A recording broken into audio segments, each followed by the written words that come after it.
What's going on, chat? Welcome. I'm not gonna switch the scene just yet because I'm still finishing up Fuge. But welcome in. This is actually going to be a cozy stream. Claire de Lune is a banger. I was hoping Claire de Lune would come up on this playlist. It's all Debussy songs, for the record. Everything you've heard is a Debussy song. He's my favorite classical artist. Oh, here's my cat. I was also waiting for my cat to come into frame. Here he is. He's sniffing around. Should I turn the camera on? Probably.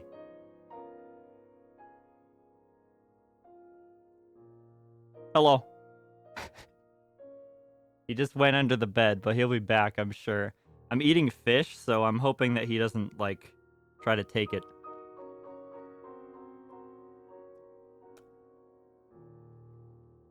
Dude, but we're here. We're actually in a pillow fort.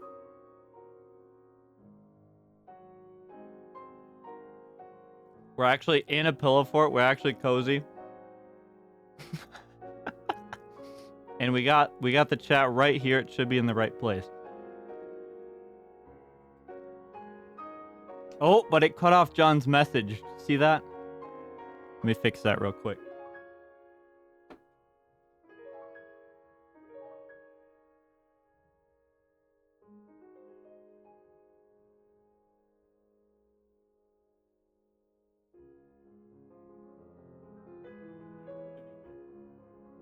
Should be good now.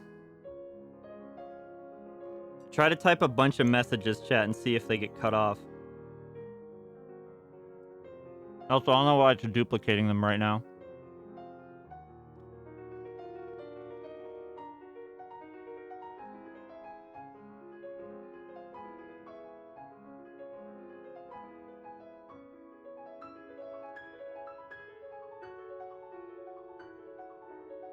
Type now, type now.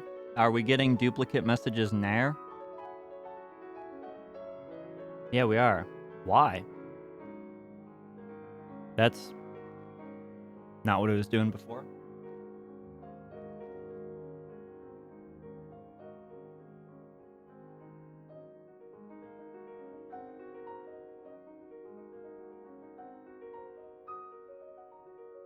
What the fuck? Yeah, the food is flounder, which I seasoned differently than I have before. It's really good, actually. I put a shit ton of butter on it. But, butter, lemon juice, paprika, salt, pepper, of course.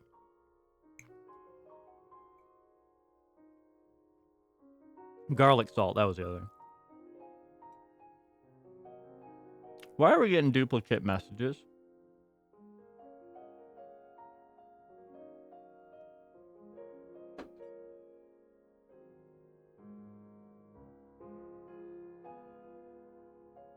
Alright, who wants to fuck with me?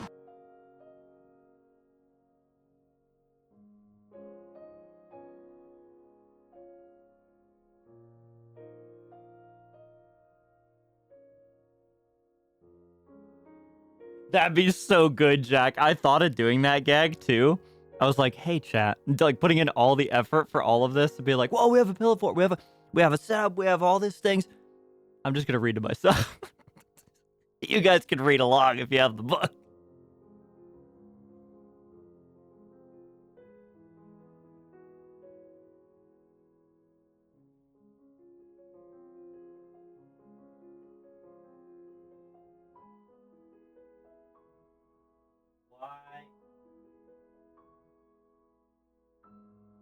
Why the dupe messages though? That doesn't make sense. Has anyone else ever had this? It's the same.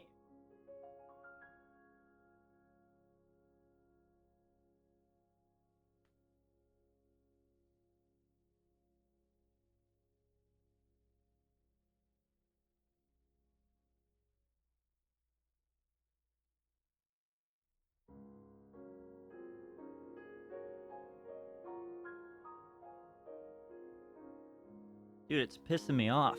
I don't know what to do about it.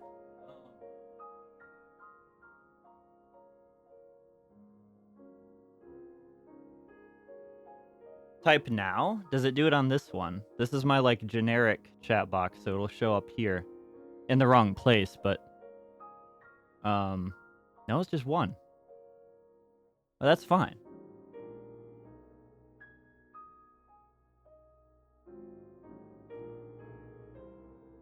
What the fuck happened?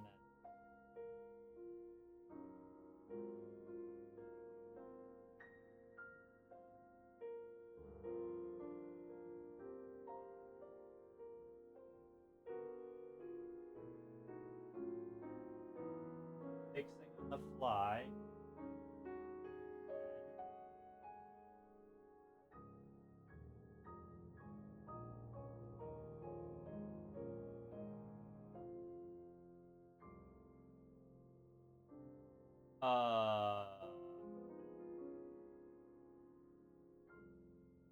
Chat, they're identical.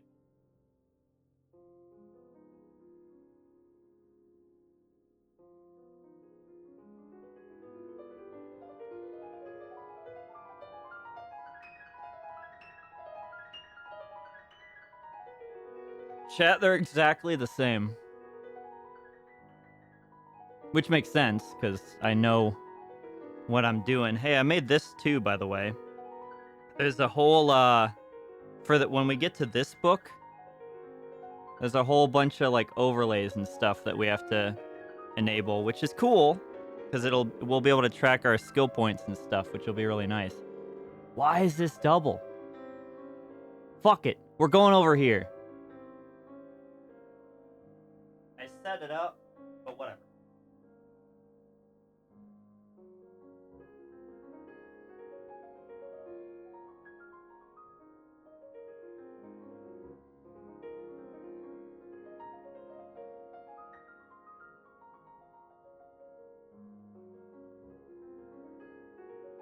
Classic scuffed start, whatever. Now you're gonna be here and you're gonna be like over top of me. If you want me to change it, we can like remove chat as we get further into stream if it proves to be too distracting. I think it's fine though. It'd be better over here. Whatever. Oh wait, maybe I can.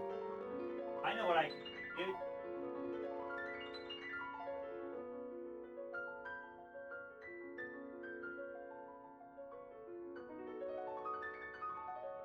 Hold on to your hats, chat. You're being moved.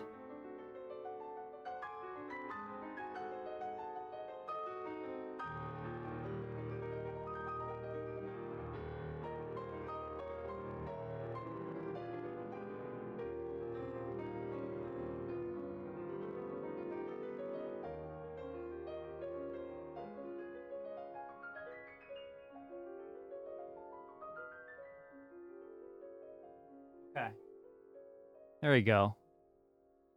Should be good now. All right. To respond to people's messages that I remember. Sorry, that was like a super long delay, but is what it is.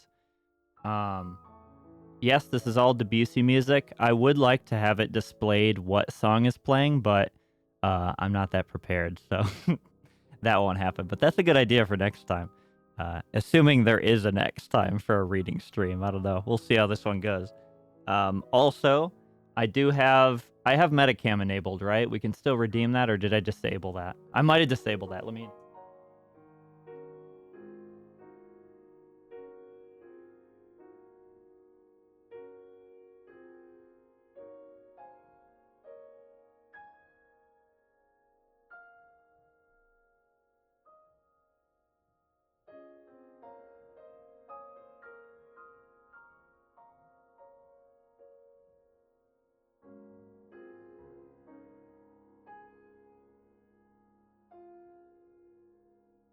There we go. Metacam is enabled. There I am. You can see I'm actually where I usually am, just a few feet back. I'm just on the ground. And it works. I was going to also have my camera level with me. But I decided to have it up, pointing down at me, because I want you to see that A, I do have legs. They are real. And B, if my cat shows up, you'll see my cat.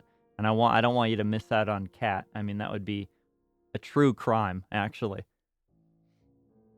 I don't have a flashlight, so if the power goes out, or my parents pull a prank on me and turn the lights off, I'm screwed. What else did we have here? Also, welcome in everybody. There was a lot of people at the start, which I appreciate very much. I didn't see you all, though.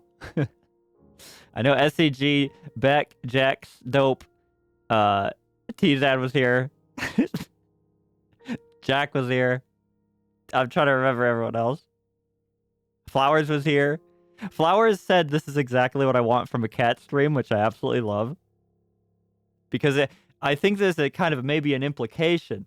Oh, the text is off the screen again. God damn it! Sorry.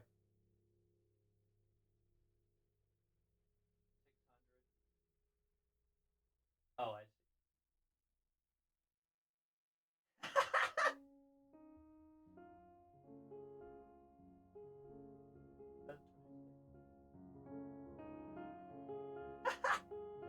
What?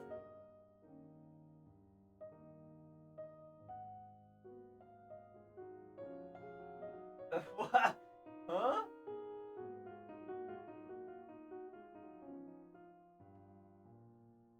I knew I right as I was saying it too. I was gonna say like implicit in Flowers' message and Tizan's message is a kind of idea because Tizan said my favorite cozy streamer. I think there's kind of an implication there that like maybe I'm not always the most relaxed and calm and collected individual. Well, this stream I fucking am. Okay, sorry. We're gonna be relaxed. Is the chat? The chat should be good now. The chat's fucking with me, dude. The chat box, not you guys, not you guys specifically. But here we have two books here. We're gonna start with this one, of course, because we kind of have to, and then you guys will finally see what I have what I've been competing with. I guess this is my competition. I have to be more famous than this book.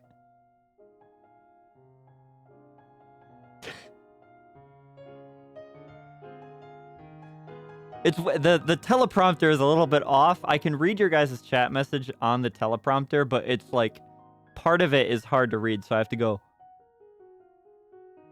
If I want to see like messages that were sent a long time ago. So if I do this, you'll know why. The other book that we're going to be reading, Warlock of Firetop Mountain. This is the first book in the Fighting Fantasy series. This is a very historic book, very, very important book for like a whole lot of things, because this was the first major. I'm not going to say it was the first choose your own adventure book. It was not that by any means, but this was the first choose your own adventure book with character sheet. Skill points, stamina points, luck points, gold, equipment. So, this book spawned a whole series and a whole bunch of other games that were made of. I think there's probably a few games about this book specifically adapted from this one. There's probably many. And then there's also probably the most famous from this series is if you've ever heard of Sorcery. It's a 4-game series, or a 4-part game, I guess. I don't know how you define it, but Sorcery. That's a game that I'll probably be playing on stream at some point. And so that's adapted from one of these as well. But yeah, so we'll be reading that. Should be a lot of fun. I also have, when we get to that point, let me just show this off right now.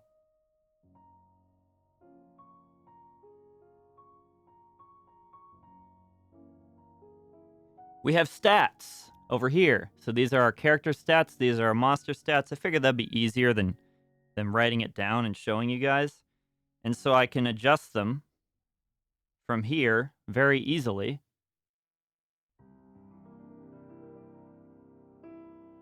Assuming there is a bit of a delay for me, but yeah.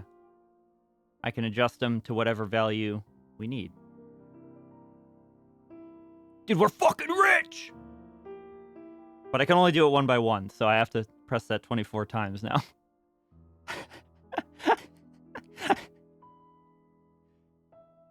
Yeah, I wanted to make sure that this part flowed, because there's a lot of stats to keep track of. Not a lot, but enough. It's honestly just as hard as D&D. I'm basically a DM at this point, right, Flowers? Enemy Stam. There we go. Pretty cool, huh? That's why I was late.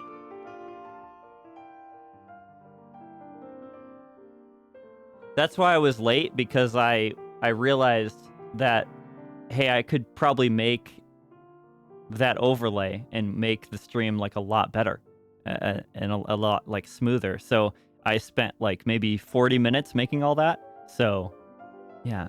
How hot is it in there? Not at all, actually. It's gonna heat up a little bit, I'm sure, but like not honestly, this will probably be a better stream in terms of interior temperature for me than most streams, because it's not high-tech gaming, so my PC isn't gonna be like blasting, you know? Also, how is the music level? Like if I was to start reading right now, how do we like the music level? Happy Lunar New Year. Thank you, Joe. Just got to chapter 11 of the Memory Police. I haven't even started. I need to. If I start too early, though, I won't remember it. But if I start, yeah. But I should start it. Perfect music level? Okay. Could be 5% lower? Deal. Actually, I don't have to get up for that. What am I doing? I have that, too.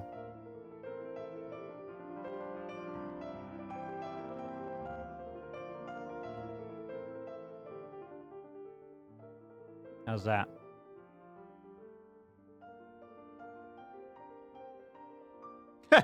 And you know what? Shout out T-Zan. You know what I mean? I can What shout out is this thing? T-Zan. Is this him? I just wanted to No. show I could do that too. It's just a rock. You know what? Shout out Dope. You know what? Shout out Dope. It's on cooldown. Fuck Dope. How are you tilting your foot? I don't know. I've always done this. I've always sat like this, which a lot of people I don't think can do. Most people sit cross-legged, which I cannot. I can do, but I don't. It's not comfortable to me. So the way I sit is, I've been told, kind of, I don't know, effeminate, maybe, but like, it's comfortable. Okay. Half sword 24-hour marathon. Dude, when you hopping on a high guard,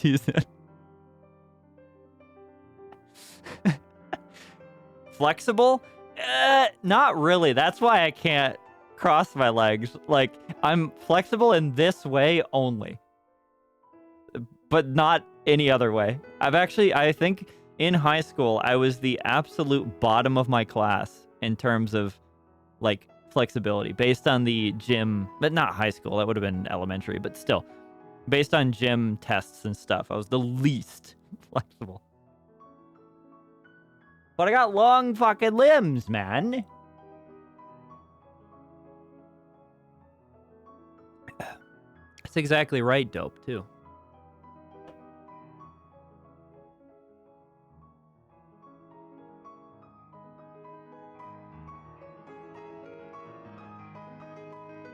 Oh, Romeo's a Dead Man. Yes.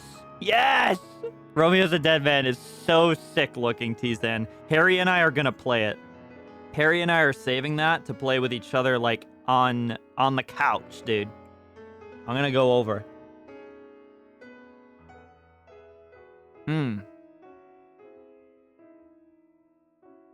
So the thing is, Beck, I bought these drinks, like, at the gas station a few hours ago, and I picked them based on, like, so, like, energy drinks, the flavors that they had were, like, gross to me.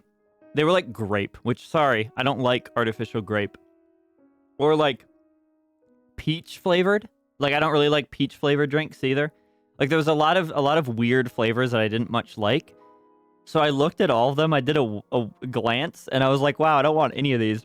I'm just going to pick the ones that are, like, weird names that I don't even know what they are. So this one is Cosmic Vibe. I was like, Cosmic Vibe, dude. I don't know what it is. Like, it could be terrible.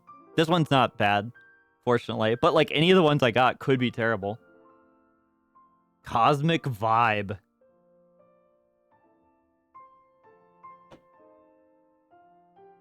And then I got Retro Vibe, too. I have no idea what that is. So that was my strategy for that one. I was like, you know what? If I hate them all, let's just get the really weird ones that don't, like, describe what the flavor is and see if it's okay. At least even then, if I hate it, at least I've learned something. I've learned what the flavor is. So whimsical. Oh, Joe, also, I don't know why I'm updating you on Genshin, because you're not interested in the game that much. I think you're just interested in the art that you can make from it. But the game itself, I've almost finished the Lunar New Year event, so I now understand what you were talking about like a week ago when you mentioned the outfit for Yao Yao. I get it now. Bowl of sand. No. It's flounder and rice.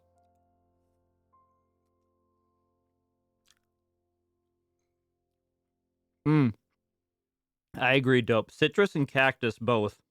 I don't know about melon. It kind of depends, but...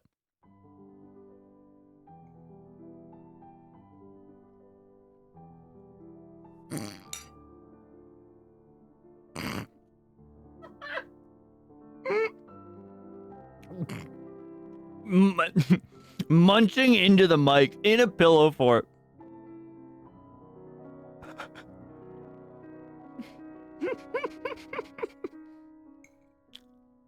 I'm interested in the money. That's fair.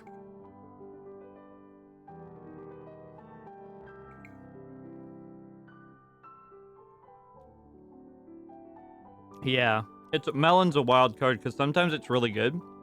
And sometimes it's like really, really artificial and like that candy melon flavor. How do you hold a pencil? I use a keyboard. But to answer your question, weirdly. Really weirdly. You do not want to see me hold a pencil. If you see me... Well, maybe if I do a drawing stream someday. That'd be kind of fun, actually. Even though I can't draw. That'd be fun. I will not hold the pencil in a normal fashion. Does that surprise you?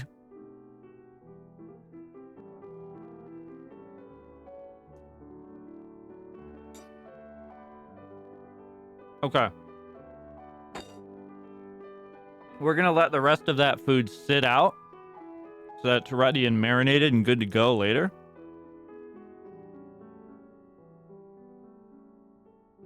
My cat is looking at me from under the bed, but he's not coming out.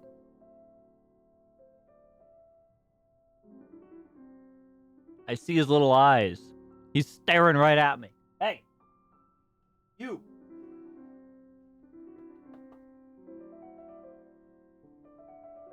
Come here. He's not having it. He's not having it. Might come out later. Or he'll, like, go crazy and tear down the pillow fort based on, like, being, like, an insane kitten. That could happen, too. If the entire pillow fort falls down in the middle of the stream, it's the cat's fault. However, that would be really funny. So. Wait.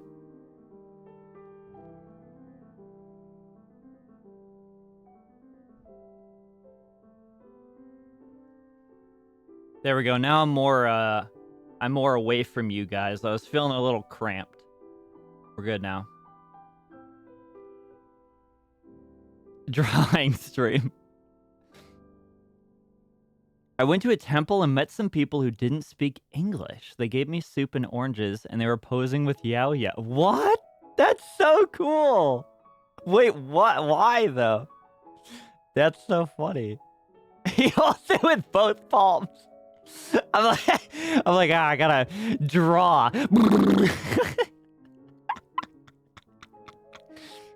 All right. Let's begin then. Is everybody ready? Is everybody ready to read? Does anybody need popcorn? I have popcorn if you want.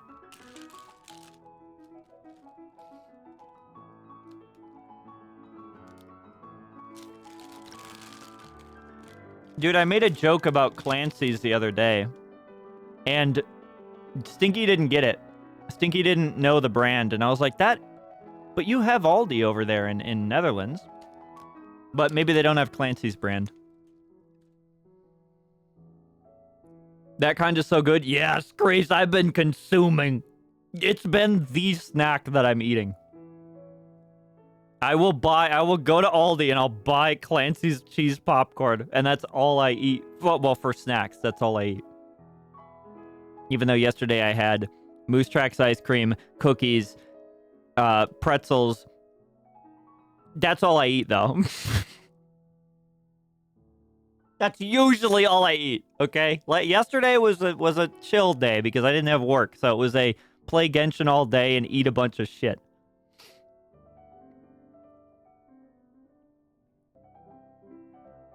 Also, white cheddar. So the cat that appears in the beginning screen, this one, Muchka, is she loved white cheddar popcorn. Whenever I would be eating it, she would always like walk over to a table that was like next to my computer desk, and she would stand on it and sit on it and look at me, and she'd be like, "Hey, give me that." And I would give her a piece, and she'd eat it like really confused because she didn't understand how popcorn worked, but she loved it, and she would eat the whole thing. I don't know how good that was for a cat's stomach, but she's fine. Stream starting soon. You got baited! You got baited! Everybody laugh at him! Laugh at him! He got baited! He came in right at the right time, right when I switched to the starting soon screen for like a second. He got baited. He got baited.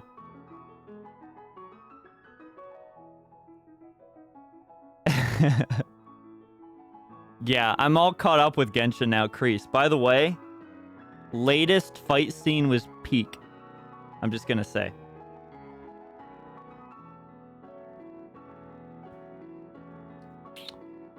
That's to you, Erg. Still in Natlan. Natlan's kind of a place where you get stuck for a long time, so yeah. Nodcry's a lot more story focused, which is good.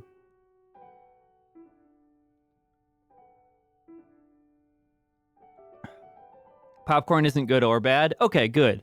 Good. Then I'll try to get Chloe to like it too. Because, I mean, Muchka begged for it before she even knew what it was. And she didn't beg for anything, by the way. She never wanted people food, but she begged for that. Chloe doesn't care. So I don't know if I want to ruin Chloe, you know? Because Chloe doesn't care about people food right now. I kind of want to keep it that way.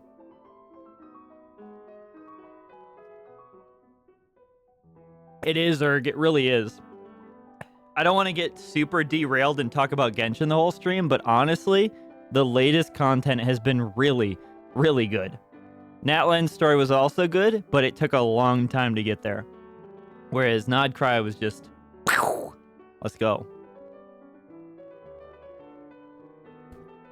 Oh, also Columbina's song. Can I play? I'm just gonna, sorry. It's not classical music, and it's gonna get DMCA'd, but I'm gonna play Columbina's song real quick. It's super good. Nobody's gonna hate it.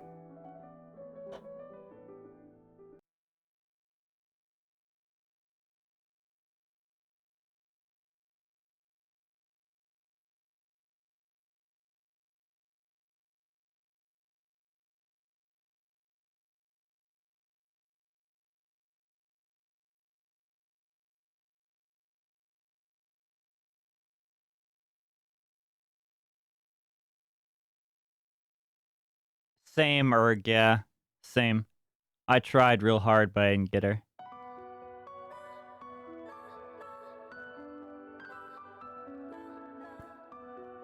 Is this the right version? It might not be. Oh, it's like a mix that somebody did.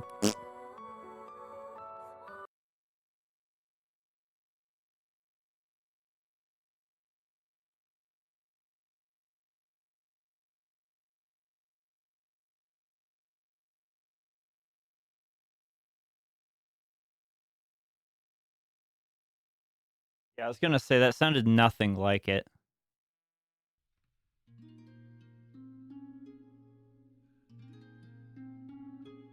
Yeah, that's it.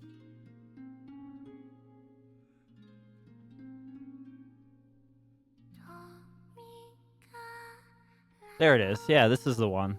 It's so pretty. It's so good.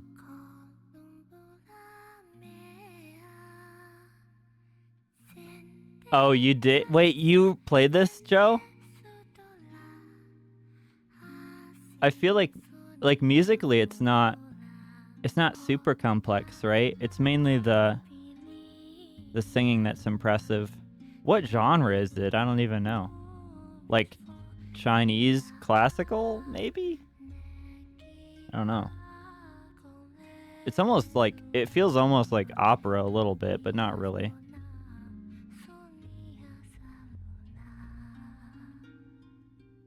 What the fuck is this shit?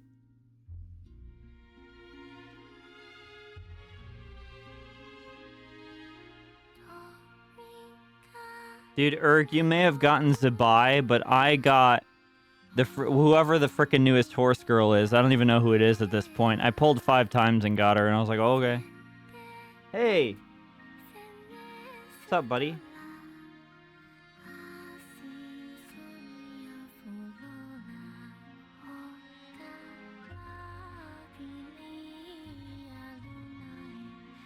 He's just off screen. And now he's off screen.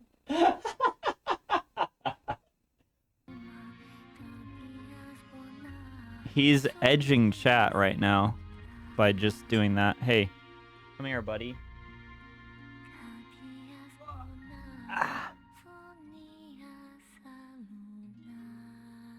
He doesn't like being on people, though. That's probably why. I probably need to get an empty spot for him.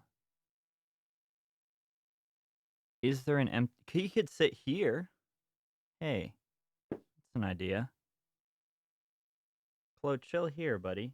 Well, or if you're fine staying there, it's fine. He's gonna move in a second, though. I guarantee it. Wait, Jack, did you get it? Is that a screenshot of the Metacam? This is my epic gaming setup, dude. I got 2 chairs, 2 folding chairs with a blanket over them. I kill so many raiders in Ark this way. Speaking of which, I played Ark Raiders, not on stream, but I played Ark Raiders with Southpaw, and the man is so good at the game, man. It's incredible. He's actually so good. I was like, hey, I just want to learn a few things. Playing with him, I was like, oh, I need to learn everything. But he did teach me a bunch of stuff. Chonker. He's not actually that fat. He's actually very he's pretty skinny actually. But he's his floof makes him look like huge. Yeah. Yeah, South is like definitely a competitive gamer for sure. I mean, obviously, but and I'm not, but I wanted to learn some things, but I felt so bad because part of like the time playing with him, I was like, dude, he just wants to run and win right now. He doesn't want to like teach. But he was very nice, and like even though I died first encounter every time.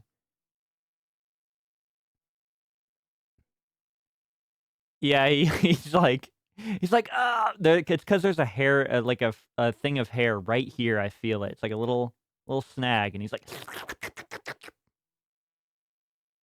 all right. Stop. I need to play the music, but I don't want to move from this spot now. I should have had a way to press a button to begin the music again.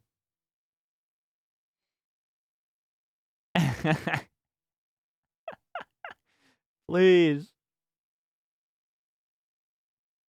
Oh, now he's biting me. Okay.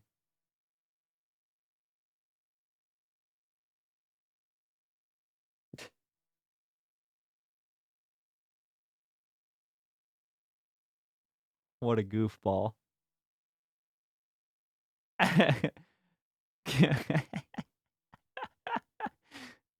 Chloe's just trying to show his balls to Chad, I think. He's like, look, I got him snipped. Stop.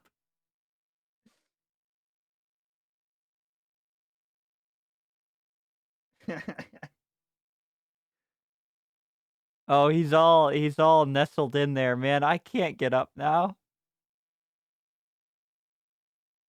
Okay. I'm going to try really carefully.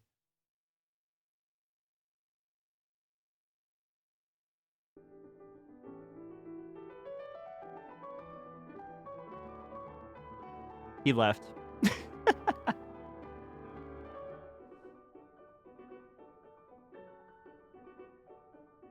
All right, what do you think about sitting down here, buddy?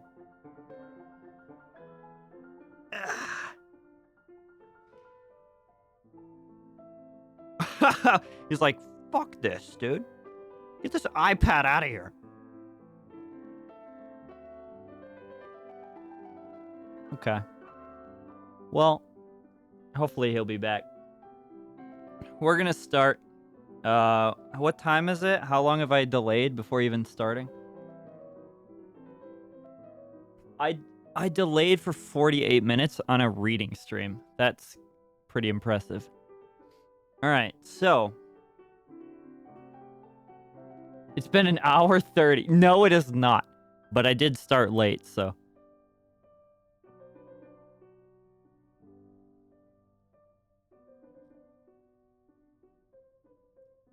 I mean, technically, yeah, it counts, Jax.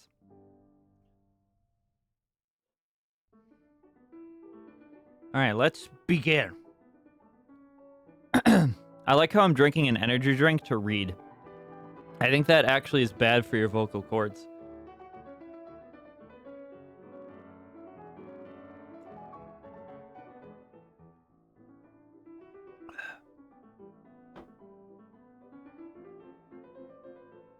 Mog the Forgetful Cat by Judith Kerr.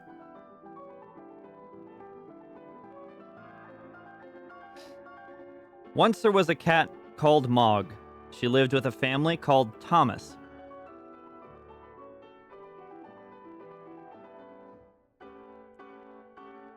Let me restart. Let's look at the family first. Mr. Thomas, Mrs. Thomas, Debbie, Nikki. Mog is fucking huge, bro! Mog is huge! Yeah, I think their last name is Thomas. For our own Mog. Think you need more chill music or lower the volume? Oh, really?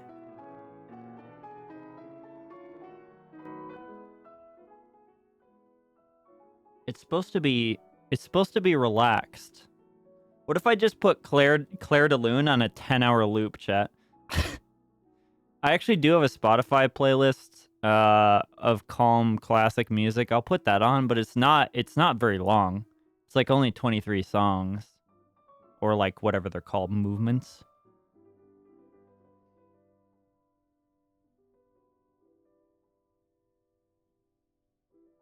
Yeah, it's the board book.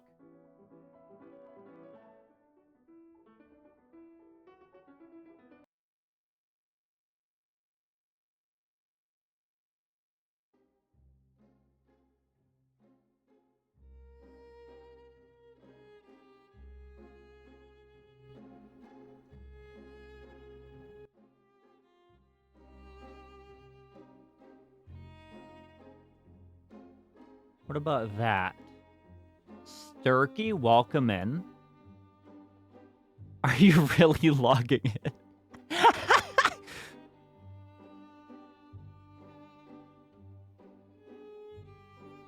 Mog is a panther. No, Mog would fuck you up, I think. Oh, a Moggy is actually a British term for a car that's just a house pet. Oh. So I think this is British in yeah, I think this is a British book, so that makes sense. That's probably what it's referencing. What is... Hello? Hello, what are you doing?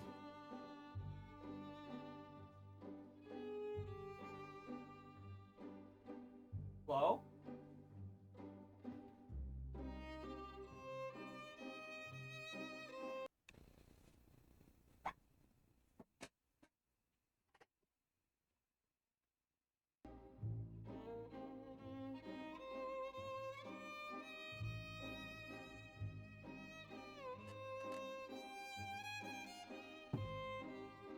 Oh my god.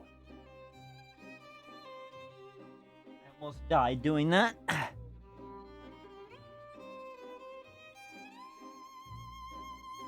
fucked up the pillow fort a little bit.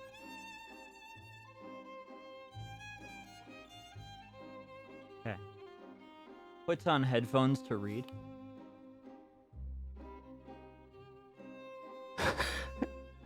I thought it was like, when I put the headphones on, I was like, am I actually insane? Why do I have but I want to hear the music that you're hearing, because if it like goes crazy, then I know. Did you catch me climbing the chair, Dope? Alright.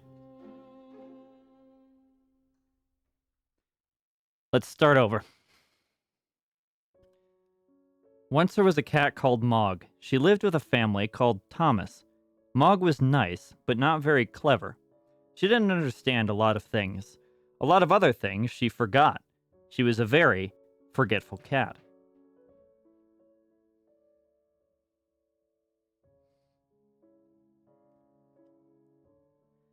Sometimes she ate her supper, then she forgot that she had eaten it. Sometimes she thought of something in the middle of washing her leg, then she forgot to wash the rest of it. Once she forgot that cats can't fly.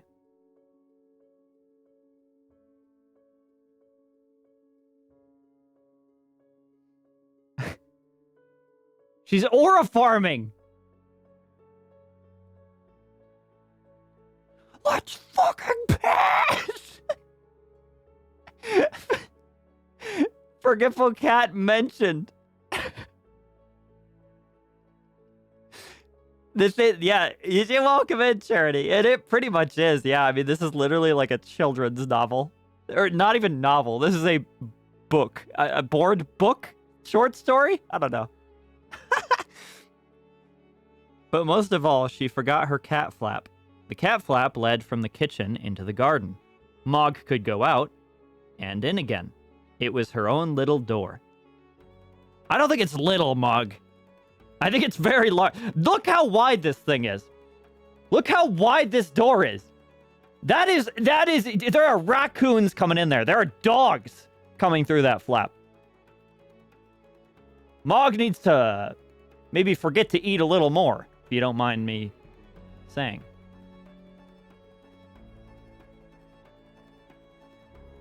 This blanket's pissing me off. I'm too tall. I'm too fucking tall for this! Sorry. I'm too tall for this.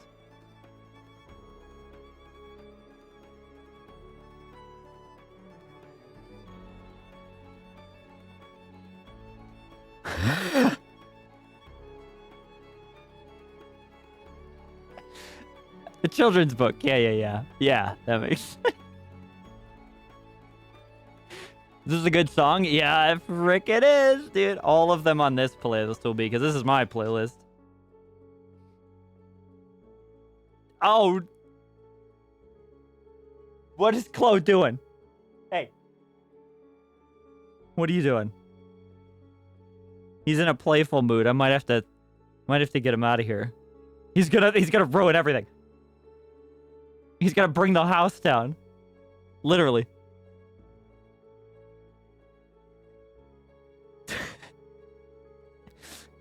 You could probably see him on... No, you won't be able to see him on Metacam.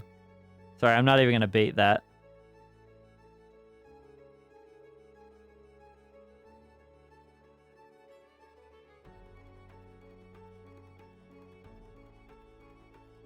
Can I show you where Chloe is?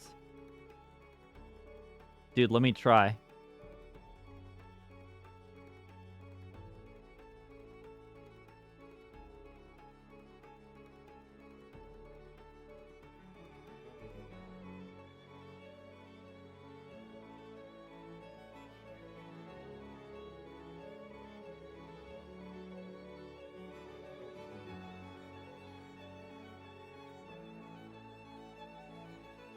He's so cute. He's so cute.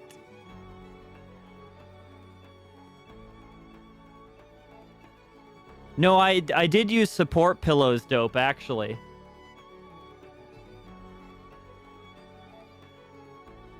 They're just not supporting enough. Sorry, I know I've derailed again and not read anything, but you needed to see this. Chloe, what are you doing? Don't bite the cable. He does this often, by the way. This is like the spot he loves to hang out. He's like, it's just for me. All right.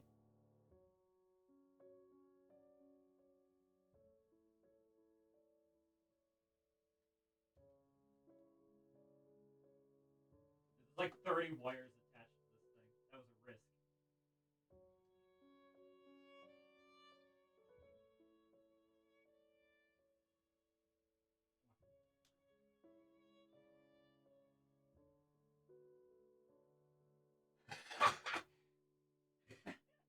They are all hooked up to something, I promise.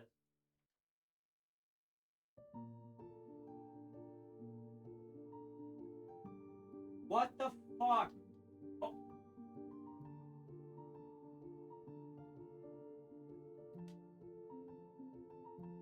They're all hooked up to something. Mostly. Mostly.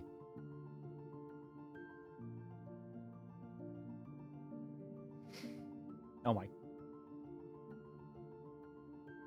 There, that's actually even better, a better camera angle than it was. Look at that. All right, let's lock in.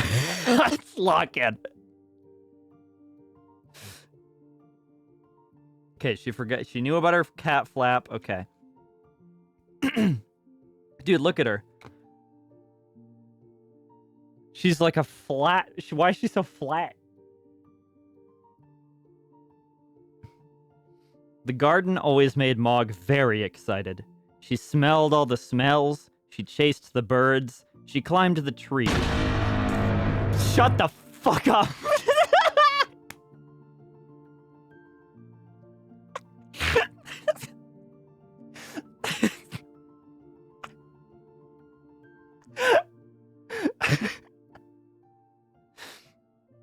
She ran round and round with a big fluffed up tail, and then she forgot the cat flap. She forgot that she had a cat flap. She wanted to go back into the house, but she couldn't remember how.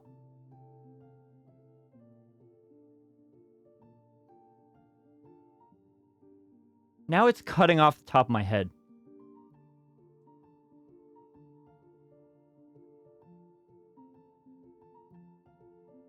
There.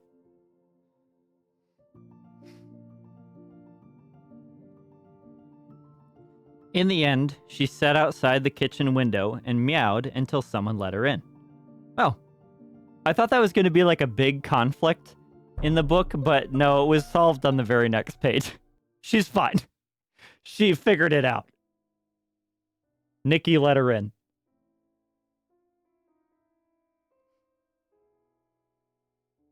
Not so dumb if she meows for assistance. Not so dumb after all. I will pause during ads. I know we've been reading a lot. We've been really locking in, reading like a ton of, yeah, I need to let it sink in a little bit. We need to take a little break. So during ads, we're not going to read. And I'm going to let you absorb the story thus far. Afterwards, you could always tell where she had sat. This made Mr. Thomas very sad. He said, "Bother that cat." But Debbie said, "She's nice."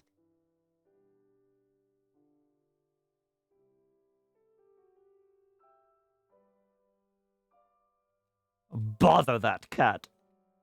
Why is it he's blushing?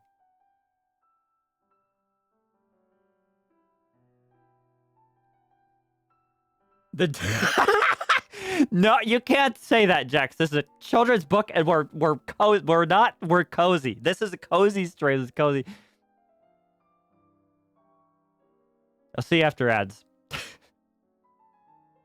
He's morning drunk. This isn't water in that picture. This is vodka, and he's been sipping. He's been partaking. Bother that cat. Oh yeah, they're blushing in every picture, okay. It's just the way they are. Mog has her name on the dish. That's nice.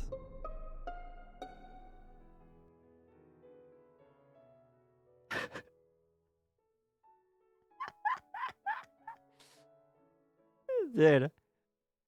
That's so bad. It's the first ad break and we got 4 pages. Oh, boy. Do you think Debbie and Nikki are adopted? Just asking.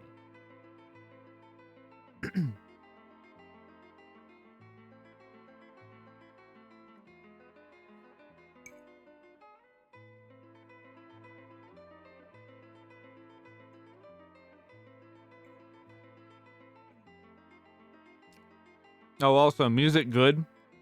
I assume, yeah, Dope would have said something, which I appreciate.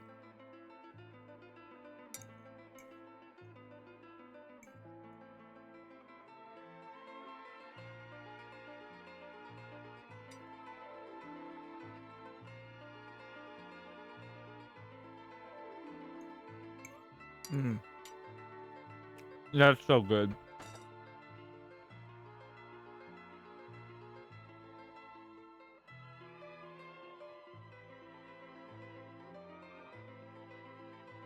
Dude, I was planning out how to put the pillow fort in the room and have it actually work.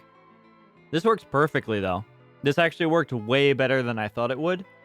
Because A, my headphone cord actually reaches where it needs to be.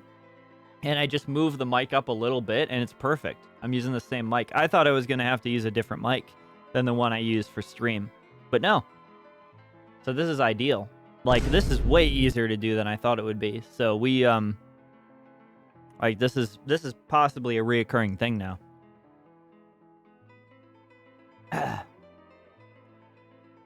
When you do have a green screen, yeah. I was thinking, like, what if I just made a pillow fort green screen? I was like, no. I want to actually do it. And also, I was thinking, like, maybe I don't hang the blanket here, but I have pillows around me. And then I just do a green screen of, like, outside. So it looks like we're outdoors, and I have a little, like, outdoors ambience. Like, that could be something we try next time, too. Just reading outside. I also want to do an outside stream. For real, but unfortunately in Vegas, there's not a lot of good spots like in my vicinity to do an outside stream. Like it wouldn't look good. But we could do like maybe one where I drive 30 minutes and do one like outside. But I don't know how I would get internet. So, but it might be cool at some point. There's a lot of very, very beautiful places outside of Vegas, though. Add string lights? Ooh. I could. Welcome back from ads, chat. I could definitely add, yeah. That's a good idea. That would be way better. Yeah, I like that too, though. Just like with the ambience, it'd be like a wolf growling. All right, we're resuming.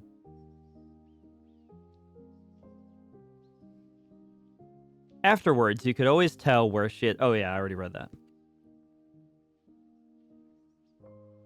Once Mog had a very bad day. Even the start of the day was bad. Mog was still asleep. Then Nikki picked her up. He hugged her and said, "Nice kitty." Mog said nothing, but she was not happy.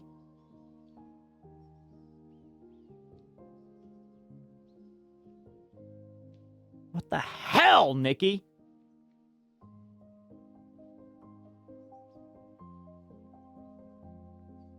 Then it was breakfast time.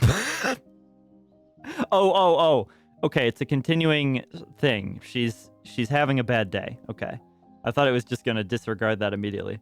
Then it was breakfast time. Mog forgot that cats have milk for breakfast. She forgot that cats only have eggs as a treat. She ate an egg for her breakfast. Mrs. Thomas said, "Bother that cat."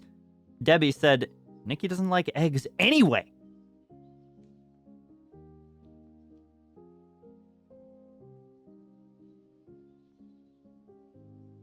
Wait.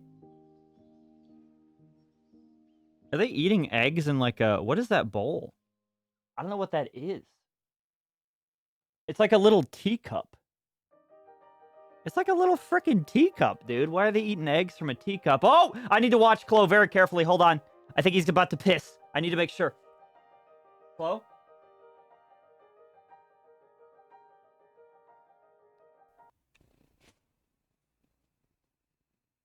Chloe, where are you going, buddy?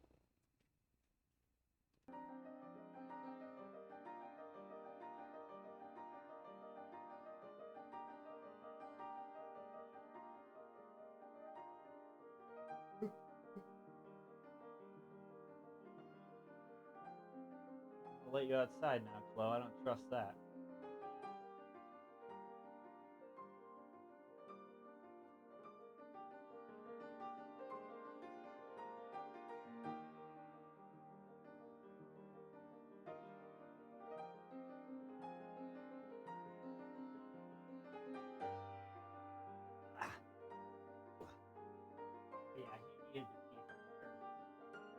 He definitely needed to pee. He went right out. He was like, "Oh, yeah." I don't think he knows that he can ask to go out yet. He doesn't quite understand that. He's just like, "Well, I'm in this room. Gotta piss in here." It's an egg cup. I've never heard of that. It's literally called an egg cup. Egg cup. You don't have egg cups. It holds your boiled egg upright. What? I've never had that in my life.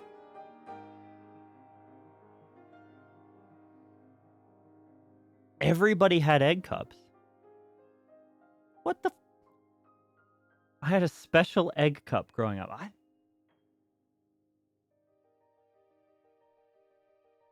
It's sagging, dude. The pillow fort is sagging. Okay.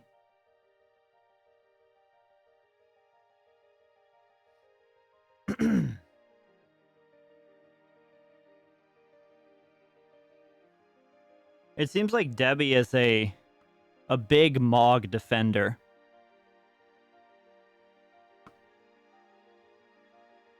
Oh shit, this picture is scary.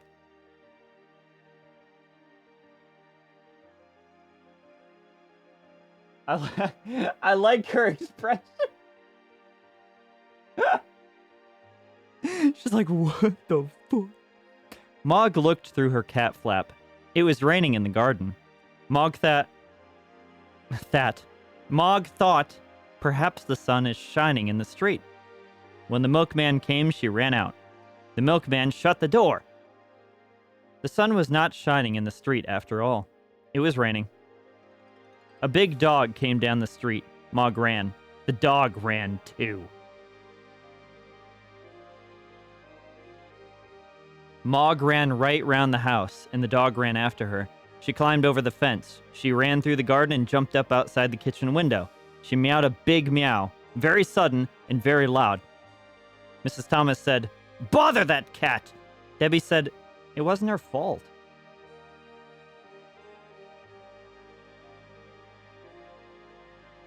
Dude, the dog was about to... The dog was actually after her. And she dropped all the peas.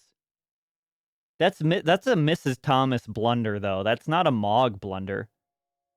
Like, bro, you should be used to loud noises. Don't you stream? Dude, imagine if I dropped my food every time somebody redeemed a jump scare. How silly would I look? It's a Mrs. Thomas L. Common Mrs. Thomas L. Shut the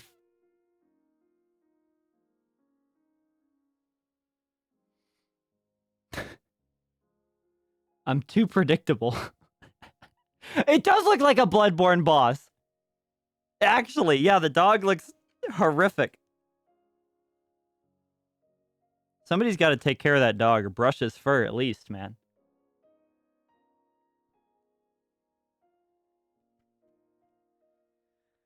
Mog was very sleepy. She found a nice, warm, soft place and went to sleep. She had a lovely dream. Mog dreamed she had wings.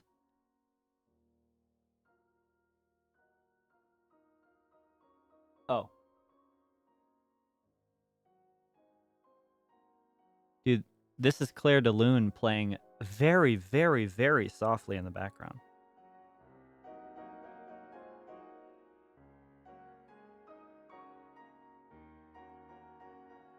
She could fly everywhere. She could fly faster than the birds, even quite big birds. Suddenly, she woke up.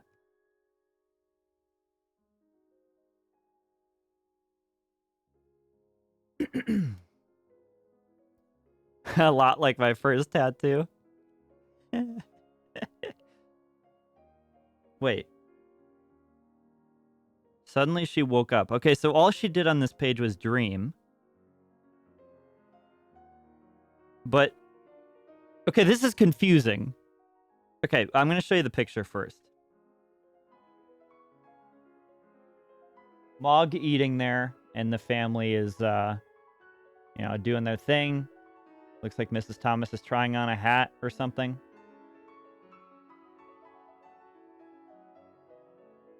Mrs. Thomas said, "Bother that cat!" Why? Why did Mrs. Thomas even say that? All Mog did was sleep. Oh!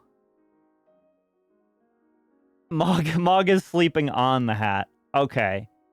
I didn't, that wasn't in the text, man. That wasn't in the text. That was in the picture. It was a picture book. Okay, I understand. I understand now. She was sitting on the... This is complex storytelling, okay? It's a lot for me. Mrs. Thomas said, "Bother that cat." Oh, I see. The hat is all like smushed. I get it. Debbie said, "I think you look nicer without a hat." Debbie gave Mog her supper, and Mog ate it all up. Then, Debbie and Nikki went to bed.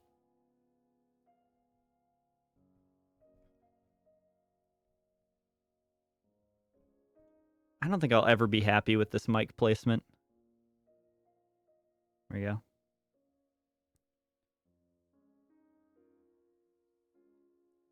Mog had a rest too. But Mr. Thomas wanted to see the fight. Mr. Thomas said, "Bother that cat!"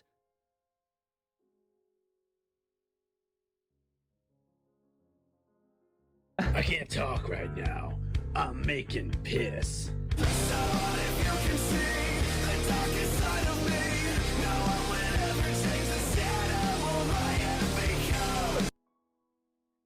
That's Mog's theme song, baby. I actually pay for this shit. Oh my god. Hey, Ryan. Hey, Booney as well. And Guitar, and welcome in. All three of you appearing at the same time. Seems scripted. Welcome in. We're playing. We're reading Mog the Forgetful Cat. It's not. I'm mid-raids. Mid-raids? Going in naked Stella. Freeloadout Stellimontis. I played a bit with Southpaw, Ryan, and so I know a bit more about the map now. I know all the connecting points and stuff, so next time we play Stelly, I actually kind of know what I'm doing now.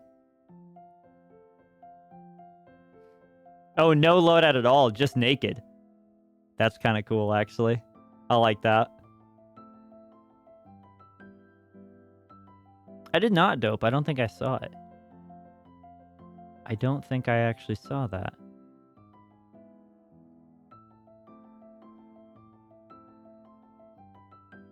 How's it going, droids? Pretty good. Katarn, I was thinking again after seeing Ryan play Dark Forces 1. I'm definitely going to do a Jedi Outcast stream like coming up pretty soon, like within the month, I think. I'm going to keybind all the cheats again, and we're going to do like a cheat code run where I do a bunch of like cheats and like it's not going to be a legit playthrough. Because I've already done that many times. That's not interesting enough. You said that last time? I did. Hey, this reading stream has been planned for 2 years, so... Honestly, if I play Jedi Outcast, like, within a month, dude, I'm already ahead of schedule.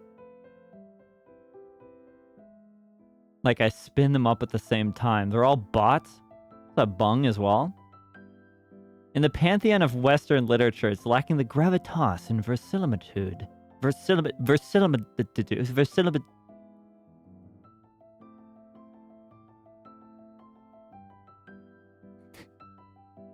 Justice for Mog. Dude, Mog's not even trying to be a problem.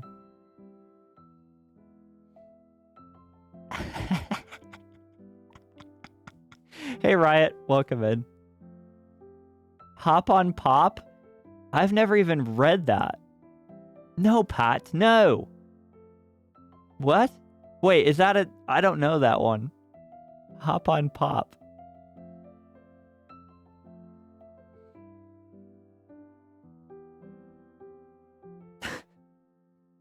I remember that quote, though. I've definitely heard that. I probably had it read to me.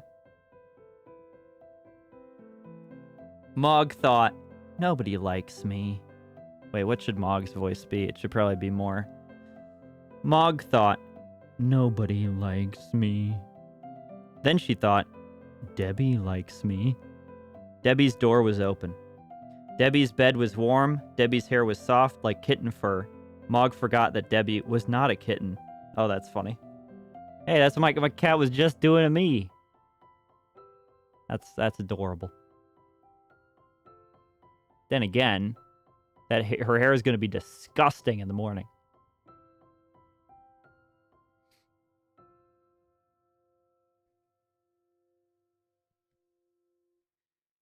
Debbie had a dream. Oh, we're getting into Debbie's head now, dude? Wait, this is a multiple perspective book. This is complicated. Okay, Debbie had a dream. It was a bad dream. It was a dream about a tiger. The tiger wanted to eat Debbie. It was licking her hair.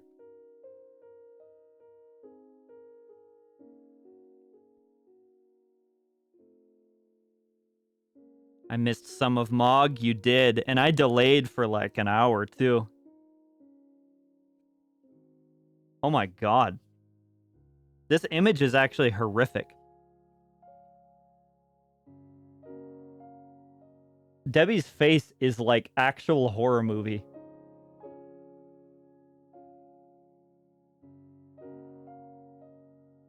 Debbie shouted.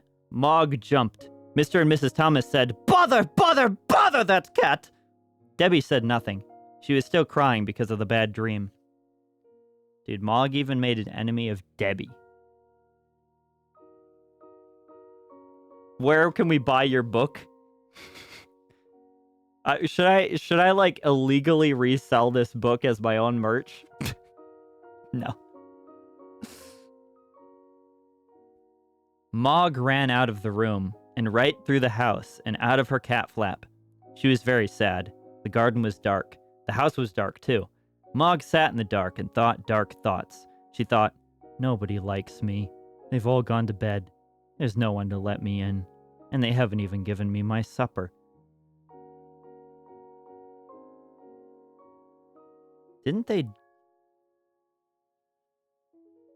just feed you? Yeah, they did. Oh, but it's pre-established that Mog forgets that she ate. Yeah, they literally gave her her supper already. But she forgot. Dude, Mog is a forgetful cat, man. I really like the idea of her character arc being that she's incredibly depressed and like sad because of something that she forgot about. Like they did everything that everybody did everything right in this story.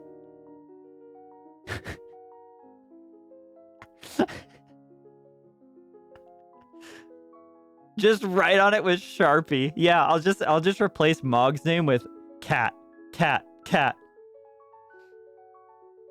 Or I guess Zeke, probably. Oh. That's the cover, dude! That's the cover of the book! So the cover of the book was about her being manically depressed and possibly suicidal.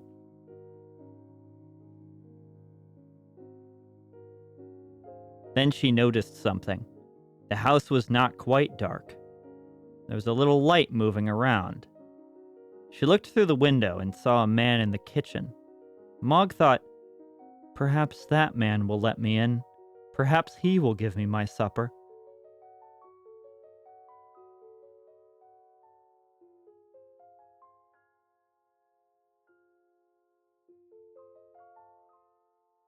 Dude, holy fuck. A fucking robber! He's getting spoons! He's only stealing the spoons and not the forks! They call him the spoon robber.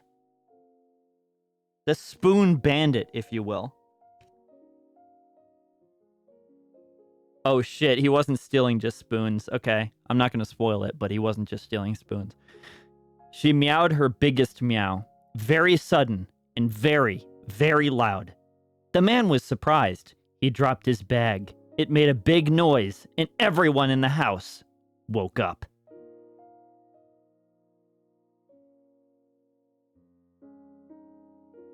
Look at this, dude! He was stealing a fucking alarm clock.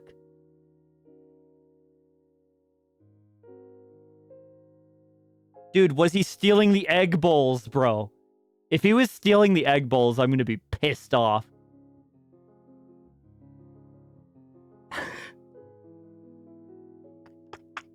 Back when spoons were actually made of silver? Yeah, that's what I was thinking too. Back when they were actually worth stealing. Where did those days go, man? Why can't I just steal some spoons and get rich? That cat needs to be an emote. Honestly, yeah. Which emote do we replace, though?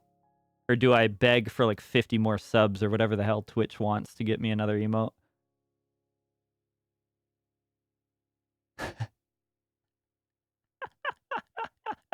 Any of them that are your face could probably go.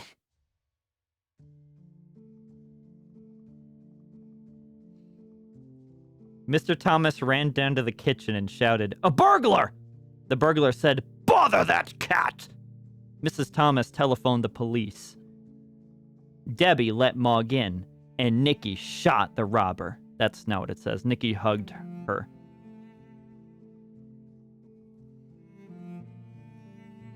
A policeman came, and they told him what had happened.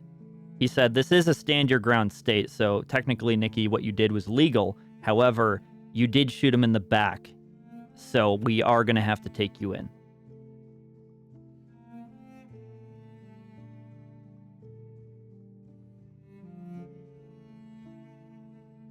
Dude, actually, wait. Let me read the real thing. I'm doing an American bit right now, okay? A policeman came and they told him what had happened. The policeman looked at Mog. He said, "What a remarkable cat. I've seen watch dogs, but never a watch cat. She will get a medal." Debbie said, "I think she'd rather have an egg."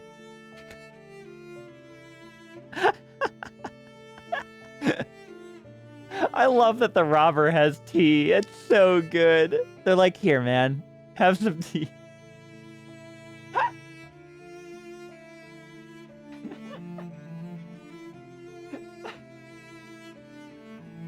Yeah, it is very British. It's incredibly British.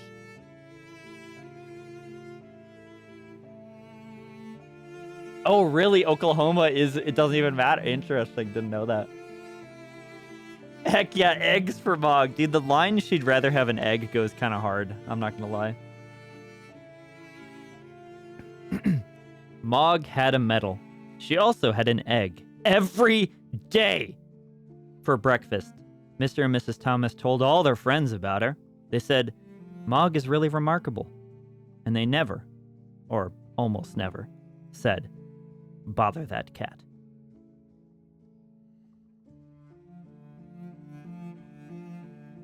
Look at that smug little grin.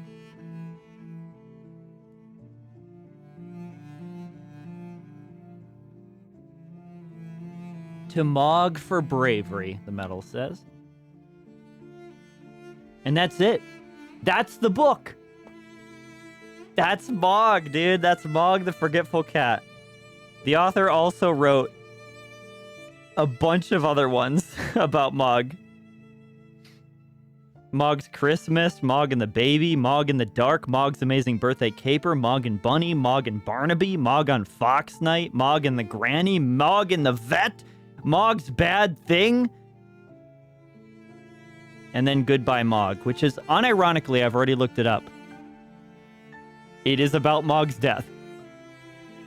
It is a kid's book. It is about Mog's death, which is actually very insane. But I guess it's teaching children grief or something. But yeah, it's interesting. We'll leave it at this one, though, for now. I would like to read more, though. Honestly, reading all the Mog series, dude, if we get the Mog cinematic universe down, we might be ready for the Mog TV show. I don't think that's the thing, but dude, we can get some Mog going. I want to read them all, and I even want to read Goodbye Mog, which is going to be like a sad stream. I mean, I guess Mog got manically depressed in this one, so it's already kind of hard for a children's book. Will you go 100% completion of the book or just ending A? Ending A is fine. I'm fine with that. But we're going to do like the spin-offs at least, you know? Do what up, Bingus?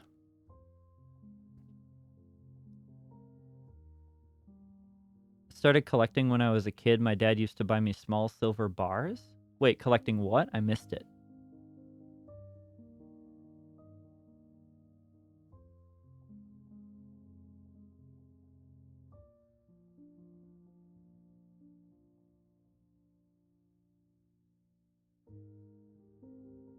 Oh, just silver. That's sick, actually. It has gone down a lot, but it'll go up again, I think. The DLCs? Yeah, the DLCs. Dude, let's do a Mog speedrun real quick, guys. I like that idea. Qatar. Once there was a cat named Mog. She lived with a family called Thomas. Mog was nice, but not very clever. She didn't understand a lot of things, a lot of other things she forgot. But she's a very forgetful cat. Sometimes she ate her supper, then she forgot she had eaten it. Sometimes she shot something in the middle of washing her leg, then she forgot the rest of it. Once she forgot the cats can't fly. But most of all, she forgot a cat flap. The cat fell like lid from the kitchen, and into the garden Mog could go out, but in again, it was her own little door. The garden always made Mog very excited. She smelled all the smells, chased the birds, climbed the trees, ran around and around with a big fluffed up tail. Then she got the cat flap. She forgot she had a cat flap. She wanted to go into the house. She couldn't remember how. In the end, she sat outside the kitchen window with me until someone let her in. Afterwards, she could always tell where she had sat. This made Mr. Thomas very sad. He said, "Bother that cat on bad." He said, "She's nice."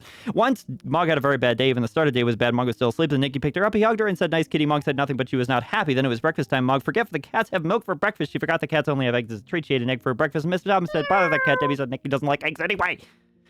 Mog looked through her cat flap. It was raining in the garden. Mog thought perhaps the sun is shining in the street. When the milkman came, she ran out. The milkman sat at the door. The door itself was not shining in the street. After all, it was raining. A big dog came down the street. Mog ran. The dog ran too. Mog ran right around the house. The dog ran after her. She climbed over the fence. She ran through the garden and jumped out the kitchen window. She mewed a big meow, which was very sudden and very loud. Mr. Thomas said, "Bother the cat." Debbie said it wasn't her fault. Mog was very sleepy. She found a nice, warm, soft place and went to sleep. She had a lovely dream. Mog dreamed she had wings. She could fly everywhere. She could fly faster than the bird, even quite big birds. Suddenly, she woke up. Miss Thomas said, "Bother that cat." Debbie said, "I think you look nicer without a hat." Debbie made guy butter and sucker and Mog. Fuck. Debbie gave Mog her supper and Mog ate it all up. Then Debbie and Nicky went to bed. Mog had a rest too, but Mr. Thomas wanted to see the fight. Mr. Thomas said, "Bother that cat." Mog thought, "Nobody likes me." Then she thought, "Debbie likes me." Debbie's doors were open. Debbie's bed was very warm. Debbie's hair was soft like kitten fur. Mog forgot that Debbie was not a kitten. Debbie had a dream. It was a bad dream. It was a bad dream about a tiger. The tiger wanted to eat Debbie. It was licking her hair. Debbie shouted. Mog jumped. To Mr. and Thomas said, bother, bother, bother that cat. Debbie said nothing. She was still crying because of the bad dream. Mog ran out of the room and threw the house out of the cat flap. She was very sad. The garden was dark. The house was dark too. Mog sat in the dark thinking dark thoughts. She thought, nobody likes me. They've all gone to bed. There's no one to let me in, and they haven't even given me my supper. Then she noticed something in the house that was not quite dark. There was a little light moving about. She looked through the window and saw a man in the kitchen. Mog thought, perhaps that man will let me in. Perhaps he'll give me my supper. She meowed her biggest meow, very sudden, very, very loud. The man was surprised. He dropped his bag and made a big noise, and everyone in the house woke up. Mr. Thomas ran to the kitchen and shouted to burglar. The burglar said, bother that cat. Mrs. Thomas telephoned the police. Debbie let Mog in, and Nikki hugged her. Oh no, a page! Fuck, the frame skip. A policeman came and they told him what happened. The policeman looked at Mog. He said, what a remarkable cat. I've seen washed dogs, but never washed cats. She will get a medal. Debbie said, I think she'd rather have an egg. Mog had a medal. She also had an egg every day for breakfast. Mr. and Miss Thomas told other friends about her. They said Mog is really remarkable, and they almost never said bother that cat.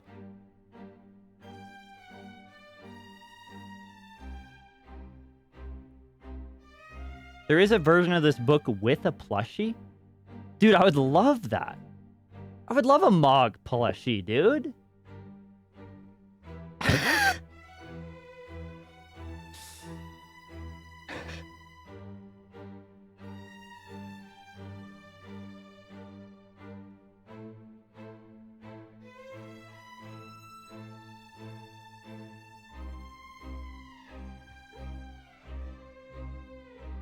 The piss blanket, dude. No, there isn't a piss blanket. What is the clip? Fuck. Debbie gave Mog her supper and Mog ate it all up. Then Debbie and Nikki went to bed. Mog had a rest too, but Mr. Thomas wanted to see the fight. That's so good. The Metacam. All right. Well, that's Mog, everybody. Good book. I like it.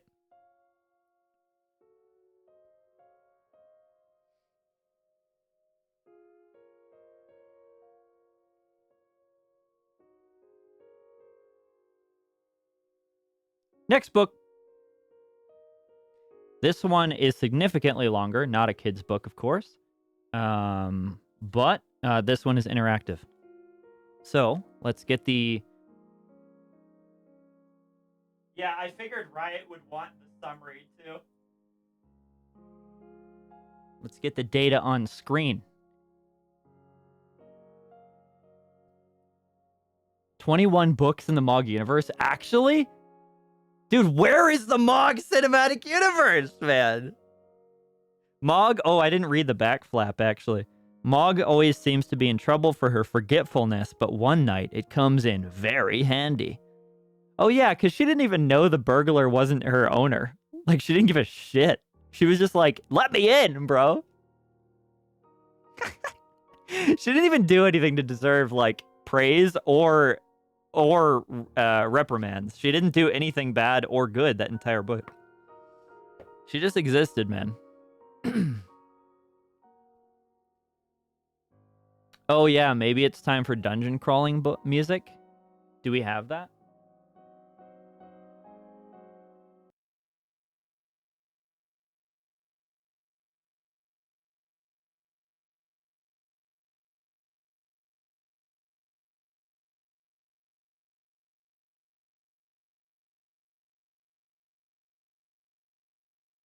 I like how this playlist does specify in the title, no AI.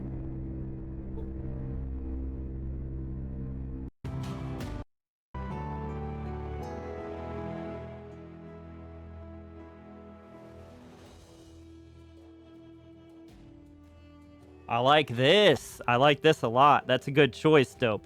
This edition is...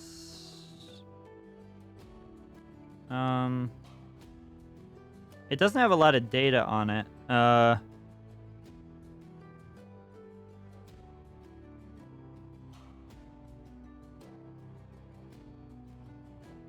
This edition was published in 2006. That's all it says. Oh.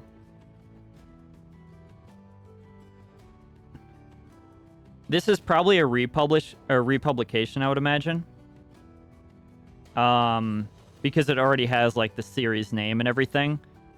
And I think at the time that it was first written, they did not know it was going to be a series. This is also a British book. I guess this is British Reading Day.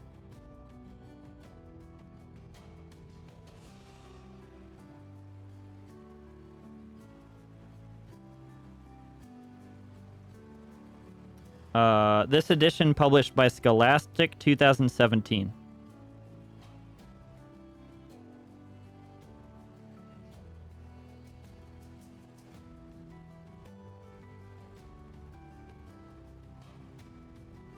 All right. So, Warlock of Firetop Mountain by Steve Jackson and Ian Livingston.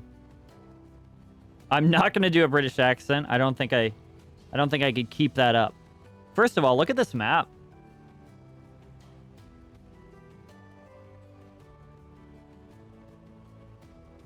It's very nice. I need to turn the music down for me. It's loud.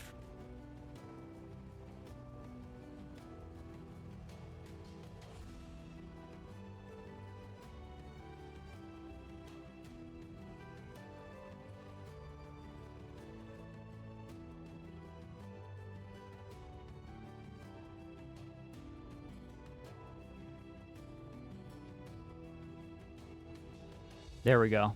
Yeah, it's good for you guys. Now it's good for me too. All right, boys. Let me read the rules first. How will you start your adventure? The book you hold in your hands is a gateway to another world. A world of dark magic, terrifying monsters, brooding castles, treacherous dungeons, and untold danger, where a noble few defend against the myriad schemes of the forces of evil. Welcome to the world of fighting fantasy. You are about to embark upon a thrilling fantasy adventure in which you are the hero. You decide which route to take, which dangers to risk, and which creatures to fight. But be warned, it will also be you who has to live or die by the consequences of your actions. Take heed, for success is by no means certain, and you may well fail in your mission on your first attempt. But have no fear, for with experience, skill, and luck, each new attempt should bring you a step closer to your ultimate goal. We're going to win the first try. Okay? Prepare yourself, for when you turn the page, you will enter an exciting, perilous, fighting fantasy adventure where every choice is yours to make, an adventure in which you are the hero. How would you like to begin your adventure? If you are new to fighting fantasy, it's a good idea to read through the rules. Okay. We'll do that.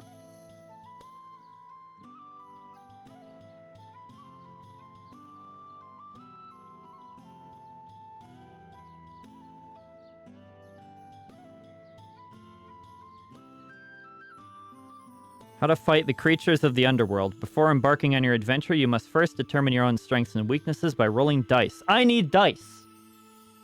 Chat, I'll be right back.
Yeah. Grunting noises. Old man grunting noises.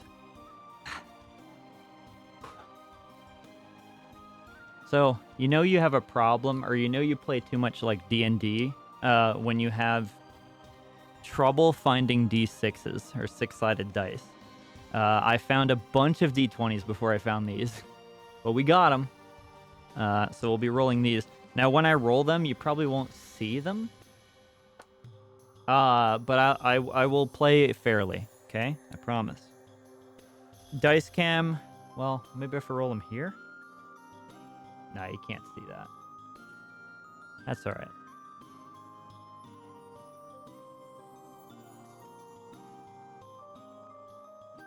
As fairly as your coin. Yes. Roll the dice in your bowl. Oh, I actually could,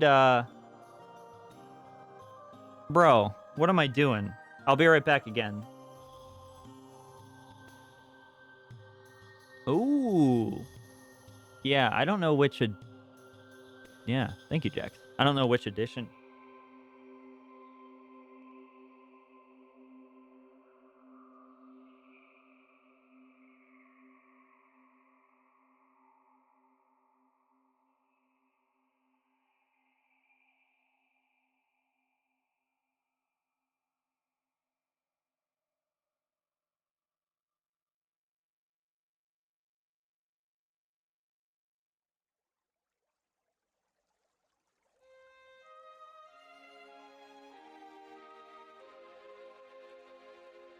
Let it be known.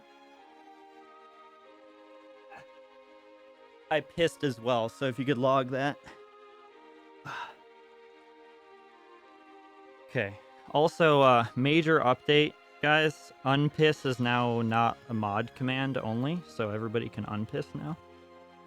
I know you all were waiting for that one.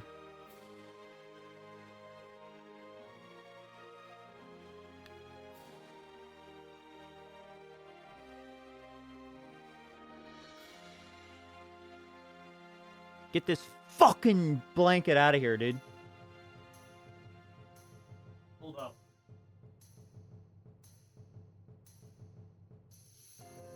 We're rising up. We're rising.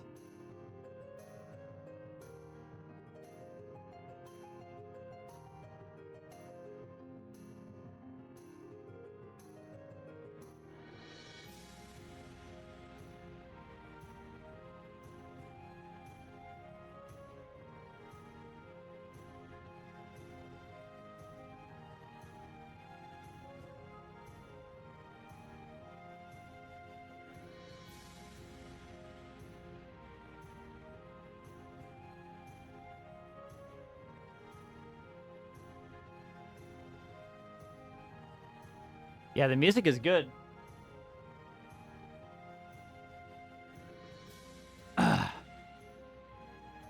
That looks unchanged, LOL.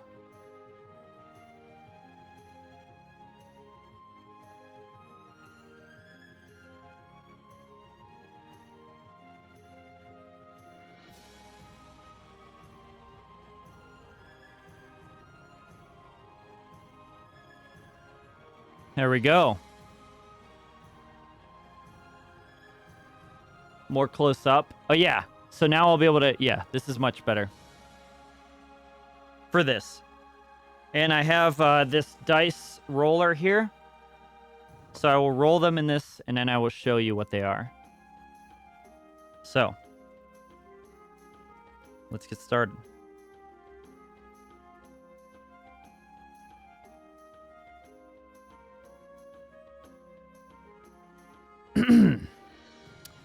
Skill, stamina, and luck. To determine your initial, roll 1 die, add 6 to this number. Enter this in the skill. Okay?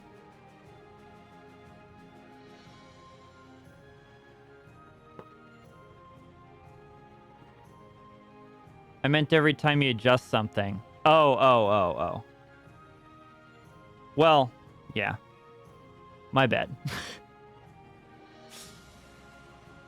I like how the dice thing is also, like, shitty. Because it's probably going to be cockeyed. Thanks for the lurk, Jex. 5 plus 6, that's 11. And that's for our skill.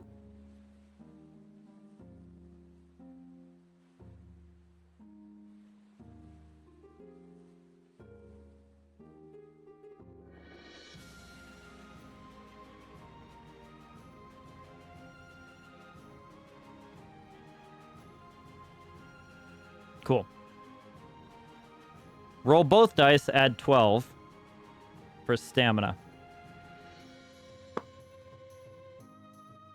That's a terrible roll, dude. Well, I guess it's average. 6 plus 12, 18.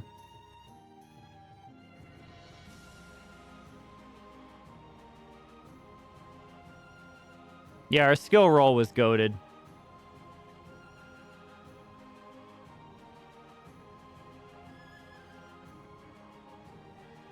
Cockeyed. Welcome in, Chibi.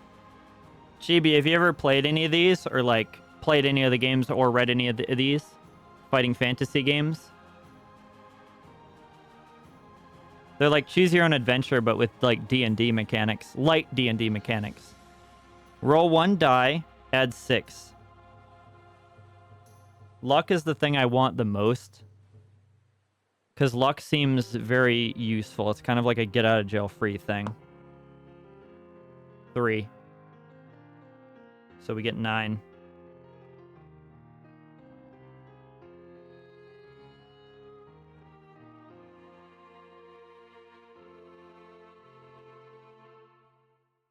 It's fun, dope, I think, because I've played this like a little bit of the sorcery game, and by played I mean I've watched Jerma play it.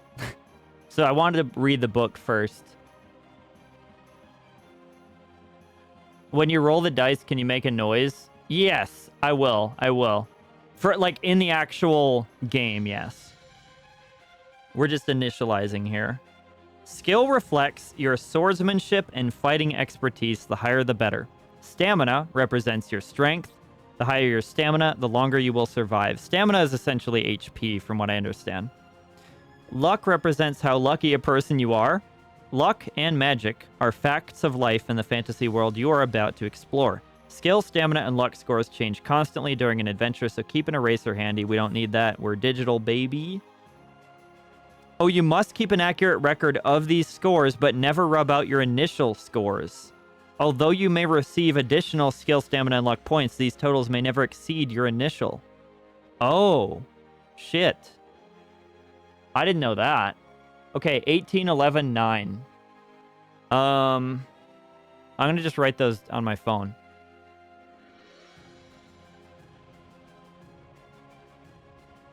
So initial rolls are like insanely important then. I didn't realize that.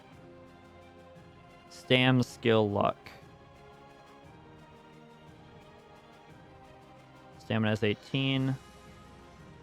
Skills 11. And luck is 9. Okay. Battles. When you are told to fight a creature, you must resolve the battle as described below. First, record the creature's skill and stam scores. Yep. Roll 2 dice for the creature. Add its skill score. This total is its attack strength. Roll the 2 dice for yourself. Add your current skill. This is your attack strength. Whose attack strength is higher? If yours is higher, you have wounded the creature. If the other's, it has wounded you. If both are the same, you have missed. If you wounded the creature, subtract 2 points. Okay, so we do not have damage rolls in this. We do not have damage rolls. We just have attack. So we'll always deal 2 points of damage. It will always do 2 points of damage to us as well. So every attack does 2 damage. Make the appropriate changes to either the creature's or your own stam scores and begin the next attack round. This continues until the stamina score of either you or the creature has been reduced to 0. Some pages you may escape. If you do run away, the creature automatically scores 2 damage on you. Sometimes you'll be told to test your luck. As you will discover, using luck is a risky business. The way you test your luck is as follows. Roll 2 dice. If the number rolled is equal to or less than your current luck score, you have been lucky. If the number rolled is higher, you have been unlucky. Consequences of being lucky or unlucky are found on each page. Each time you use luck, you subtract 1 from the total. Okay. You can also use luck in battles. It looks like if you have wounded a creature, you can use luck to deal 2 extra damage. But if you're unlucky on that roll, you must restore 1, so you essentially just do 1 damage. You're gambling to deal 4, but you might deal just 1. If the creature has wounded you, you can test your luck to try and minimize the wound. If you are lucky, restore 1 of your own damage, meaning that you only take 1 damage. Or if you're unlucky, it deals 3. Okay. So it is biased towards us on that, then. Because it can either do 3 or 1 damage to us, but we can do 4 or 1 to it. Restoring skill, stamina, and luck. Occasionally a page may give instructions to alter your skill score. A magic weapon may increase your skill, but remember that only 1 weapon can be used at a time. You cannot carry 2 magic swords. What the fuck? Kirito can do it. Why can't I? Your skill score can never exceed its initial value. Your stamina score looks like the same. Oh, you start the game with enough provisions for 10 meals. Okay.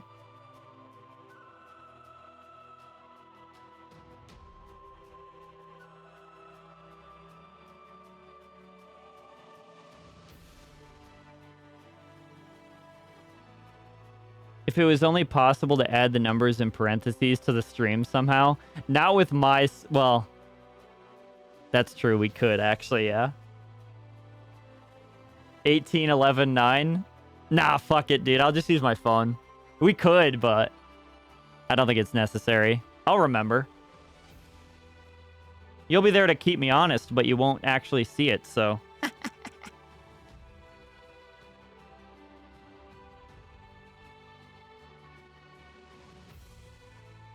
You know what? Fine, you convinced me.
There you go. Now, that's a good idea. So the parentheses next to our 3 skills, or our 3 values, are our initial. Those will not change.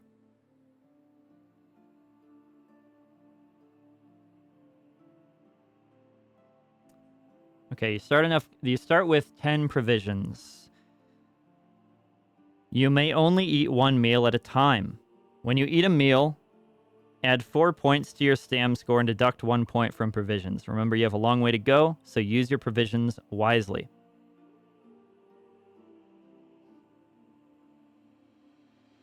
Okay. You start your adventure with a sword, a leather armor, a shield, and a backpack containing provisions for the trip. But you'll find lots more items as the adventure unfolds. Now, I didn't decide to write the inventory on screen. That may be a mistake later. I don't know. I guess we should, huh? Maybe I should have prepared that ahead of time.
I'm not gonna do a timer because we all know that I'll take forever and delay a lot. But should I? I'm not gonna add a transparent. Should I? I think you can read it just fine. I thought about doing that, Dope, but I that's what I did when I started streaming. Is I had like this transparent black thing. I don't want it. Because I found that it just distracted more than helped. Like, you can read the text, and, like, if I have that, I'm gonna, like, somehow this part of the stream's gonna look worse, you know? So this is fine. You are going to add a transparent. No! Also, the map, it does worry me because the rules literally say,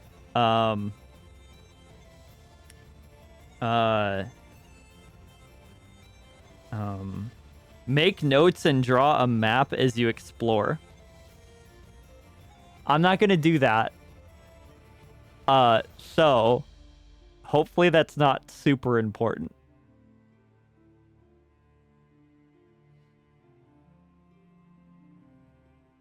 I'm pretty sure that it would be nice, like if I weren't in a pillow fort, I would 100% have a map, like a Microsoft Paint thing.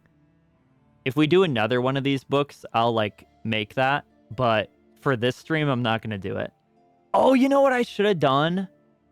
Oh, this would have been so good. I could have. Well, Jex would have been forced to not lurk in this case, but it would have been so good. I could have. There's a way that I can give mods access to essentially like a Microsoft Paint overlay. I could have given them access and have them draw the map. The mods could have drawn the map. Oh, whatever. So I keep looking at the OBS window, which is weird. I'm just gonna look at you guys. But we're not gonna do that. I think it's fine. I think the map is only for if you're trying to replay and like remember and like min-max. I don't think we need to.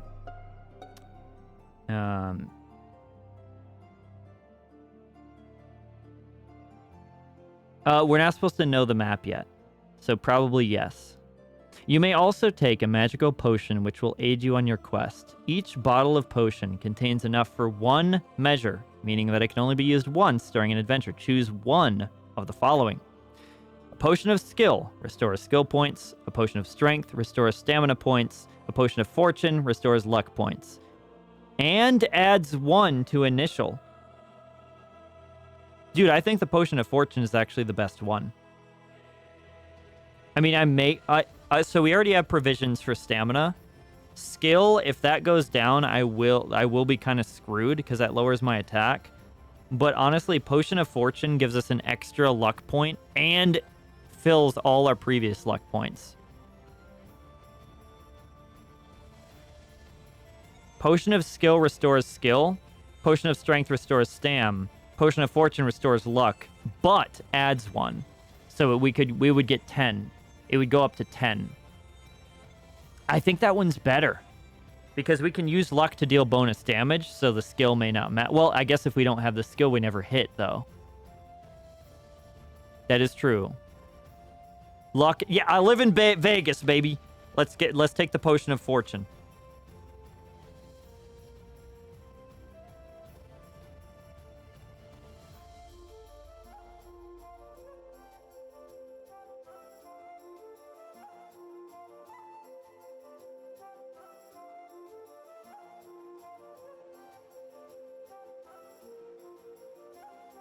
I gotta be off to bed, night all. Night, Charity. Sorry we didn't even start this one before you had to go to bed, but good night.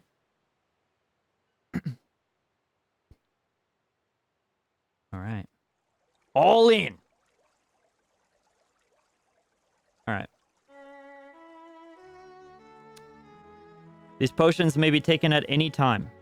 There is only one true way through the Warlock's dungeon, and it will probably take you several attempts to find it. No. Not all rooms contain treasure. Many merely contain traps and creatures which you will no doubt fall afoul of. Several keys are to be found in dungeon rooms. Only by arriving at the Warlock's treasure with the correct keys will you open his chest and get to his treasure. The one true way involves a minimum of risk, and any player no matter how weak on initial dice rolls, should be able to get through fairly easily. May the luck of the gods go with you on the adventure. This is the actual character sheet, which is very simple. But I think ours works just fine. I don't know how much gold we start with. Maybe none. Maybe we're poor. When ads end, we will get started. That was actually timed pretty well.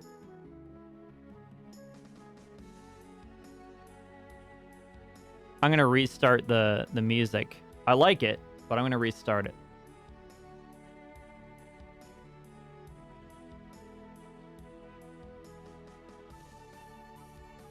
Actually, no, I don't have to. There's 3 hours of this. We should be fine.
Well, the piss in the background.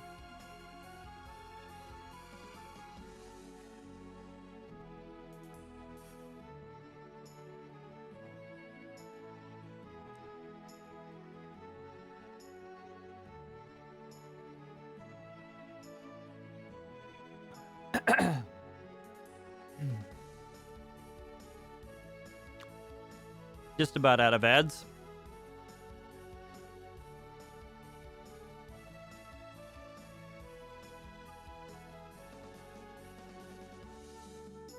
Welcome back from ads, everybody. We are going to get started now.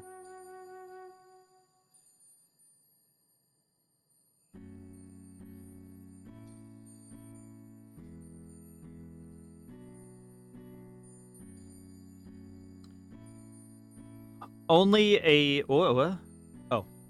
a foolhardy adventurer would embark upon such a perilous quest without first finding out as much as possible about the mountain and its treasures. Before your arrival at the foot of Firetop Mountain, you spent several days with the townsfolk of a local village some 2 days' journey from the base.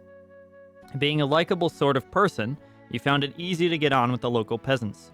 Although they told many stories about the mysterious Warlock Sanctuary, you could not feel sure that all, or indeed any, of these were based on fact. The villagers had seen many adventurers pass through on their way to the mountain, but very few ever returned. The journey ahead was extremely dangerous, that you knew for certain.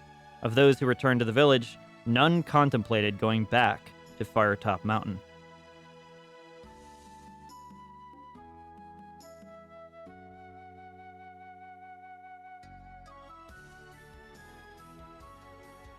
So some people have returned then.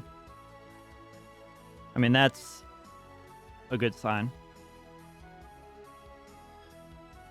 There seemed to be some truth in the rumor that the Warlock's treasure was stored in a magnificent chest with 2 locks, and the keys to these locks were guarded by various creatures within the dungeons. The Warlock himself was a sorcerer of great power. Some described him as old, others as young. Some said his power came from an enchanted deck of cards, others from the silky black gloves that he wore. The entrance to the mountain was guarded by a pack of warty-faced goblins, stupid creatures, fond of their food and drink. Towards the inner chambers, the creatures became more fearsome. To reach the inner chambers, you would have to cross a river. The ferry service was regular, but the ferrymen enjoyed a good barter, so you should save a gold piece for the trip. The locals also encouraged you to keep a good map of your wanderings, for without a map, you would end up hopelessly lost within the mountain. Yeah, it'll be fine. It'll be fine. We won't have to have a map. It's optional. When it finally came to your day of leaving, the whole village turned out to wish you a safe journey. Tears came to the eyes of many of the women, young and old alike. You couldn't help wondering whether they were tears of sorrow shed by eyes which would never see you alive again. Your adventure awaits. May your stamina never fail. Now turn over. If I wasn't plugged into a headphone, I would have rolled over in real life. Ooh. Ooh. Across the clearing is a dark cave entrance. Ooh, this is a cool picture.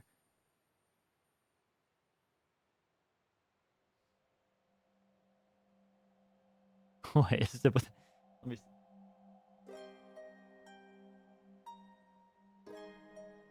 Nah, it'll be... It'll be fine. Trust me. Trust me. Dude, I don't need a map. I'll remember. They'll come around. At last, your 2-day hike is over. You unsheath your sword, lay it on the ground, and sigh with relief as you lower yourself onto the mossy rocks to sit for a moment's rest. You stretch, rub your eyes, and finally look up at Firetop Mountain. The very mountain itself looks menacing. The steep face in front of you looks to have been savaged by the claws of some gargantuan beast. Sharp, rocky crags jut out at unnatural angles. At the top of the mountain, you can see the eerie red coloring, probably some strange vegetation, which has given the mountain its name. Perhaps no one will ever know exactly what grows up there, as climbing the peak must surely be impossible. Your quest lies ahead of you. Across the clearing is a dark cave entrance. You pick up your sword, get to your feet, and consider what dangers may lie ahead of you. But with determination, you thrust your sword home into its scabbard and approach the cave. You peer into the gloom to see dark, slimy walls with pools of water on the stone floor in front of you. The air is cold and dank. You light your lantern and step warily into the blackness. Cobwebs brush your face, and you hear the scurrying of tiny feet. Rats, most likely. Rats mentioned! You set off into the cave. After a few yards, you arrive at a junction. Will you turn west or east? West or east? There's not really any indication of which is correct. We're just gonna go one direction.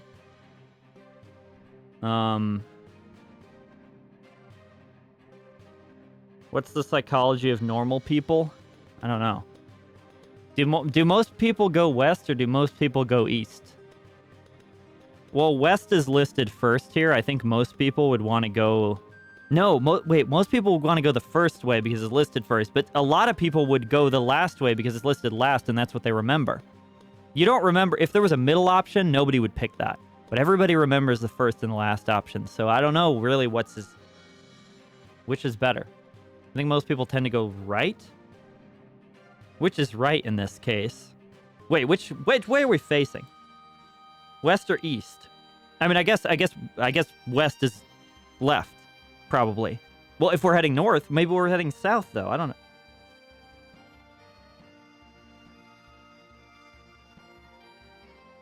We'll go east.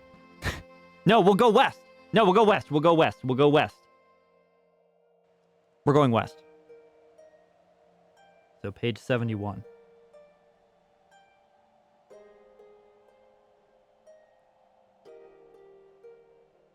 There is a right-hand turn to the north in the passage.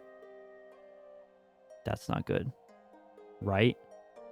Cautiously, you approach a sentry post on the corner, and as you look in, you see a strange goblin-like creature in leather armor asleep at his post. You try to tiptoe past him.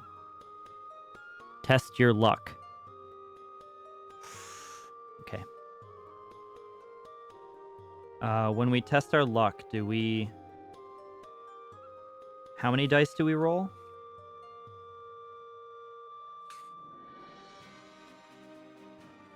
Roll 2. Okay. So we're trying to get a 9 or below, which should be easy. 4! We're the luckiest people! Okay. Goated. Oh, and we use a luck point for that, though. I believe. Right? Yes. Alright. If you are lucky, we were, he does not wake up and remains snoring loudly. Turn to 301. Hell yeah, boys! I think we've already avoided the first fight, and I think we've already gone to the goblin that was sleeping. I'm betting the other one was awake, so we're already on a really good start. To your left, on the west face of the passage, there is a rough-cut wooden door. You listen at the door and can hear a rasping sound, which may be some sort of creature snoring. Do you want to open the door?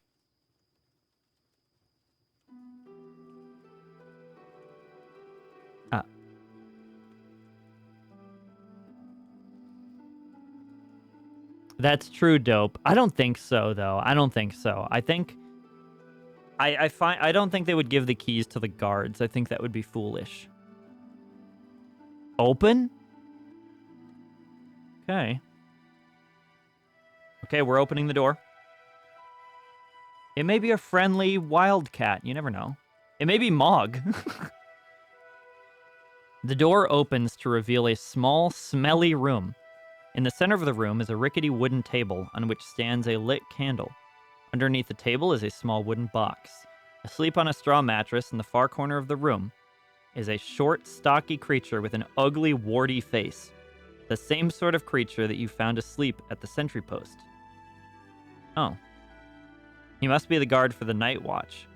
You may either return to the corridor and press on northwards, or creep into the room and try to take the box without waking the creature.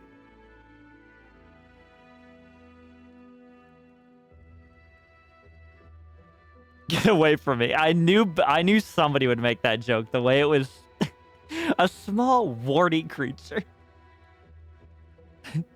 Oh, true. Mog would get us found out immediately. I would not want to test my luck with Mog. All right, let's try. Let's test our luck. I mean, we're luck gods, okay? And we have a potion of luck, too. So this is like our bread and butter. There, I did it, Dope. One of the dice is cocked. Do we count that? I'm going to count it because it's no other way. 6, rather. But 6 is still good. We're on a fucking roll. If you're lucky, he does not wake up.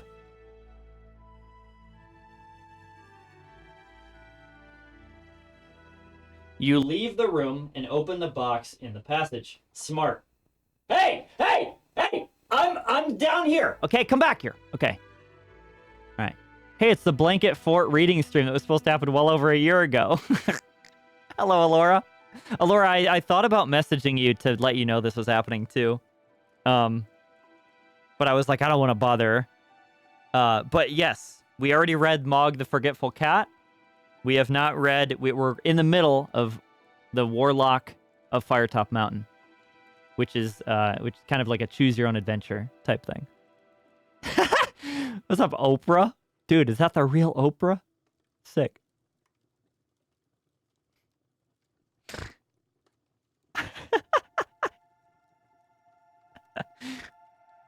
Wait, it wasn't even Leo that used Metacam. That's rare. That's funny. I have a streak to maintain, so I'm here. That's also, admittedly, that's what I also thought too. I was like, Alora's gonna maintain that streak. So I don't have to worry. Oprah, welcome in. This is not my normal content. This is cozy content, which is very unlike the norm. But it seems like it's enjoyable to me anyway. It's fun. You leave the room and open the box in the passage. Inside, you find a single piece of gold. Fuck yeah!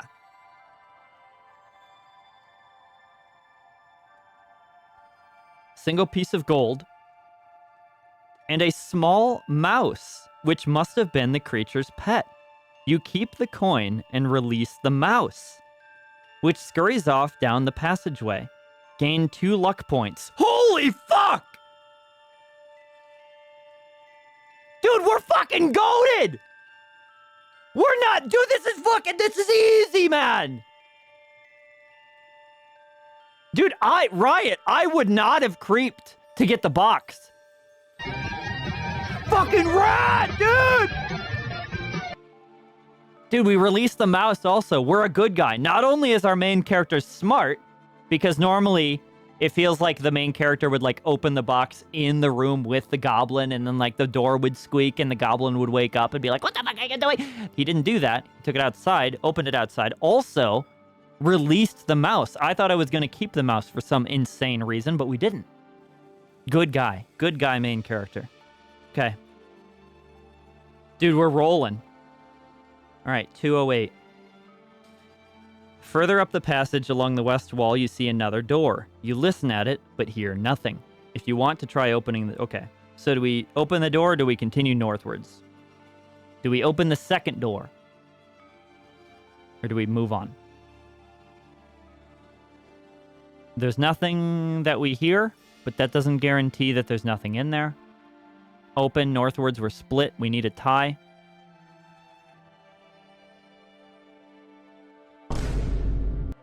Let me open my frickin' piss. Hey, thanks for the follow after I just said that.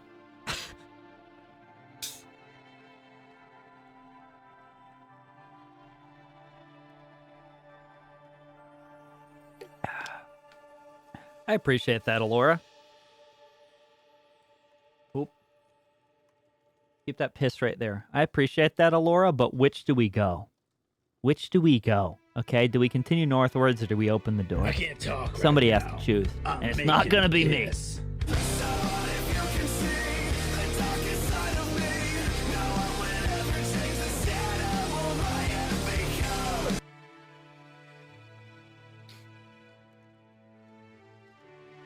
To break the illusion, I could say it's non-brand Mountain Dew, but it's piss. Which way did the mouse go? I don't think the mouse is coming back, Alora. I hate to say it. I think the mouse is gone. Back to the sleeping guard? Maybe. No, it said he scampered up the corridor, so I'm imagining northwards. I imagine he scampered northwards.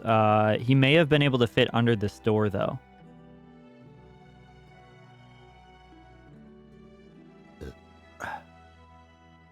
Follow the mouse, but we don't know. Okay. We're gonna assume. Okay, north. We're gonna assume he didn't go in. All right. We're gonna continue northwards. 363.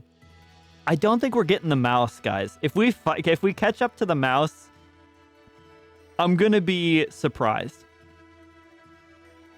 Further up the passage on the west wall, you see another similar door. You listen at the door and grimace to hear the worst singing you've ever heard in your life. Do you want to go into the room to investigate this hideous din or walk on up the passageway? I already know what chat's going to say. It's pretty obvious. Yeah. Yeah. I mean, it's like funny meme singing guy probably and then if it like records what he's singing, I'm going to have to sing. Yeah. Okay. 370. The door opens to reveal a small room. The room is dirty and unkempt. Is it my room? A straw mattress lies in one corner. In the center of the room is a wooden table, upon which a candle burns, lighting the room with its flickering flame. A small box rests under the table. Seated around the table are two small creatures with warty skin. Oh, there's a picture for this one.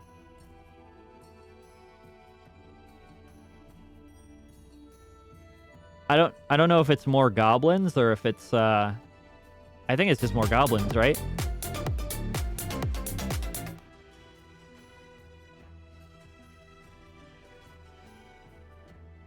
Dressed in leather armor, they are drinking some sort of grog, and by the way they staggered to their feet on your arrival, you assume they are very drunk.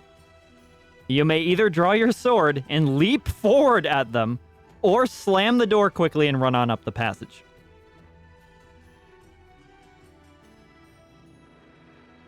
Do we kill Booney and his friend, or do we get out of here? Because I mean, they are drunk. Kill them? They are drunk, so I'm assuming they're not super strong, but also there's two of them. Please, I can't even stand. No, Dope is bloodthirsty. What do people think? Do we fight these two? They're just hanging out. I agree. I don't think there's any reason we need to learn how to fight.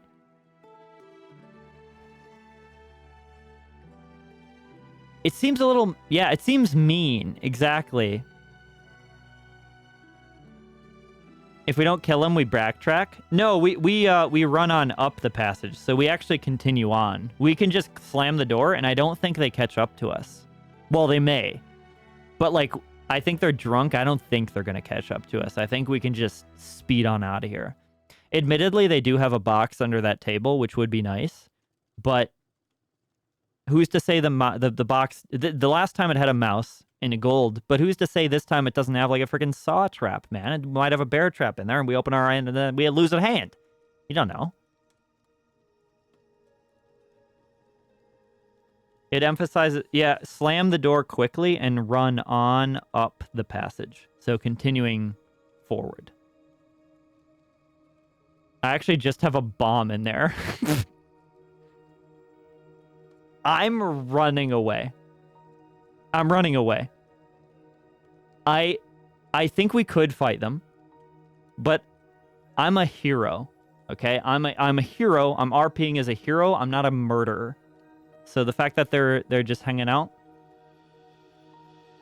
yeah, we're leaving. 42. We're letting them live. It's my executive decision.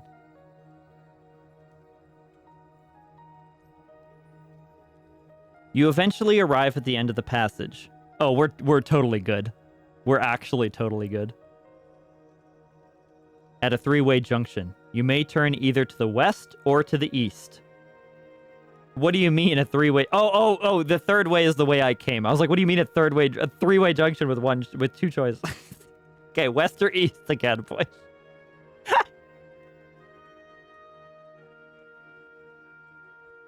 Dude, sitting in one position for so long at my age, dude, I'm not old, but it's not... Oh. I've been sitting here because it's weight activated. I just get drunk because I can't move without dying. Dude, if Booney has cookies, I would go back immediately. We should take a left, but maybe a map would come in handy. No. Man, if only we had a map. We don't have a map. We don't have a map. You're like 60. I'm not 60 years old. Okay, well, we're going to go left now. So that'd be west, 257.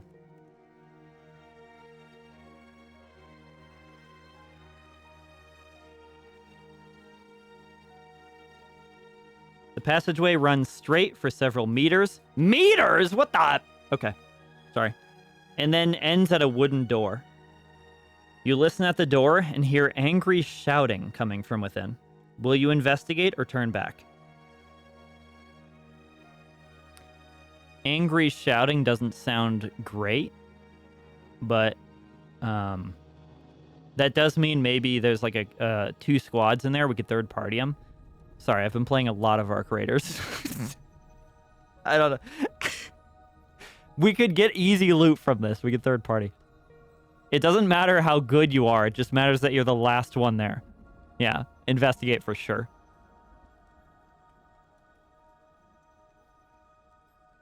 $168.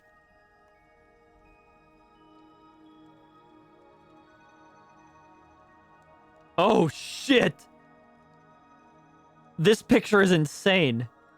Oh my god, if only you guys could see this. If only you could see this picture, it's insane.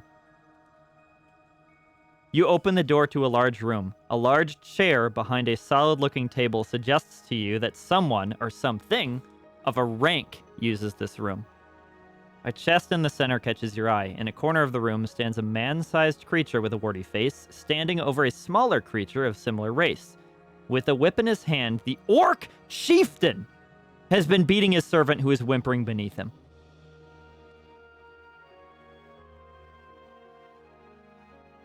This guy... We're about to... Okay. We avoided the two drunk goblins just so we could face the orc chieftain.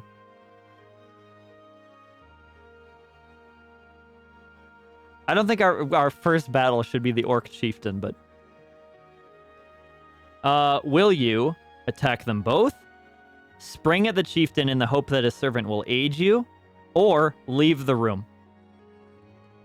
Save the servant, I think makes sense, yeah. Spring at the chieftain in the hope that the servant will aid you, though. The servant may not aid us. The servant may not give a flying fuck about us. F the chieftain, agreed, but the servant may stab us in the back. He may worm tongue our ass. All right, I'm gonna believe in goodness, and I'm going to save the servant, and hope that he doesn't stab me in the back. Oh, we got a Booney comic, boys. Hold on.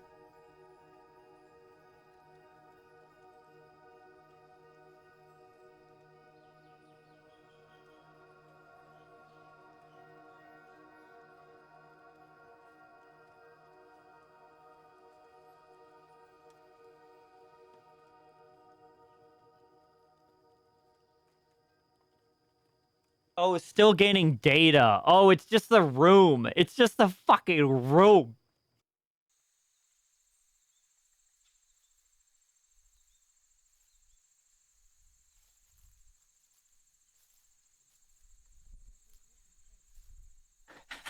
No, Stinky, if you switch to Metacam, I'm just in the center of my room.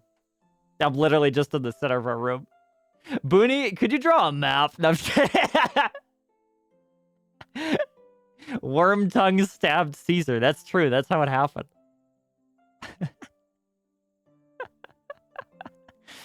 What up, Stink?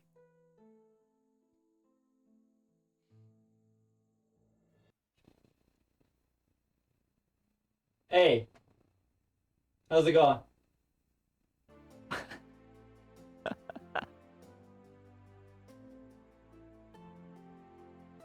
Time for me to go to bed soon. I'm eepy. Yeah, it's late.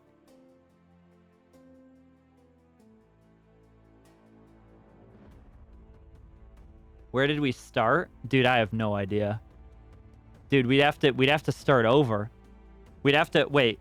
Can I follow where we started? Let's follow where I started. Okay, so Booney first. We went west at a two-way junction. So we went left. I hope you're ready for this. We went left. Then we tiptoed past a goblin. Then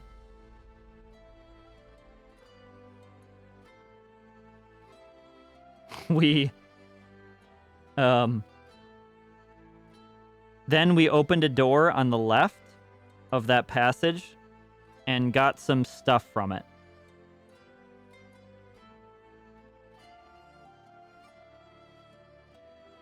Sorry, this is a recap also for Stinky, I guess.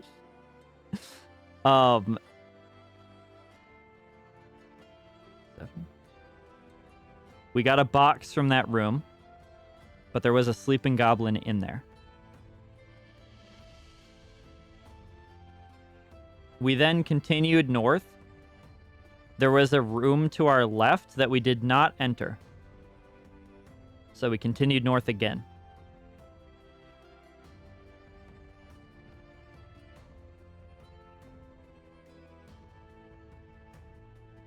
Oh, this book smells good, by the way. It has good book smell.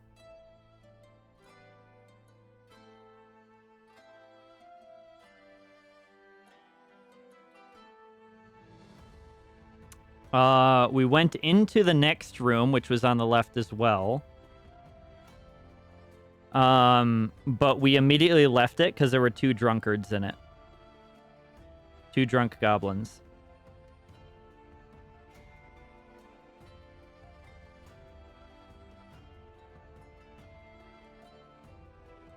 We then arrived at another 2-way junction, which we went left. So we went west.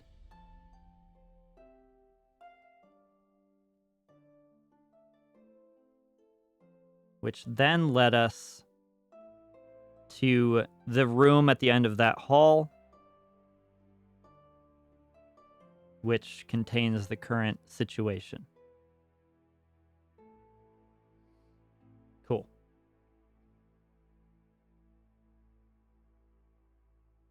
Yeah, you're on map duty now, Booney. That's more important than that's more important than the comic this time. We were following the mouse wherever that little scamp went. We're not gonna find the mouse, chat. We're not gonna find the mouse again. I guarantee you we're not gonna find the mouse.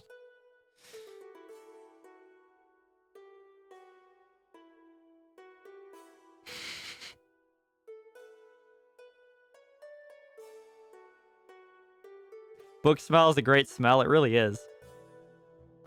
This book smells pleasantly old while also being new at the same time. Because I did buy it new, but like it has a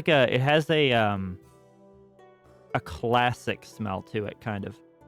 Like it smells like the book's been around for a little while.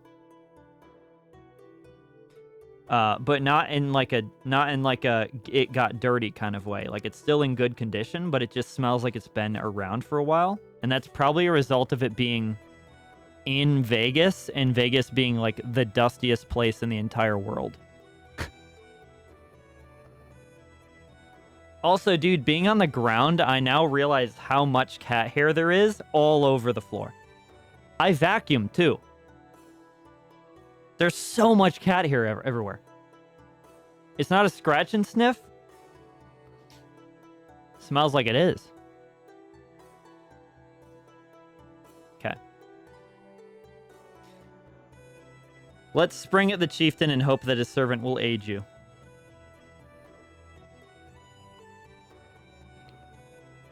As you spring at the chieftain, his servant rises to his feet, picks up a hefty wooden stick, and joins the melee. But to your disappointment, he attacks you! I told you he was going to do that. We had to believe in goodness, but I had a feeling. I had a fucking feeling.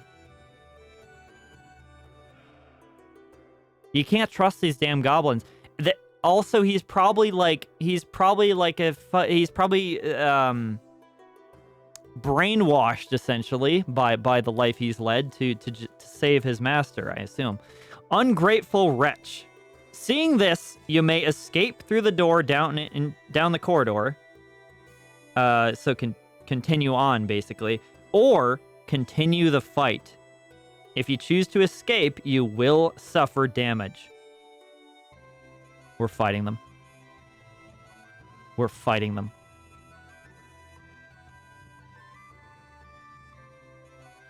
$372. I hope we didn't get like... Why did I leave that redeem active for this stream? It's also so quiet for me too, so it's never gonna scare me, but it'll scare chat. You will suffer damage fighting, yes, but I think at this point we've committed. And honestly, to say we killed a chieftain is worth the fight, I think. The battle commences. Orc Chieftain and Servant. Fight them one at a time. Okay, so we don't... Okay, I was wondering how they were going to do 2 fights. They don't do 2 fights. You suffer one, or you fight one at a time. Okay, so we'll start with this Servant. Because the Servant... I'm gonna role play it that the Servant jumped at us as we tried to run past him to attack the Chieftain. So we fight the Servant first. The Chieftain stands back, crosses his arms, and watches us fight. Because, like, it's entertainment to him.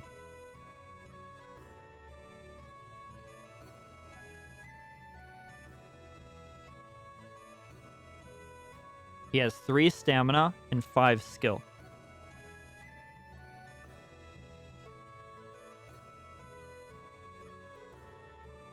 Orc just pulled out a Glicky. Okay.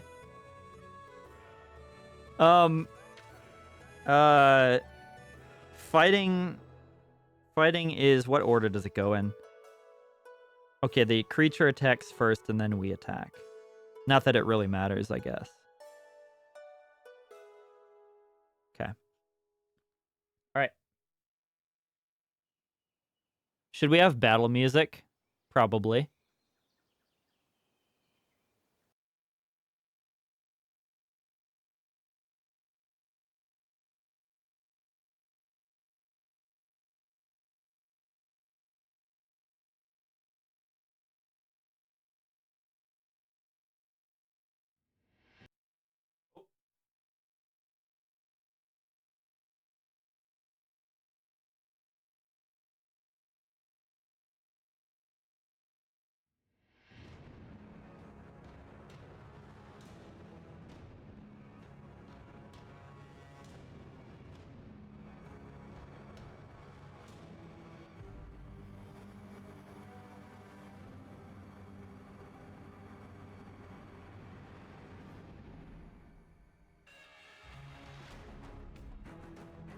Damn, this kind of goes hard. What the hell? All right. This is just searching on YouTube battle music and dungeon and looking at the first result. I'm hugging you guys. Yeah, I just... yeah. All right. Our roll for skill. Okay. Oh, shit. Oh, wait, that's the creature's roll because he goes first. Fuck yeah, then. 3. 3 plus 5 is 8. Okay, we rolled slightly better. It's a 6. So we fucking destroyed him. So we do 2 damage to him. Should we test our luck and do 4 damage to him, which would instantly kill him?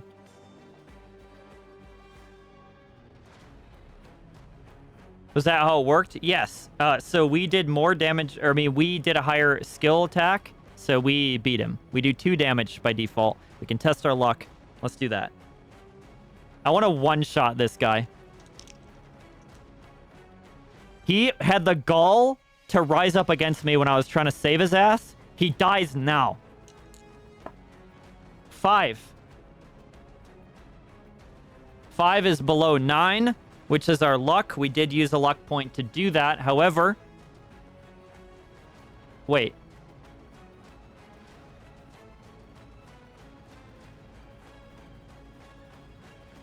We gained 2 luck before. I think I accidentally bumped the luck thing, because we were at 8, weren't we? I swear we were at 8. I think I bumped it. I think we're down to... No. No, because we gained 2 luck after using 2 luck. Okay, that's actually accurate. Okay, we're good. All right. Anyway, tested our luck. We deal 4 damage to him. He's dead. He's fucking dead instantly. Get shit on, brother. I keep closing the book and forgetting where we were.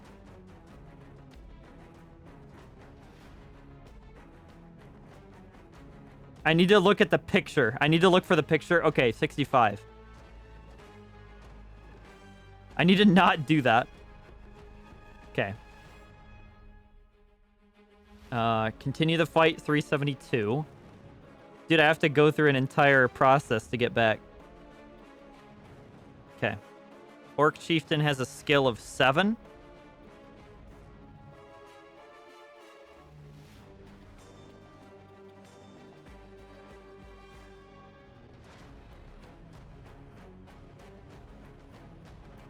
Oh yeah, I never use a bookmark. It would be helpful here though, wouldn't it? Brother, what happened?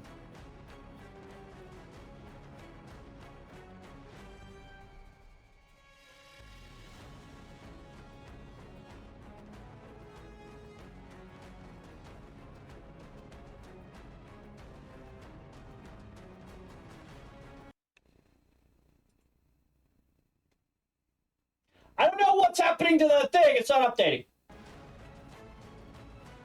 The monster's stats are not updating. Oh, now they are. Fuck.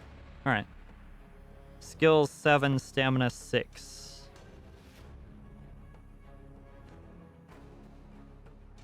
There's cat hair on every page. Yeah, just put some cat hair on the current page. Wait, do I have something I could use as a bookmark?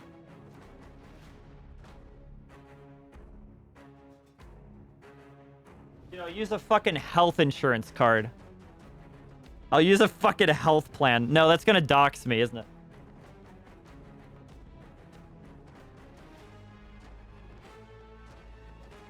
I'm gonna use Among Us.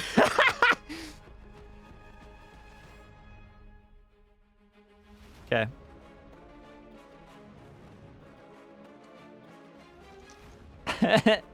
John Cat, he knows my name. All right. So we're rolling. How is our skill 15 right now? What is happening? Was I pressing the wrong button? I bet that's what I was doing, wasn't I? I was pressing the wrong skill up. Yeah. It's my fault then. How do you not have bookmarks? I read tons of books and I just remember what page I'm on. Or not the page. I remember like what percentage of the book I was at. And I just kind of like search around every time. I don't know. I've never like used bookmarks. I always got them from the library. And I was like, fuck these, dude. I don't want them. I like tweaking. I like the idea of tweaking monster. I mean, it is actually what I was doing. That's funny, though. Search around every time. Dude, it's like, it's how I remember. I'm like, oh, this is where I was at. Oh, this guy, like, it works as a catch-up mechanic for me because I can read part of what I already read, like skim it and be like, oh, okay, that's what just happened. Yep. It's like a previously on book.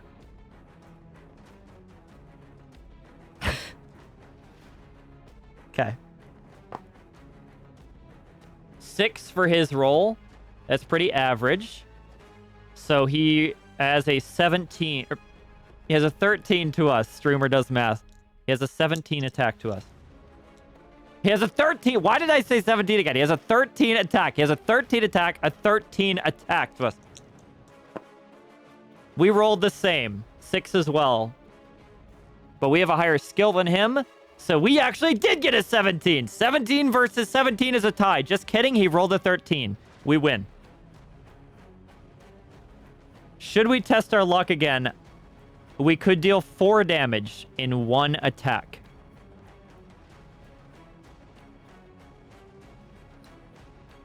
Or do we just say, I'll take the 2 damage. No need to luck. I agree. 2 damage. He has 4 left. What's up, Pyro? Welcome in. We're fighting a freaking guy. An orc chieftain. No, I would say that our sword and leather armor are just like what we have. I think that's our base stats. Like, I think if we could get like a magic sword, which would give us a buff and like probably better armor. Stuff like that. All right. He's attacking again. 7. He rolled a 7. What's up, Sky? So that is a 14 to hit. We rolled an 8! We rolled an 8! That's a 19. So we beat him again. We're dealing another 2. Yeah, solo D&D, it's like D&D light, Pyro. It's really cool, actually. because it's like a choose your own adventure book combined with a D&D mechanic. So, do we want to use luck and kill him now? Or do we want to attack him again? Nice fort. Thanks, man. You can get a good look at it from Metacam. I want to test my luck because I'm a lucky boy. So if we roll less than our stat of 8... Did you say you took 2 damage? I did not. We took no damage. We got off very well. We have not taken any damage yet. Don't waste your luck. I'm fucking doing it. I'm in Vegas, baby. 6. 6 is less than 8. We tested our luck and we fucking got it. We used 1 luck to do that, but he is dead. He is dead.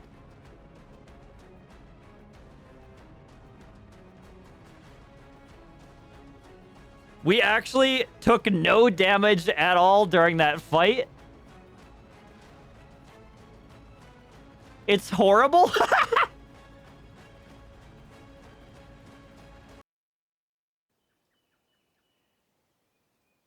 Get shit on. That's so good. We went to save the so we did the good guy option, so that's like +1 karma to us, even though there's no karma. But we tried to save the servant. He denied our efforts and tried to kill us. We one-shotted him. The boss was like, oh shit, I have to actually take this seriously now. Tried to fight us. Didn't hit us at all. We killed him in 2 turns.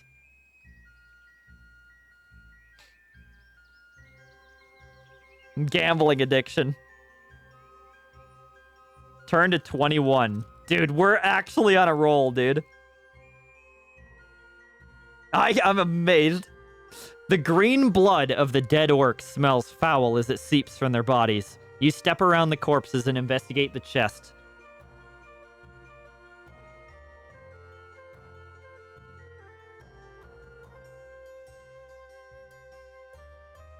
It is a sturdy affair, made of strong oak and iron, and it is firmly locked.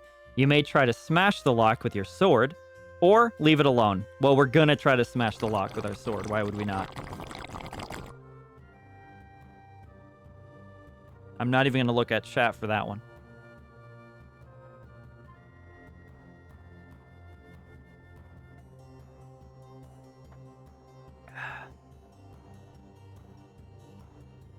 The lock was obviously inadequate. It flies off and lands on the floor several meters away.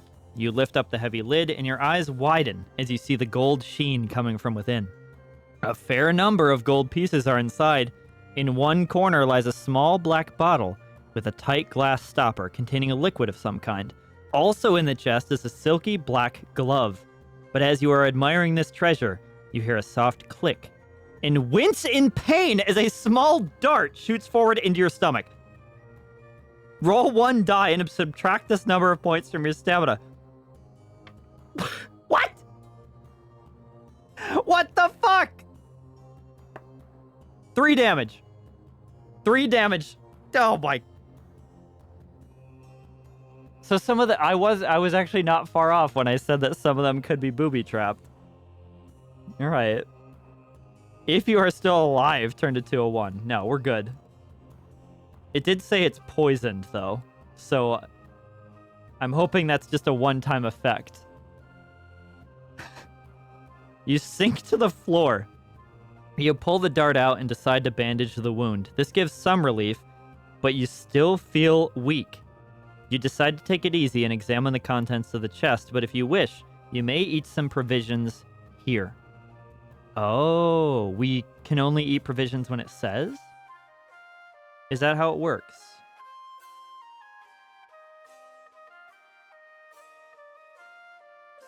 I think it is. So if we eat provisions, we'll regain 4 stamina, which we only lost 3, but we could... I mean, we could get it up to max. We get 4. Should we eat provisions? Don't waste them. Wasteful? Yeah, I agree. unless we can only eat them. The rule set doesn't say that we can only eat provisions at certain times, but the fact that it specifies it here kind of indicates that, well, we'll see. We'll probably get other options other times. Don't do anything I wouldn't do. I won't, I think. Wasteful. There are 25 gold pieces.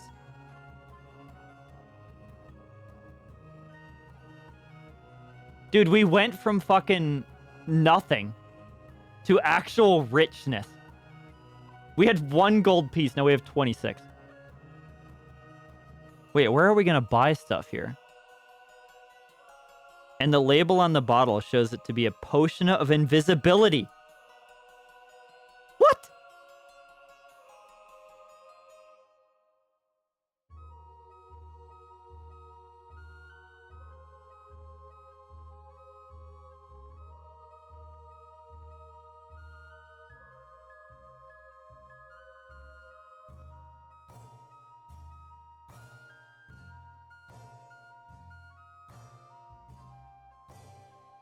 That's so good. The glove is a mystery. You may put any or all of these into your haversack. I'm taking it all. I'm taking it all.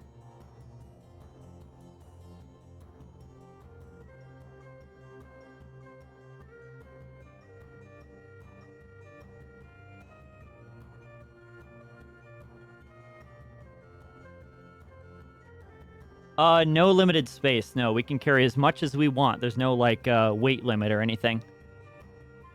We got Potion of Invisibility, Black Glove. We don't know what it does, but I do remember from the very beginning that they said that the Warlock has 2 black gloves. So I'm betting this has something to do with that. And then we got 25 gold.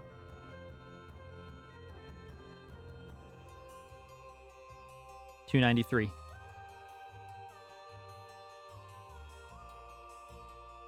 You arrive back on the junction in the passage and walk straight on eastwards. Oh, so that was an optional room.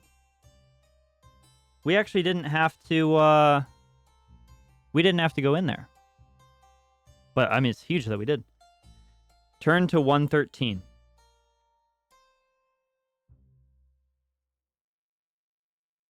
You arrive at another junction in the passage. Oh, wait. Oh, I guess we are continuing. I don't know. You arrive at another junction in the passage. You may either go northwards or continue eastwards. Yeah, we must. Okay, so it's a new direction. We are not going back. I don't know why it said we went back. But our options before would have been southwards, so it's a new place, yeah. Northwards or eastwards. I mean, we've been going north the whole time.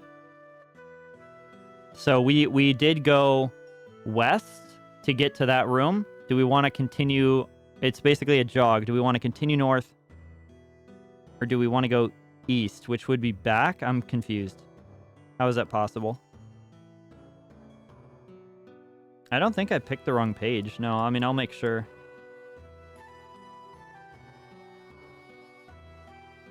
$372.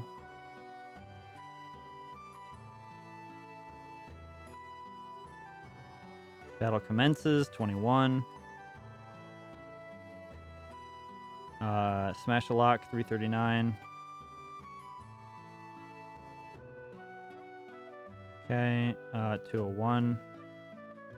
Dude, I forgot how many pages we went through. 201. 293.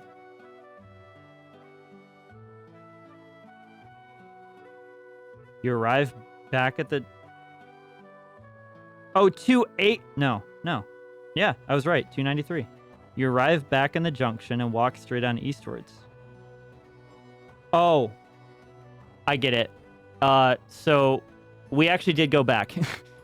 We went back and we passed that junction, continuing eastwards the way we could have originally gone. And now we're either able to continue east or head north. So we're either turning left to go north or we're continuing. That makes sense. That makes a lot of sense. So that room was optional, but now we're going the way we're supposed to go. Okay. I'd say north. Yeah. I think north is better. Dude, I don't need a map. I mean, I would love if you're drawing one, Booney, but I don't need a map. All right.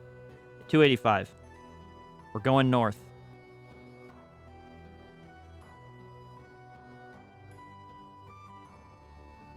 You see a well-used door on the right-hand east side of the passageway. With your ear to the keyhole, you listen and hear a man screaming for help from inside. Will you open the door or walk on?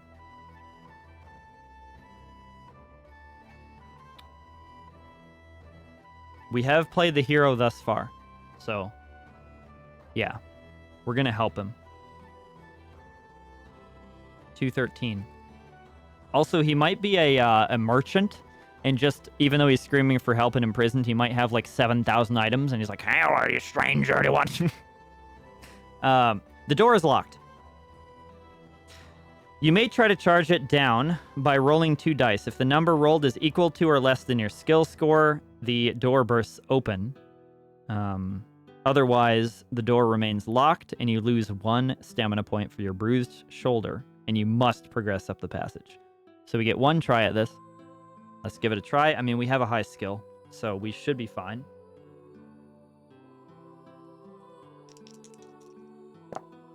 That's a 5, baby. So we break down the door. 36. The locked door bursts open and a nauseating stench hits your nostrils. Inside the room, the floor is covered with bones, rotting vegetation, and slime. A wild-haired old man, clothed in rags, rushes at you screaming. His beard is long and gray, and he's waving an old wooden chair leg. This is what he looks like, by the way.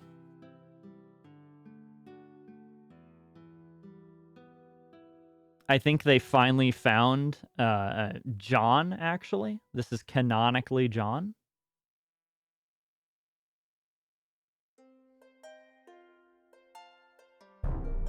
Is he simply insane as he appears, or has this been some kind of trap? You may either shout at him to try to calm him down, as shouting generally does, or draw your sword and attack him. Well, I don't think we should kill him, but I also don't think shouting generally calms people down. But we could try.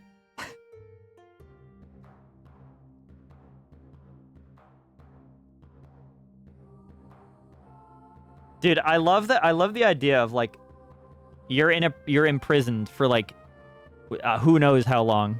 Goblins have imprisoned you. You've been probably tortured. Random man charges, like the door caves in. You're high strung. You rush at the man. He shouts at you. Hey! Settle down!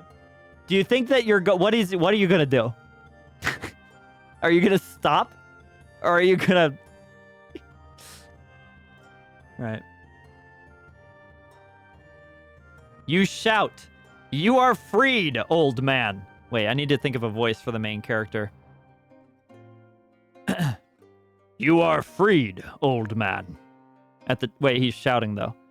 You are freed, old man! At the top of your voice. Instantly, his ranting cease. He stops dead in his tracks and sinks to the floor, weeping loudly. Hell yeah. As he gradually composes himself, he thanks you many times. I'm going to pause there because ads are about to play. But things are going well. Let me use a bookmark. And by that, I mean an Among Us figure. Chat, I'm going to go piss. While I'm doing that, I'm going to think of a better voice for the main character. And I will see you in 3 minutes.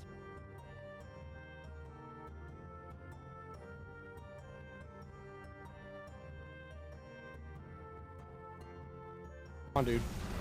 Nice and slow. On the way down. On the way down. Nice and slow. Perfect. There you go. It's bullshit! Angle. Let's... Oh! That's a 5-star! That's probably clear! What? Stay back, dogs! Stay back! Oh my god!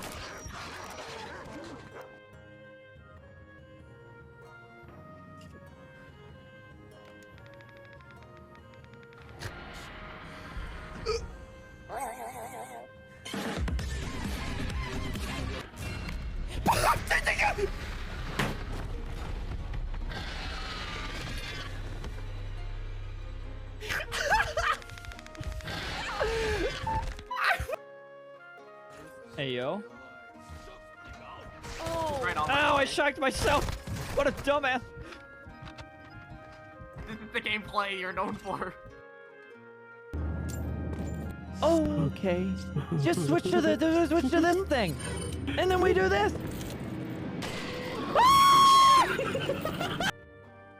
My god, what was that? What was that?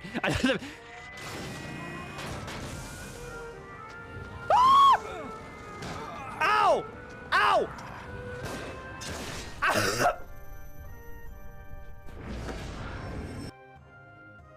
You're gonna have to, like, make me come.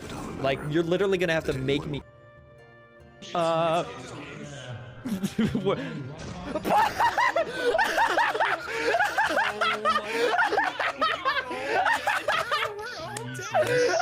What happened? I just killed like 30 people, I think. And now if I could sing a song real quick. Oh, I'm lagging out. The Game Awards? Oh, I actually liked the Game Awards this year. I'm not reacting to this. I'm ignoring Happy birthday! I don't understand how... Okay, I'm playing the trailer. Witcher 4 is based. Let's watch it. Everybody, shh, shh, shh, shh. Farming likes and not supporting my fellow streamers. I hope that in the future we can get to a point where you can understand that I want to watch every single one of Harry's streams. It's Harrison, live on Twitch. It's _Harrison. Oh, you guys couldn't even see me drink piss. Hold on, let me make sure you can see. Oh! It will work now, though. That's my bad, dude. Hold on, let me throw one in as. Yeah, it works. Oh, you fuckers! You motherfuckers! No! No!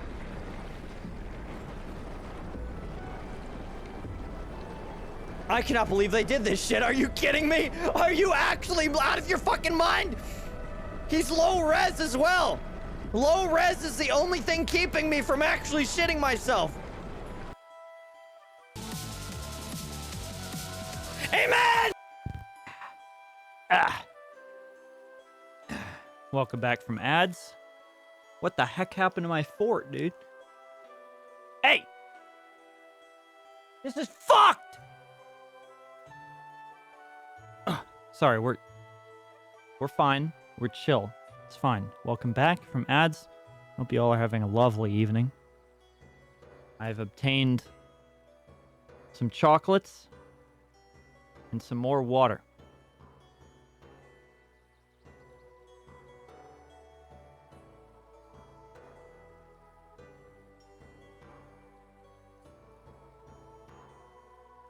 Let's continue.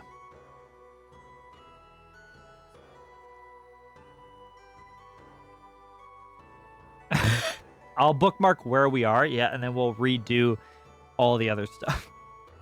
Or just watch it on your phone. Oh. All right. As he gradually composes himself, he thanks you many times. You talk with him in the hope of discovering some of the secrets of the mountain, and he begins to tell his story. Many years ago, he was an adventurer like you. Okay. Until he took an arrow to the knee in search of the warlock's treasure. He was captured by the orcs and thrown into his solitary cell as a sort of pet for the creatures. You ask whether he would like to accompany you into the mountain, but he simply wants to leave and see the world again.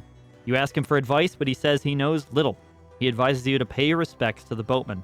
He tells you that you must pull the right-hand lever on the wall ahead to open the iron gate at the end of the passage. He has also learned that the keys to the boathouse are guarded by a man and his dog. You shake hands, leave the room, and go your separate ways. Add 1 luck. Hey! There's no sound for the raid. I suddenly understand why. I know now why it didn't work, so I'll fix it for next time. Carly, welcome in. Raiders, welcome in.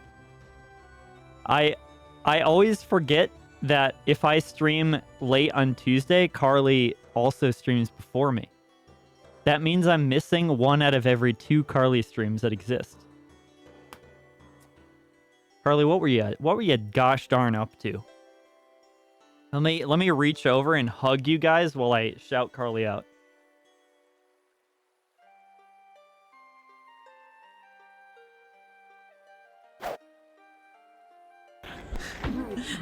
Just let me get rid of this one. Fury looks so fun. Oh shit. Fury looks incredibly fun. What are That's they definitely doing? one I'm adding to my list because of that. Because of your stream.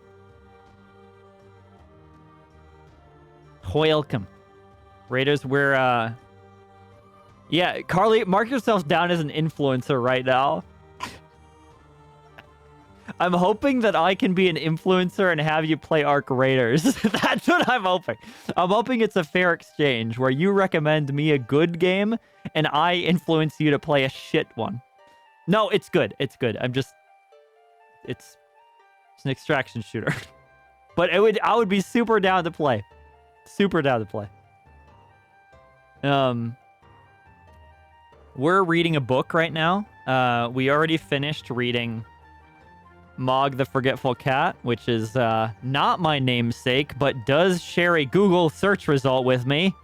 So we read this. It's very good. Now we're reading Warlock of Firetop Mountain.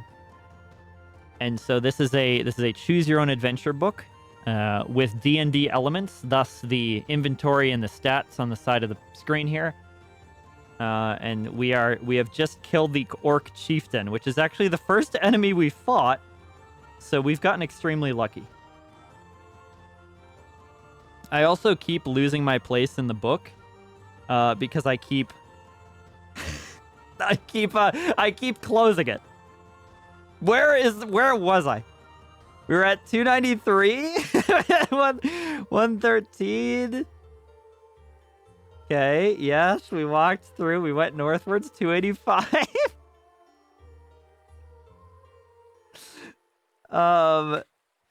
Raiders, if you've ever played a game called Sorcery, it is from this book series. It is adapted from this. This book itself has also been adapted into game form many a time. 213. Okay. We just befriended an old man as well that was held captive in this mountain. We did get some information from him. 263. Fuck, I went back so far, man. Okay, add 1 luck. Okay, we did not add that yet. So that is a luck added. Seems like something you should invest in. Okay, listen. I use the Among Us figure when I remember as a bookmark. It will work, I promise. Okay, so we must pull the right-hand lever on the wall ahead. We must find the keys to the boathouse guarded by a man and his dog. And we have 1 luck. Okay, great. 314. Further up the passage, you see a door in the east wall. You listen hard, but can hear no sound. Do you want to open the door to investigate? If so, turn to 223. If you want to walk further up the passage, turn to 300. I think the way forward is up ahead. But we can explore this if we want to. What do we want to do?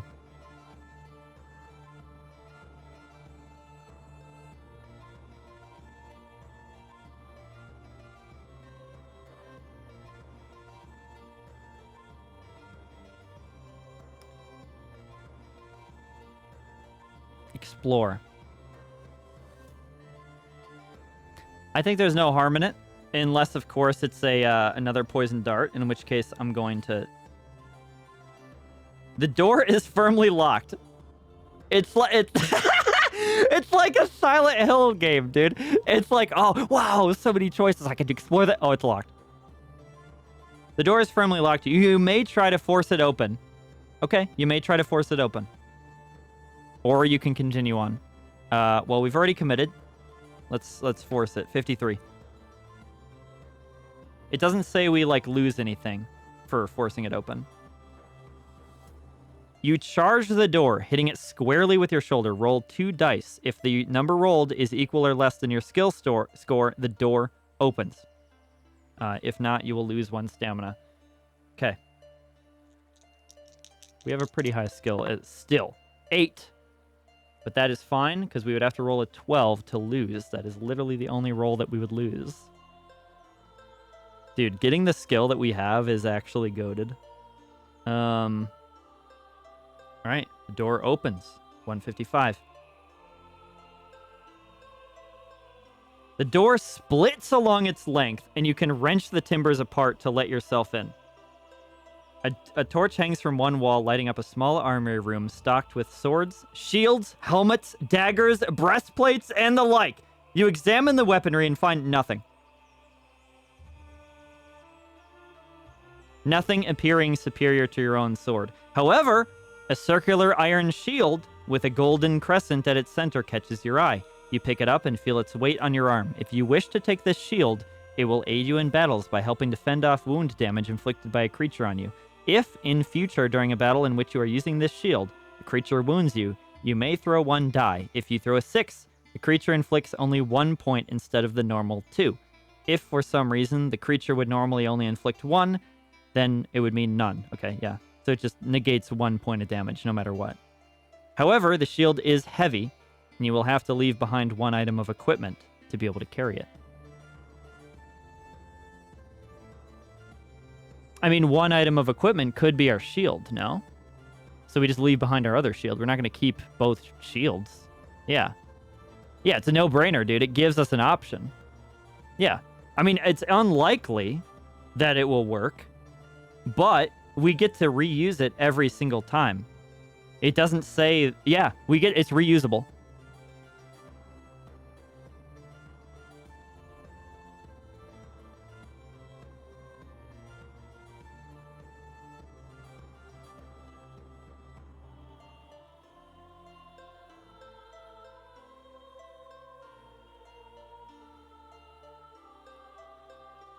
Actually fucking goated, Carly. Thank you for picking that option. I'm throwing the other shield into the fucking pile of useless weaponry, apparently. Don't you hate that? Don't you hate that in, like, any movie or game when you, like, discover an armory and it's like, oh, this all sucks, though. They didn't take care of it. Like, okay, dude, who's keeping an armory where all the swords suck ass? Come on.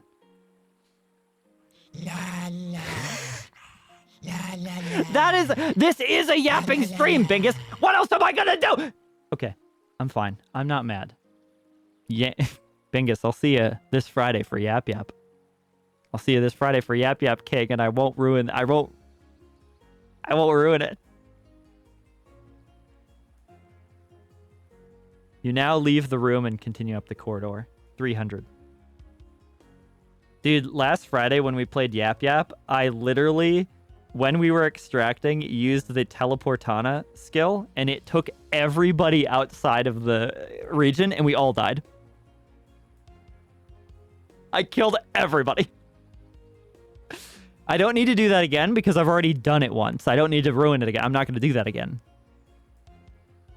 Yeah, we are going to play Yap Yap again, and this time I won't be busy with work at the same time. That was incredibly annoying, by the way. It turns out that I spent an extra 8 hours doing work. I'm going to ask my boss if I can take Friday off this week as a result.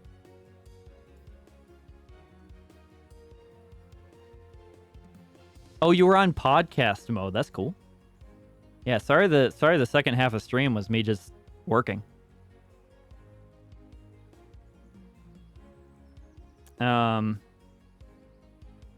Okay. On the east wall of the passage, you see another door, this time made of solid metal. So we're not going to be able to break this one. Listening at the door, you hear the sound of tortured screams coming from within. If you wish to try opening the door, or you can ignore it.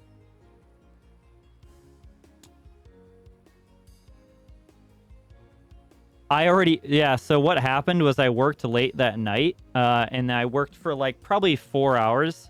Not consistently, but I was trying to solve a problem and I couldn't figure it out. For the record, what I do for work is a network engineer, so I manage network systems. We had a problem with a switch that kept not working, and it was really stupid. Netgear sucks ass, and so I had to eventually go on site Saturday for 3 hours and factory reset the dang thing and build it from scratch because it just wasn't working. Turns out that it was more than likely a control issue with a system that we have in place that the user can use to change ports on the switch, and it was making changes to it without us asking it to. Just the way it was programmed. I didn't program it. So it broke again today, just so you know. And so I fixed it again, and then I said, hey, I reached out to the programmer and I was like, dude, I don't want it to do this. So I think they're gonna fix it now. In the meantime, I locked them out of the system. I'm just like, no, you can't control anything right now. So, I mean, the benefit of my job is in a few months' time, when I know more what I'm doing, I'll be able to do most of it remotely. So that'll mean more streams for you guys, or at least more effort into the streams. Well, as if this isn't effort, dude. Come on. But yeah. It also has the drawback of sometimes I just have to work when it's not when I'm not really on the clock, because if systems are broken, money is being lost. Especially in this case, because this system was running a I'm not gonna say which casino, but it was running a very high end area with, like, we're talking like every hand is like thousands of dollars. So. Okay, we should investigate, right? We're gonna investigate tortured screams. I do some stuff for MGM properties, yeah. Not this one. 102. Okay. The door is not locked and opens. The room in front of you seems to be a small torture chamber with various torture devices around the walls. In the center of the room, two small hunchbacked creatures are having their fiendish way with a dwarf. I do not like the way that's worded. I do not like the wording of that. Having their fiendish way.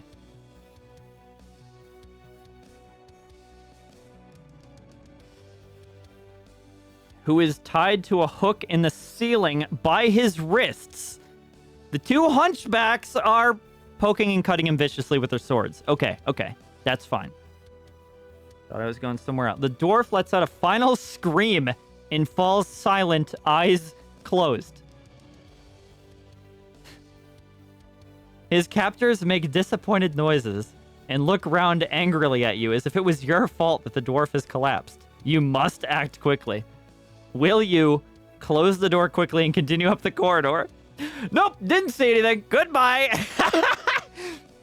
Draw your sword and try to fight the creatures, or stride over. This last choice is insane.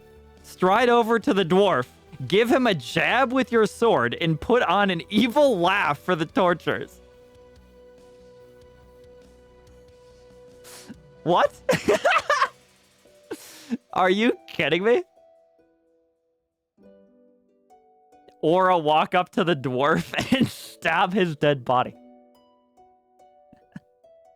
It's trying to like blend in. You're trying to be like, hey, how about your side, guys? Like you're not a goblin. They're gonna kill you on sight. It doesn't matter what you do. We're not gonna blend in. I know that's the point of it, but we're not gonna blend in. They're gonna be like, dude, what are you doing? Maybe if our evil laugh is really good.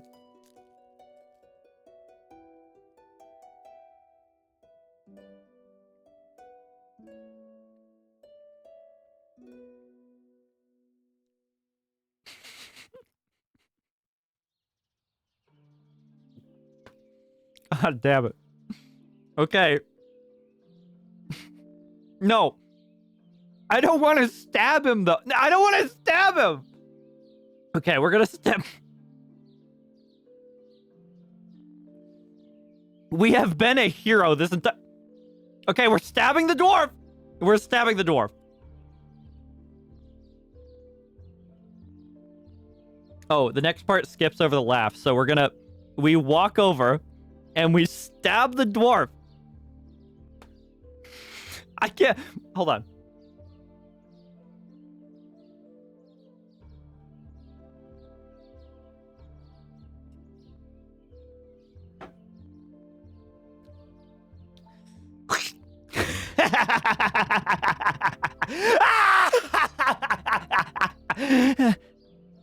And then I like look at them for their reaction. The two goblin torturers look at each other amazed, and then look at you. They chatter to themselves and then indicate for you to wait while they go off and get another dwarf. It fucking worked. They chatter to themselves and then indicate for you to wait while they go off and get another dwarf to give them some more fun. They disappear out of the room and you cut down the dwarf, who is, as you guessed, quite dead. Also, you fucking stabbed him, so he's definitely dead now. You decide it best to leave and press on northwards. What? Wait, we don't get to like wait and have them come in with the next one and then we stab him too? Yeah, we don't get to do that. We just have to move on. That's so funny, dude. It worked. What? I did not.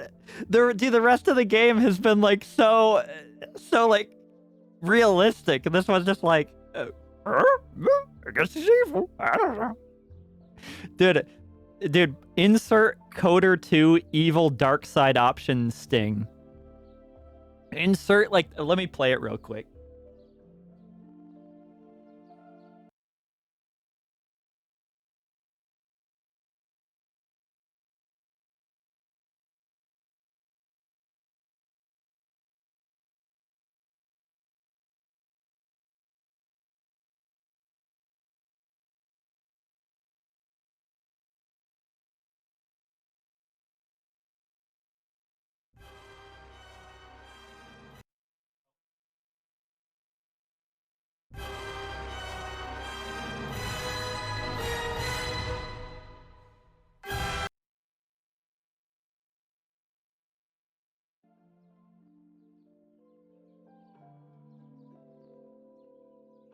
I hope you're happy, chat.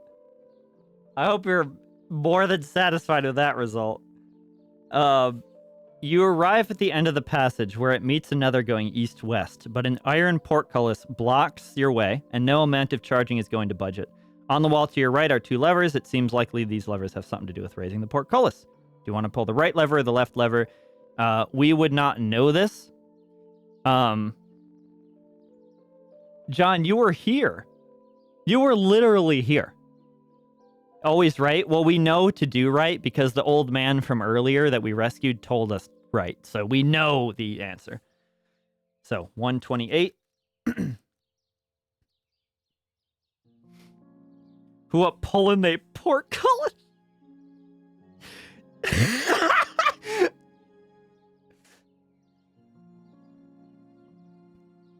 You hear a deep rumbling noise, and the ground begins to shudder. Slowly and noisily, the portcullis rises into the ceiling. You may now walk to the junction. Will you turn west or east? Now this we don't know. West or east, boys? What do we think? Or if you don't know cardinal directions, left or right? East. East. All right. 58.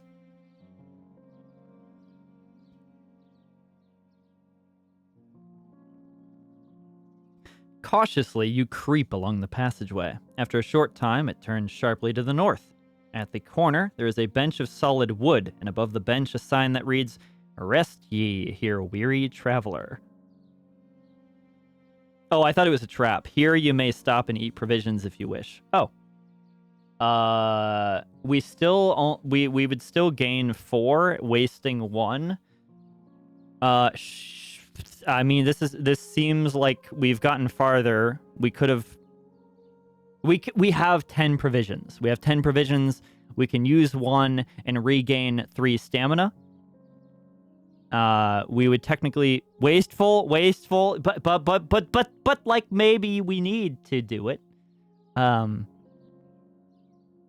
It's your choice. I leave it in your hands. Do it. We have 1 vote for do it, 1 vote for don't do it.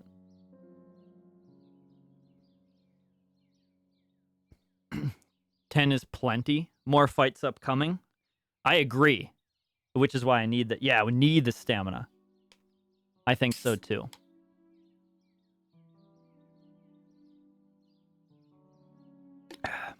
What's up, Nate? Nate says don't. We have 2 don'ts, we have 3 yeses. I'm gonna say we do it. We're gonna eat a provision. We're gonna rest here. Hopefully the bench isn't a trap as well. So, but we gain 3 stamina. Bringing us back to our max value.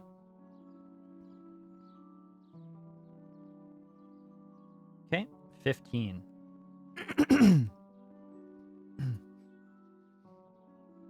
As you sit on the bench and eat your food, you begin to feel deeply relaxed, and the aches from your body seem to be soothing themselves away. This resting place is enchanted.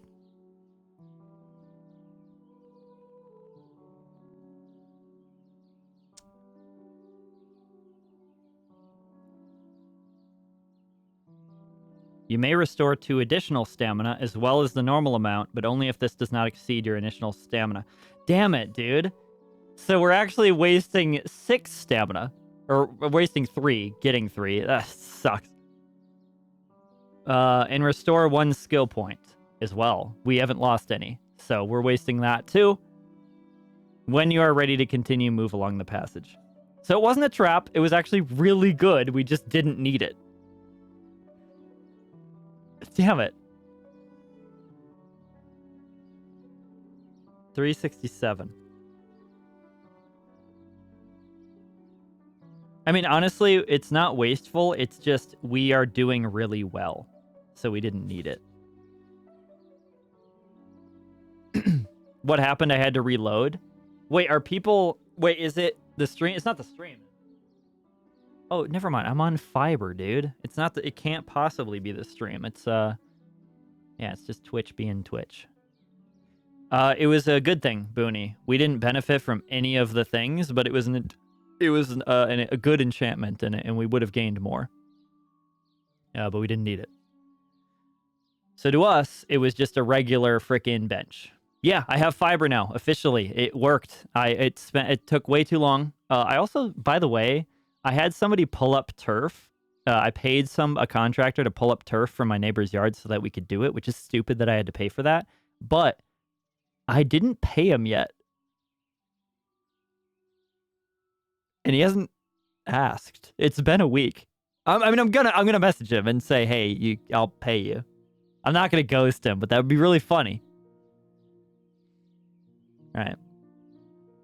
You arrive at another junction in the passageway. If you would like to turn westwards, turn to. If you would like to go west or east. Okay, west or east then. We continued on, so west or east. Wait. Oh, it was going northwards. Yeah, so west or east. Left, east. Those are two opposite votes. East. Okay, we have more easts than lefts. We're going east. 323.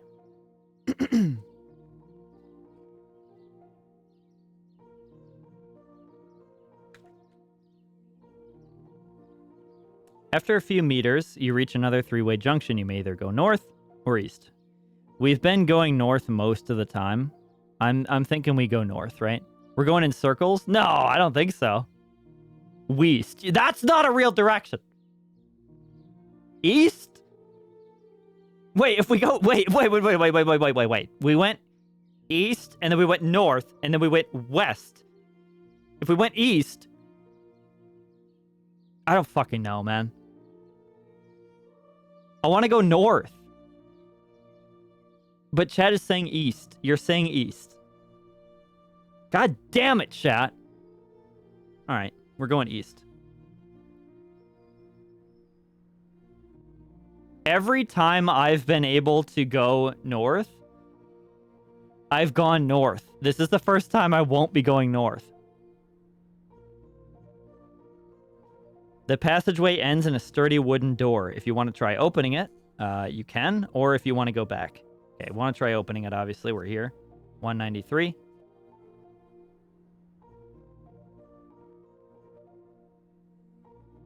What is this? The door opens and you enter a small room. Your eyes widen as you look around to see that the walls of the room are covered in ornate stonework.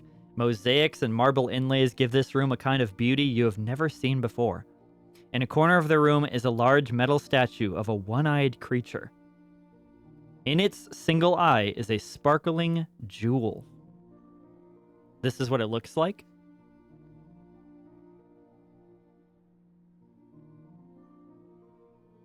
Hey there, little Buddha.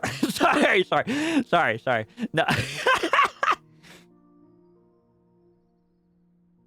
Would have missed the most beautiful room as a satyr. Oh, true. It does kind of. It is a satyr, isn't it? Or is that that's how you pronounce that, right? As there appear to be no other ways through the room, you'll have to go back to the junction. But that large jewel is very tempting.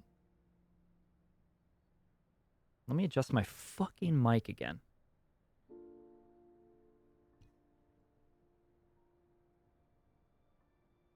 Satyr. How is it pronounced, actually?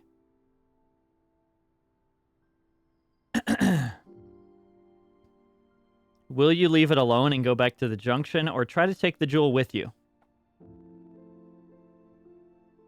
Chat, think carefully about this. Please. Please. I feel like this is a trap, yeah? We already have 26 gold. We have no reason to touch it. We have no reason. Like, yeah, it's really pretty. Yeah, it's awesome. It's not a trap. What? Touch it. This is the most trappy of traps that I've ever trapped. This is the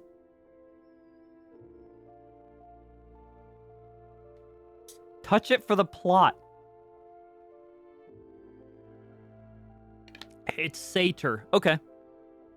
I'm not touching the damn satyr. Okay, well, you want me to touch the... It's too obvious to be a trap. 100% a trap, touch it. You fucking... Okay.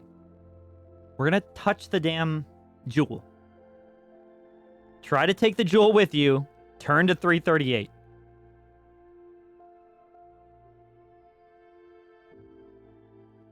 You approach the statue cautiously. A scampering behind you makes you flash around.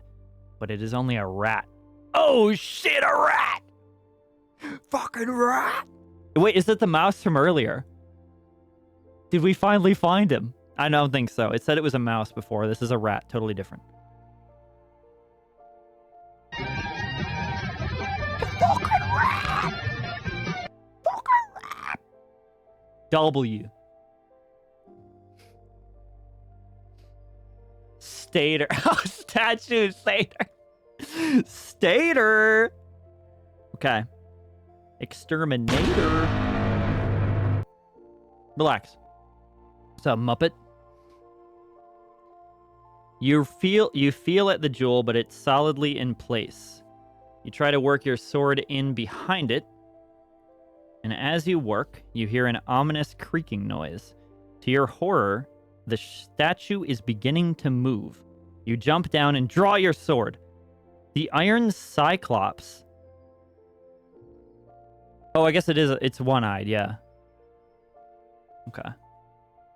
The Iron Cyclops cranes its head round towards you and steps down from its pedestal. You must fight. Chat, he has a... Okay, when you see his stats, you're gonna... Oh, I'm increasing mine again. Hold on.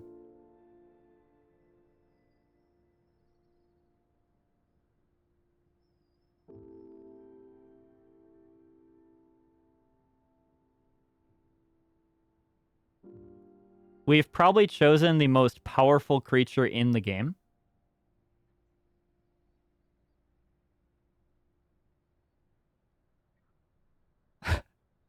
We are so cooked.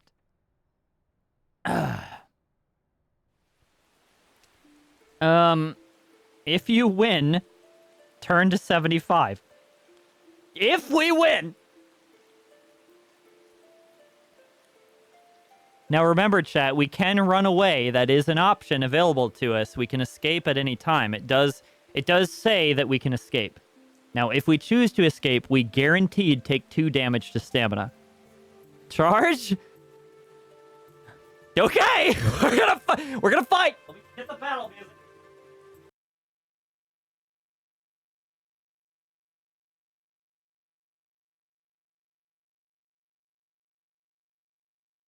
Chat, this part may be taken down off of Twitch because I'm going to play a very specific battle music here.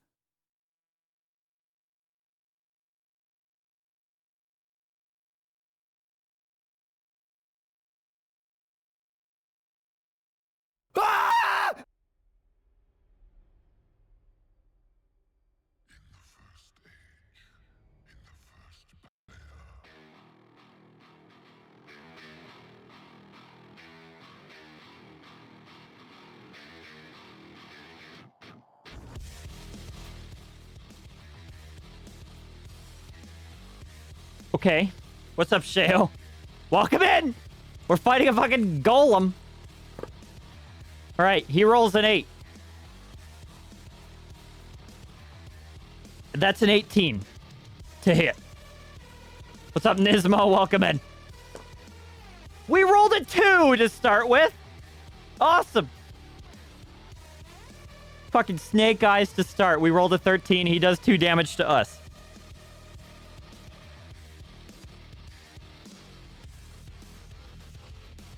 It's a good thing we rested. We're just warming up. We're just getting started, baby. You're in a fort? Yeah, I'm in a pillow fort, baby. Let me get you a good look at it. Let me get you a good look at it, Nismo.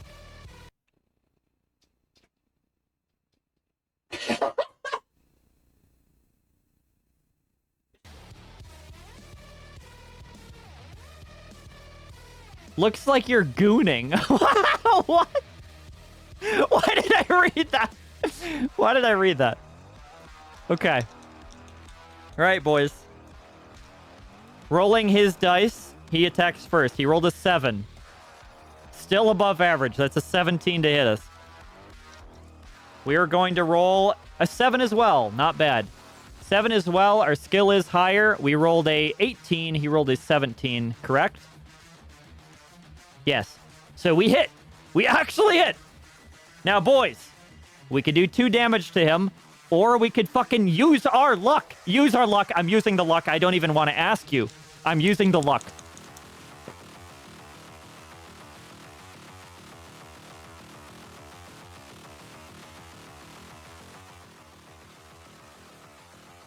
We were unlucky. We rolled 11, which is above our stat of 8. So we actually use up a luck to do that. And we deal 1 damage instead of 2. Fuck! God damn it! We were doing so well before this. This is where the everything changes. I feel the tide turning. Okay. He's going to attack again. 5. 5 plus 10. 15. We should be able to beat that. Whoa, we fucking destroyed him. I wish we got bonus damage for rolling the max. Dude, 12. Bro, I forgot about the shield. I forgot to use the shield the first time. Well, don't forget the shield. Don't forget the shield next time. Okay, we do damage to him too. Do we want to luck it again? Do we want to luck it again? Or do we just want to take the 2 damage and say, hey, that's 2 damage? We want to luck it again! A fucking egg! We do a fuck! We use up another luck and we're unlucky again. We deal only 1 damage. We are cooked! Okay, wait. Hold on. Hold on!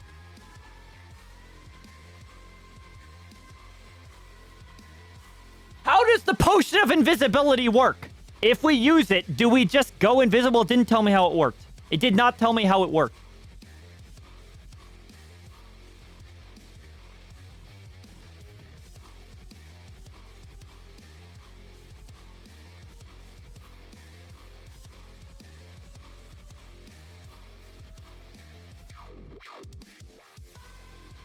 Okay, we can only use the potion of invisibility if prompted.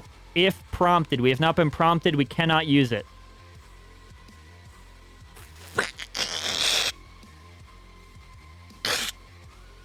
Okay. He attacks again. 4. Fucking idiot. Dude, that's only a 14 to hit. We also rolled 4. But our skill is 1 higher, which is the only thing saving us. We do hit him. Do we go for a luck? No, I'm done with that. We deal 2 damage to him. He attacks again. 7, man. Okay, that's a 17 to hit. 8! We hit him again. 2 more damage. 8. He rolled an 18 to hit us. We rolled 8 fucking 10. We rolled a fucking the 21. We hit him again. Do we go for the luck and 1 hit him? Do we go for the luck? We could go for the luck. I promise. It will work out this time. It will work out. Luck! Fuck! Damn it! Okay! He attacks again! 17 to hit. 17 to hit. 17 to hit for us as well. If it is a tie, neither side does damage. He goes again. 16. 18, we hit him! Do we do the luck? No. We don't do the luck. We don't do the luck. We have a 5. We have a 5 luck. There's no way we roll below a 5. We do the luck! Baby!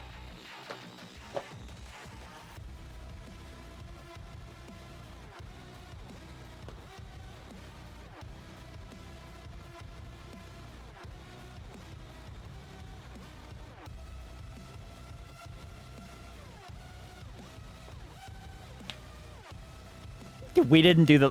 We didn't... He attacks again!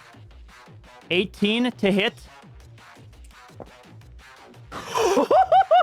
22! He's dead. We don't even need to do the luck. He's dead. We got him. He's dead. I just minused my own stamina on accident. What was I at? Okay, he's dead. He's dead. We got him. Ladies and gentlemen, we have slain the Iron Cyclops, even though we literally failed a million times with the luck. I challenge all the doubters. That's right. That's fucking right. We got it. We got it. He's dead. Now, wait, did I evil laugh again? I didn't even know I did. Also, you should try to avoid obvious traps. Shut the fuck up, chat. You're the one who wanted me to... Alright. Boys.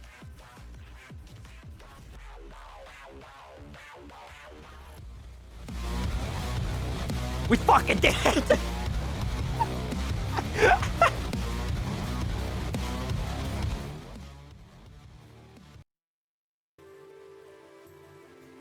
What a genre twist, dude. We're back to calm, okay? Calm, chill stream. We're relaxed. Everybody settle in. Calm.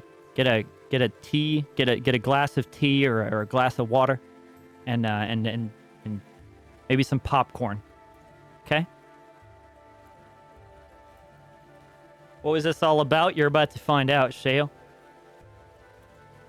We can use the Potion of Fortune now. We can use it at any time. It does specify. So let's just use it now. Potion of Fortune used. Are we good with that? It'll bring our luck back up, and it'll actually bring it to 10. It'll raise it by 1. I think it's a good time to do that.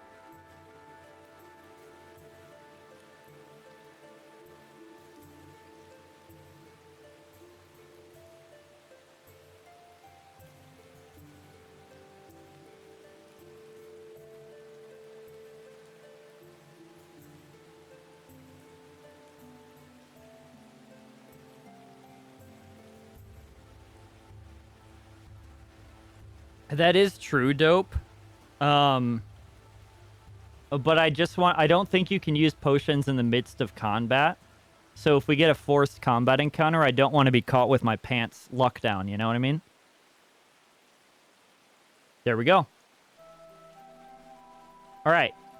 So we are back up. We're actually doing quite well. Only taking 2 damage from that boss is kind of insane. And not so bad. Also, I'm assuming we get mega loot from this. If you win, turn to 75. So, Sheo, and all people that just joined, we are playing Warlock of Firetop Mountain. This is a D&D light type. It's a choose-your-own-adventure book mixed with stats and dice rolls. It is very simplistic in nature. It's not complicated to play. It is meant to be played with 2 6-sided dice, and that is all. You sit back and rest from the exhausting battle. You may eat provisions. I don't think we need to. You prize the jewel from the still statue. It is heavy in your hand and is worth 50 gold pieces?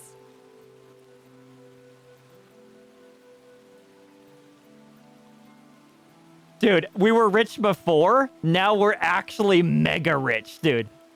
There is nothing in this world that we cannot buy. 76 gold is insane.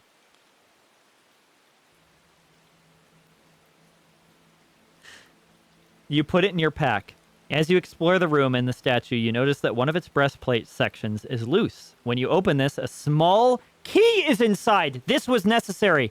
This was necessary to do. You examine this and notice the number 111 on it. With a smile, you put the jewel and the key in your pack and set off back to the junction.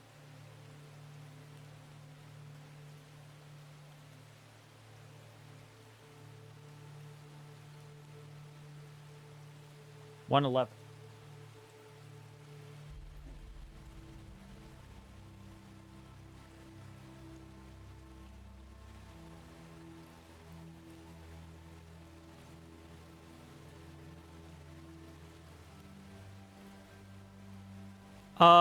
This is also a little confusing and possibly infuriating. We also get 3 luck points for having a valuable artifact. Do those luck points increase our initial value or no?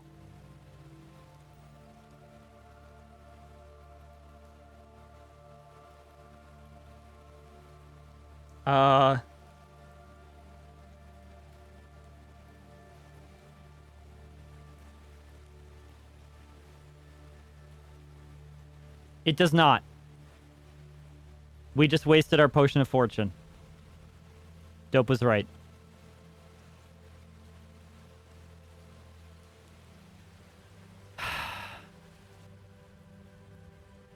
Okay. That's fine. Potion of mega unfortune. If I do want to play this, do I just need the book and dice? Yeah, that's it. All the instructions for how to play are the last like 3 pages. It's very simple. And there's a character sheet on the back as well. There's also, I noticed when looking up stuff for this, there's a like online version, because there's a bunch in this series, the Fighting Fantasy series. There's a bunch of like third-party character sheets online, which are, when I say character sheet, I mean like just this stuff. And you can record it online as well on like a web page. And it rolls the dice for you and everything too. That's not as fun though. But there's also maps, so they recommend that you have a notepad to like draw a map as you go. I'm not doing that, but Booney is. So, but yeah, there's a ton of books in this series as well. There's also a bunch of video games that have been adapted from these, so you can also just check out the Sorcery series on Steam. Sorcery parts 1 through 4 are all books in this series. And that's probably the best adaptation of this game that exists. But I'm pretty sure there's like a bunch of adaptations of Warlock of Firetop Mountain as well. They're probably going to be on like itch.io and stuff like that, though. There might be a Steam version, but I don't know. Is your base stat 10? It is. Yes, it raises your initial. The potion specifically raises your initial. Yeah. I've always wanted to play D&D, but it never works out. Why does it not work out, Nismo? Do you just not have a group that's able to play it? Oh, there is a Steam version. Hell yeah. Well, there you go.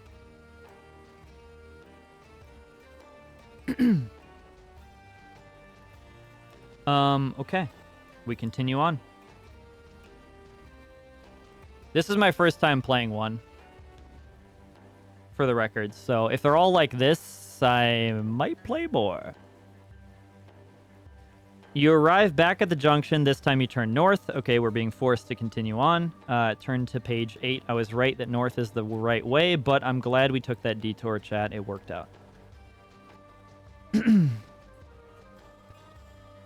The passage ahead ends at a sturdy door.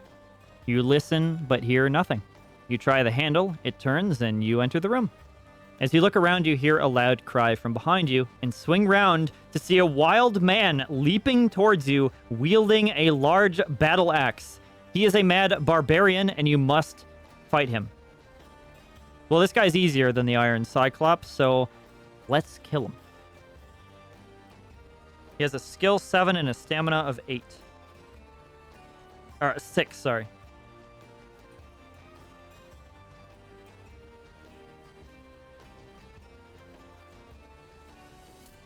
Whoops.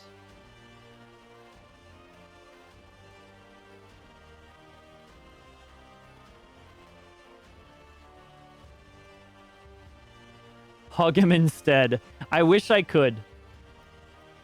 Dude, earlier, Sheo, you should have been here for that. Earlier, we had a pair of goblins torturing a dwarf, and instead of fighting the goblins, we decided to walk up and stab the dwarf as well and laugh evilly.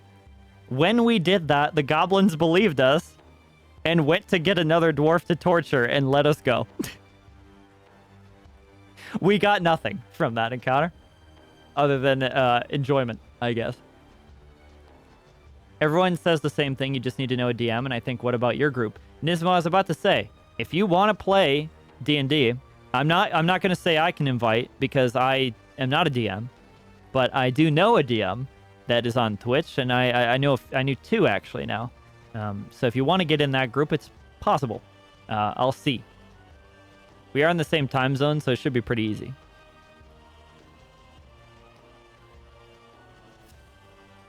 Solasta is underrated. I don't know. Solasta. We got to stab a dwarf. Yeah. Yeah, it's possible, Nismo. I'll let you know. Because if we need another member, we might. I'm always down for that. We only play on stream, so it would be on stream obviously, which is fine. But I don't know how many members they have for the next one because we do it in one shots. We don't have a campaign running yet. I won't hold my breath. I've never played, but I'd love to try. Dude, I think you'd love it. I think you'd love it, and please do hold your breath. Not for too long though. That's unhealthy. Pathfinder or 5e? 5e right now. I think they play both though. I want you to toss me. Okay, so we're gonna fight this guy.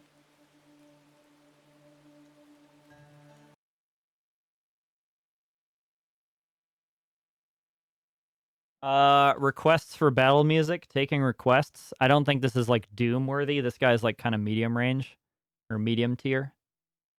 What should we get?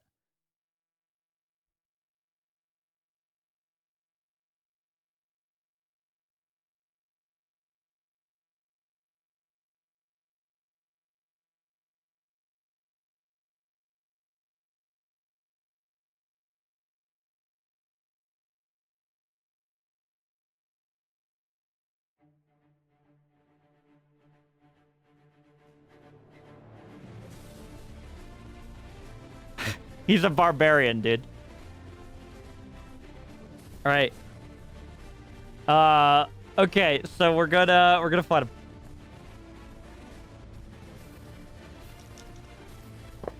He attacks us with a 9. Very good first roll on his account. 9 plus 7, 16.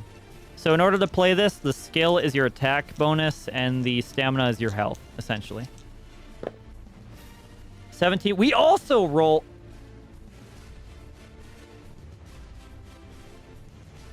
Oh, I was like, how is that possible? I was reading this as a 9. A 9 on a freaking D6.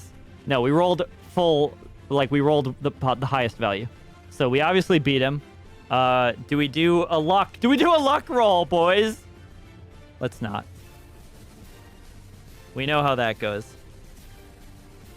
We've done 2 damage to him. We're going to go again. He attacks us with a 10 to attack, which is terrible. We're going to deal a 19 to him, so we're going to do 2 more damage. Bro, we're on fire. 1 more attack and it's over. He attacks us with a 15. Not bad. We attack him with an 18. Get shit on, kid. He's dead. Dude, we're so good. What?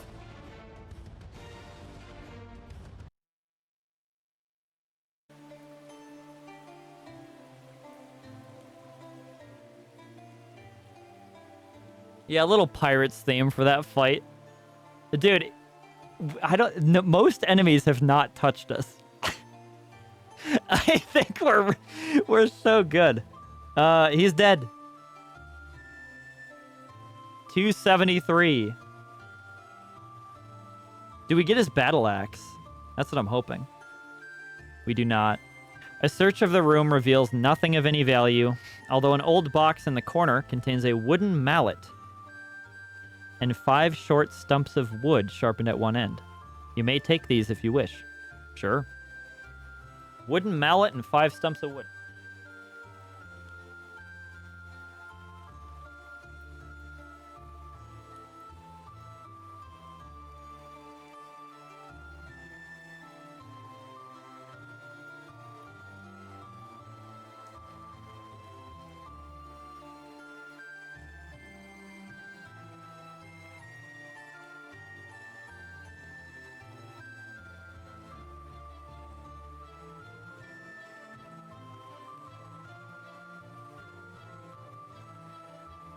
Based. Easy enough. Okay. And you may leave through the door in the north. Turn to 189.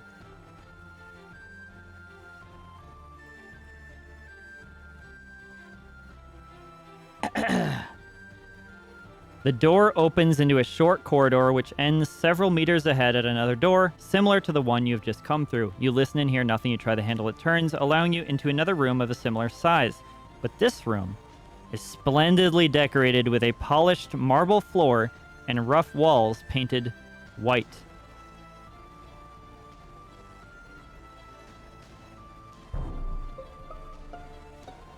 Oh shit, the ads. I didn't even notice the ads. I'm gonna pause for the time being. We're in ads.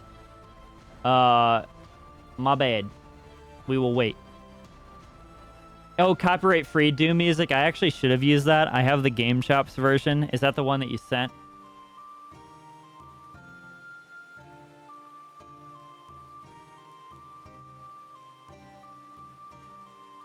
Oh no, this is different.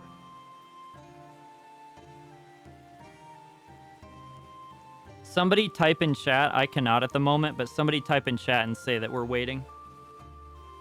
Ugh. Yeah. We're waiting. Yeah, we're waiting. Thank you, guys. I joined the Discord. Thank you, Nismo. I don't think she can hear me at the moment, but... if you're a pleb and have ads... True. Oh, Nismo can hear me. Thank you for joining the Discord then. Yeah, with any luck, like I want to play a lot more. D&D was super fun on stream, and it's something I've enjoyed throughout, like, just playing it off stream. But it was really fun on stream as well. So I'm hoping we can get together for some of that. I'm completely dependent on the whims of my DMs though, because I do not DM myself. Explain the barbarian fight. How did it go? We never got hit once, and we did 2 damage to him every time. He got destroyed. Actually destroyed. He got shit on. White Bat Audio. I've never heard of them. If they do a bunch of copyright... yeah, they do a bunch of copyright-free stuff. I'll have to use them as well. I've been using Game Chops, which is good. Good, too. I try to not use copyrighted music on stream. It's kind of interesting that most people do. They don't really give a fuck. But I guess it's different if you're streaming just to stream versus streaming to use the footage later, as I am. So I don't want there to be copyrighted music in a lot of the streams.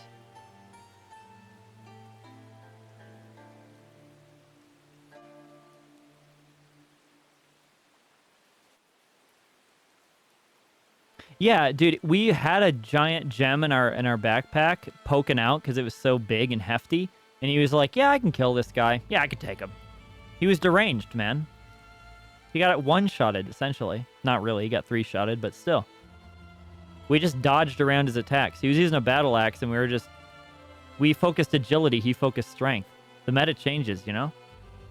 That's a very obscure Sword Art Online reference, just so you know. Which I apologize. Welcome back from ads, chat. We are continuing. This is what the room looks like. Which very much reminds me of like a Resident Evil mansion type of room. So we finally arrived at the obligatory mansion in Resident Evil. What is that emote? I'm going to get really close to the camera to look at it. Freaking equation. All right.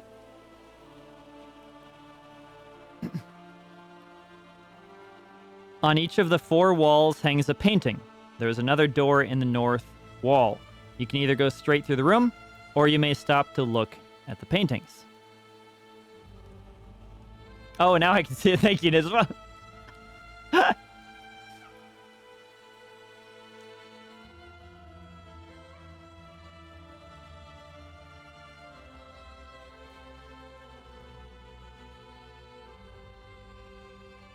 Nobody likes art? What the fuck? I want to look at the art. I feel like it's worth looking at the art. What do you mean? Yeah, there's got to be worth, like, come on. Maybe there's like, well, okay. Admittedly, maybe the paintings will enrich our cultural sensitivity, but it's possible that it shows a poison dart through one of the holes and, like, stabs us in the face. That's possible, too. Yeah, I like art. I like art. Keep going. Let me just point out that art. Okay. Dope says art as well. Okay. We're looking at the art. We're looking at the art. It's a banana taped to a wall. What does that mean? Wait, is that a reference? Okay. I'm looking at the paintings.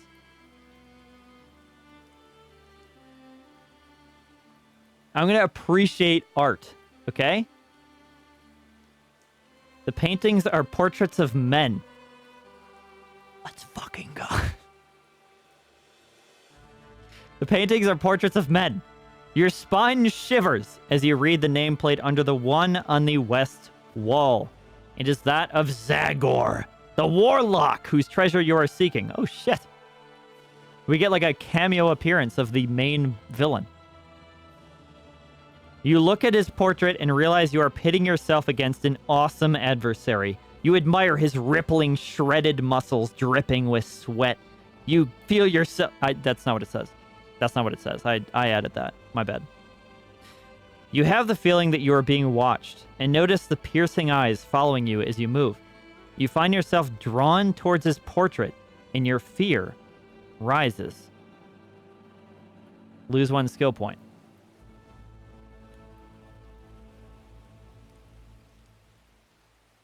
Bro. He's so, like, scary that he intimidated us through a painting. That actually is very bad to lose a skill point. Do you have the courage to try to combat the warlock? You may either leave through the north door straight away, but treat this as an escape. So I actually will take physical damage. Or you may look through your pack for a weapon to use against the warlock's power.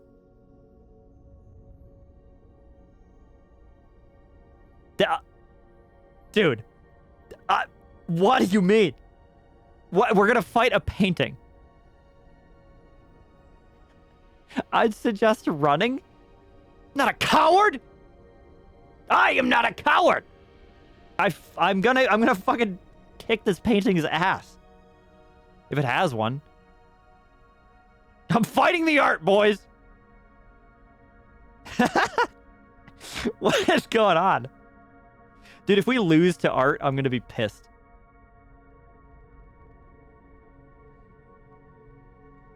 You try various items of equipment against the gaze of the painting, but none seems to work. You may try any of the following if you have them. Slash the painting with your sword. Hold a jewel up in front of it. Wait, do we have a jewel? We do, right? I converted it to gold already, but we do have the jewel. It was called a jewel, right? Like, for sure. Was it called a jewel?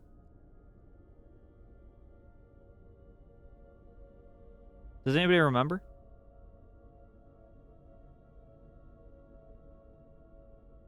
I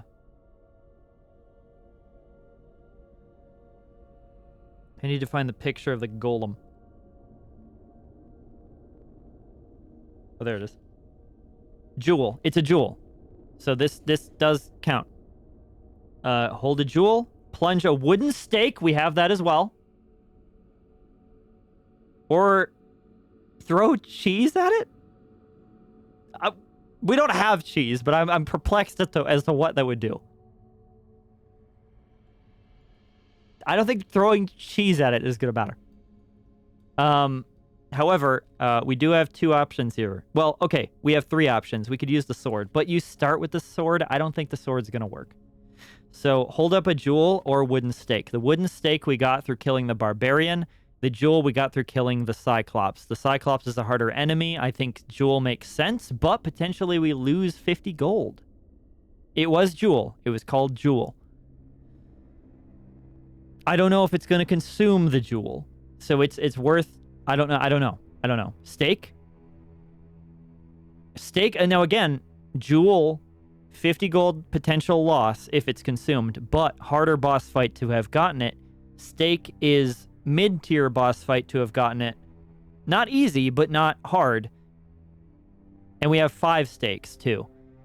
Consume Jewel is a good trade for your life. Do you think we're going to die? Well, I guess technically it is a warlock. He probably cast a spell on the painting. That's probably why this is happening. Okay. We're going to use the Jewel. That's a good, I think. Do we think Jewel? Do we think Jewel or do we think stake? Stake is like we don't lose anything. Jewel? Yeah. Okay. Okay. Hold up a Jewel in front of it. Biggest boss in the game is the fucking painting. If you have the Jewel from the Eye of the Cyclops, okay, good, it specifies. You hold it in front of the warlock. His intimidating stare turns to an expression of pain. He obviously feels the Jewel's power. Suddenly his eyes turn white and his expression goes limp. Your confidence gains as you realize you have won your first real battle. Gain 2 skill points. We don't go up past our maximum, but we do regain that skill, baby.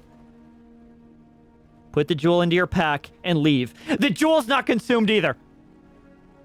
That's fucking awesome! We made the right choice. That was absolutely the right choice. We regained everything. Yes. Yes! Dude, he tried to intimidate us, and we intimidated him right back. Fuck yeah. What were the other 3 paintings? I would like to imagine one was of Mog the Forgetful Cat, baby. I think that was one of the paintings that we stopped and admired. Wow, look at that. The rest of the art was AI generated, so they didn't even mention it. Dude, let's go back. Yeah, let's look at it again. Okay.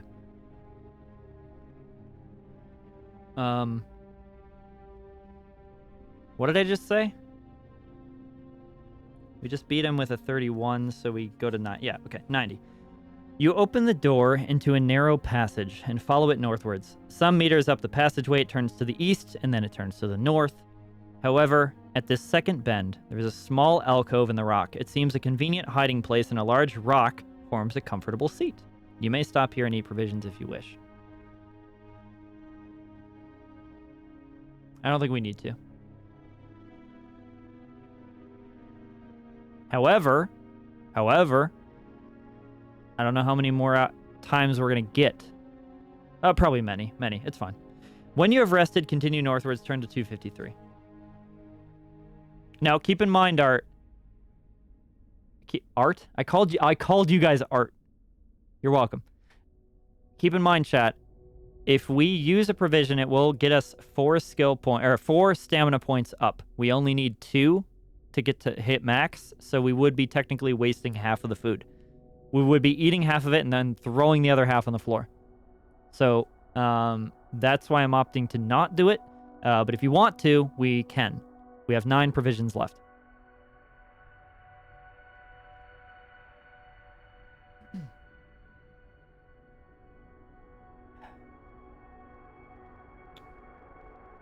But I think we're good. Turn to 253. This is sick as hell, by the way. This is really cool. I'm very satisfied with how this is. This is the coolest choose your own adventure I've ever done. The passageway ends in another wooden door, this time a small one with a carved bone handle. You listen but hear nothing coming from inside. You try the handle, the door opens into a pear-shaped room with a rough stone floor, making walking across it somewhat awkward. In one corner of the room there is a pile of rubble, mainly stones and dust, but there are also 2 odd-shaped pieces of wood and a length of rope. A door in the north wall leads on. You can examine anything in the room. So you can examine the wood, you can study the length of rope, or leave through the door. Final Ghoul, hello. How are you this fine evening?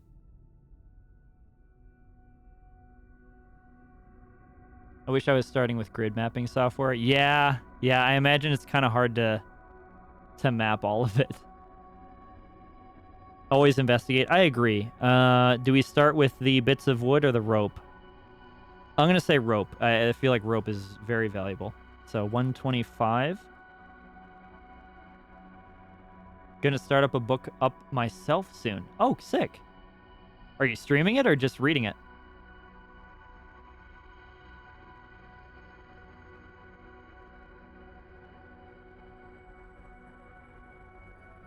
Also, this is... Oh, just reading it.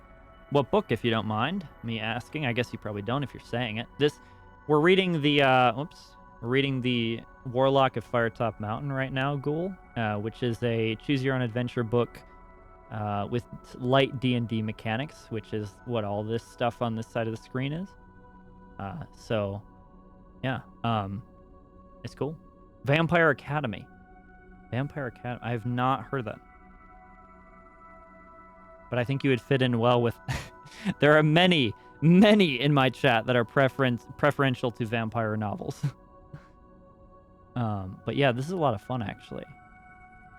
And this makes me definitely want to play the sorcery games, so I definitely will be playing the sorcery games at some point after this. Also, Ghoul, this is a shameless plug, 110%, but I'm going to direct this to everybody that's here. We just started up a book club last stream, so if you want to join the Discord and read along with us, we are currently reading... I don't remember what we're reading. I don't remember what book we're reading. I didn't choose it, but one of my mods chose it for us. So we are reading that. We meet every 2 months, and we read another book. We've just started, so this is our first go-through. We'll see how it goes. We'll meet up and see kind of how the meeting goes and see what we want to do in the future. Maybe in the future we meet multiple times throughout the reading of one book to talk about it as we go, but yeah, for now it's just one book every 2 months, which is a very slow, very attainable pace for everybody with like, whatever schedule you happen to have. So.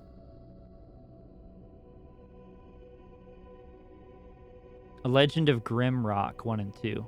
Okay. Send that to me if you would. Not don't buy it for me, but send me the name. That's what I mean. I'm usually not a fan of book clubs myself personally because I like choosing what to read. Fair. I am that way as well. I'm doing this because there was another streamer that was doing a book club that I'm also in. We're reading Hitchhiker's Guide for that one, which is pretty good so far. But I like the idea of reading other books that I wouldn't normally read. So that's why I decided to join this one. But obviously, like, it's also beneficial that these two book clubs happen to both mine and this other person's happen to be like picking very short, easy read books. So it's not like too much of an investment. Like if you don't like it, you just breeze through it and it's over. Or you just choose not to read that time. Dude, Resident Evil fan, W. That's actually huge. That's actually a huge W. I'm also not going to play Resident Evil 9 on release, but I am currently playing through all of them for the first time. We have just started Revelations 1, so we've played a bunch of them up to that point. Just finished Resident Evil 4 OG, going into Revelations now, then going to play 5, then Revelations 2, then I'm going to probably... I think that's all of the mainline ones until it gets to the newer ones. So then I'll be playing 7, 8, and 9, like, myself. And the remakes. Yeah, Resident Evil's great. Revelations 2 is my favorite one. I'll be replaying that one for this series playthrough here, but I like Revelations 2 a lot, which I know isn't like a super popular opinion in the Resident Evil community. I don't think like that's many people's favorite, but hey.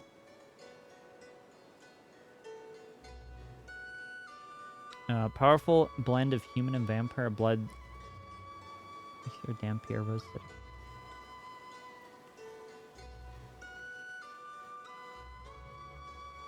Oh, he's literally just posting the summary.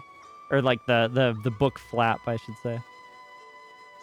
It's not my favorite, but I really enjoyed Revelations 2. You're not alone. Hell yeah.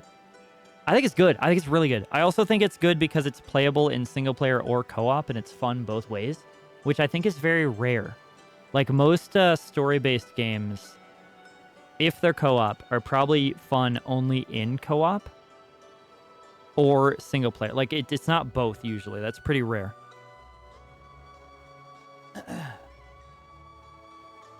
Revelations 2 is so good.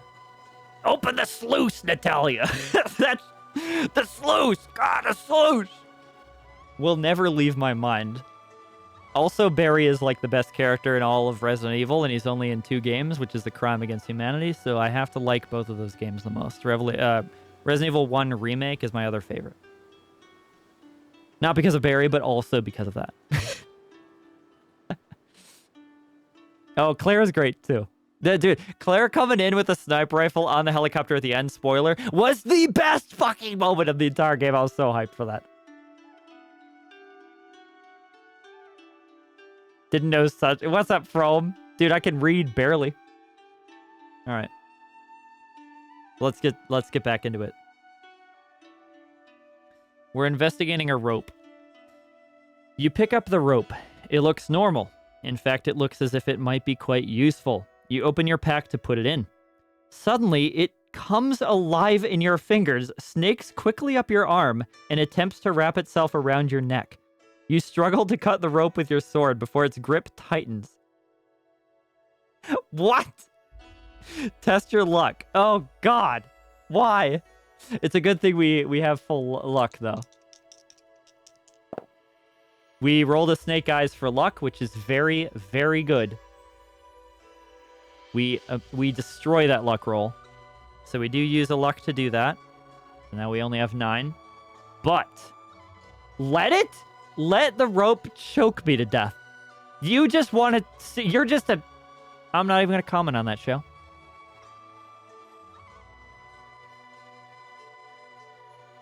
Hello, From. Dude, Alexis. Alexis? It's Alex, right? It's just Alex. I keep thinking Alexei. Alexei? I don't know. Alex is possibly more creepy than Wesker, which I really like. I really like that idea. I am somewhat confused on the facts of her birth, though. I don't know if Spencer made her as well. I don't know how that works. But... Oh, Alexis is from Code Veronica. That's why I'm thinking of that, right? I think it is. Yeah. Yeah, they should bring her back. I want there to be a sequel because she's in Natalia's... Yeah, she's in Natalia's... She's possessing Natalia. Like, she could definitely come back. 100%. Okay. All right, well, the rope is trying to be kinky, but we absolutely destroyed it. If you are lucky, you cut the rope and it drops to the ground. You must test your luck again to try to cut the rope and keep... Oh, that's if we failed. Never mind. We would keep losing 1 stamina every time we failed a luck roll, as well as consuming a luck. That would have been really, really bad. But we were fine. If you finally defeat the rope, you may leave through the north door. Wait, so we don't get to keep the rope? Okay. We don't get anything from that. And we also don't get to investigate the wood. We leave.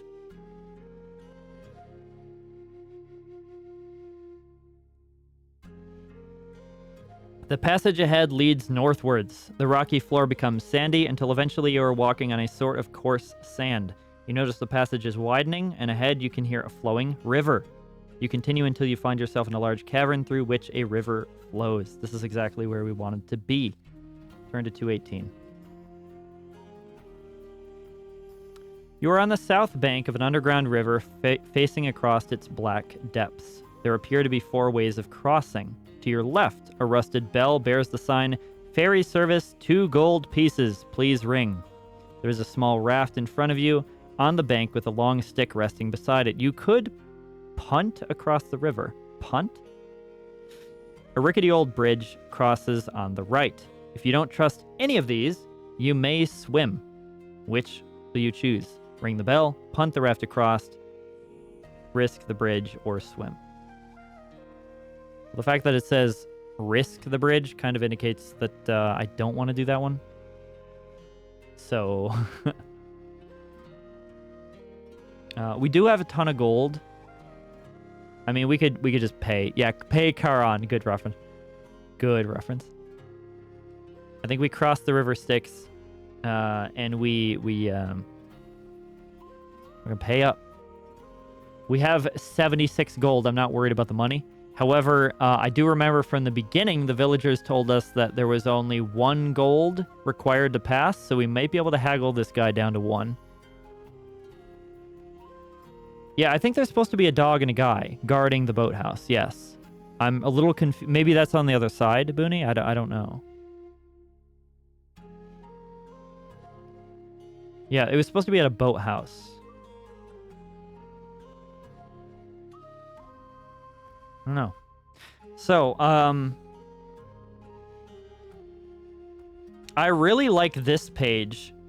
We're not at this part, but if we get to 219 through some way, it just says turn to 182. That's all it says.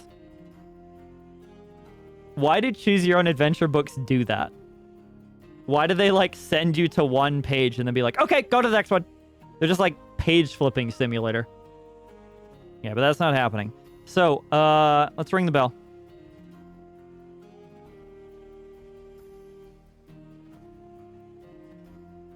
Turn to 3.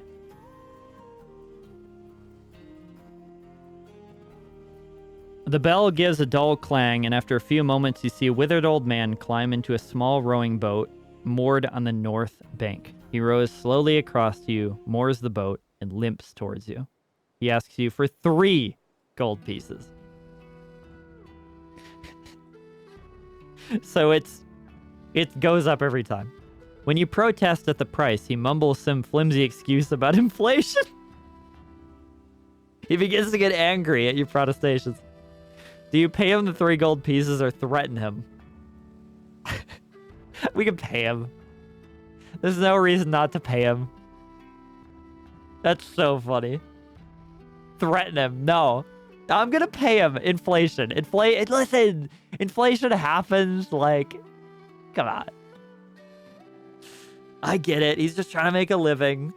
Probably doesn't get a lot of customers down here.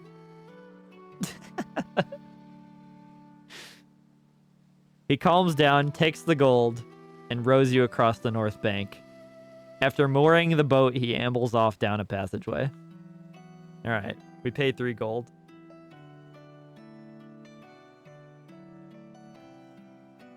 You have no kill a dwarf in front of him. Take the dwarf out of your inventory and stab him in the chest in front of the guy. Pay 1 gold and go across.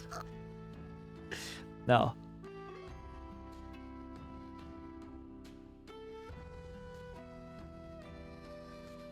Let me take a drink.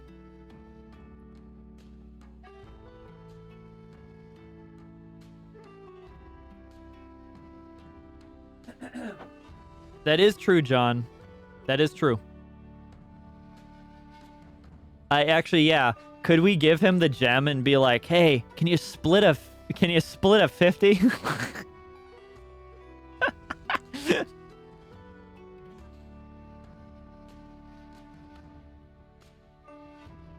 Dude, it's funny that you say that, Dope.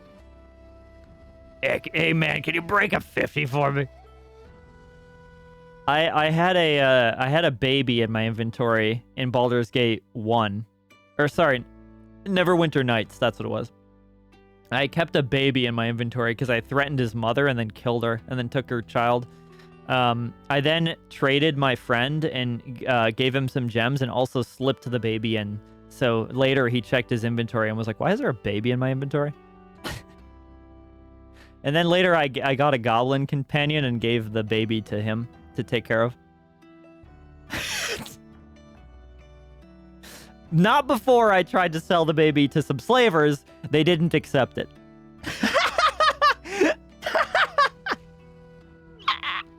Shit was so mad. He probably mumbles something about inflation and just keep the gem. True, true. No, I would stab him at that point. If he took the gem, I would stab him in the throat. But it didn't come to that. It didn't come to blows. All right.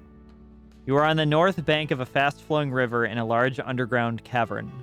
Turn to 214. Was the baby alive? Yeah. Yeah, it was a live baby. It wasn't dead. It stayed alive the whole campaign till the end. I headcanoned it that he eventually got crowned prince. It's not what happened because I wasn't supposed to keep the baby in my inventory the whole campaign, but yeah. I mean, I never fed him, but like I had food in my inventory. Maybe he was like reaching around and eating it. I don't know. Facing northwards, the rock face is smooth and glistening with moisture. Moss of many different hues grows on the surface. There is an eerie silence, punctuated only by the splashings of the river as it flows behind you. You have 3 options. Passage runs off to the northwest. A large timber door is directly in front of you, in the middle of the rock face. Another passage runs out along the river eastwards. And this one goes along the riverbank. What do we think?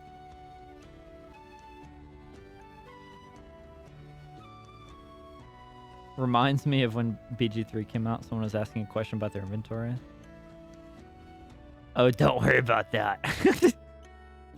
It's so good the things you could do in those games, dude. What were the options again? We can go through a northwest passage. We can we can open a door, or we can go along the riverbank, eastwards. My preference is north. So the large timber door is the most direct north because it's in the middle of the rock face, and we are facing northwards currently. So the timber door would lead us directly north. The other one leads us northwest.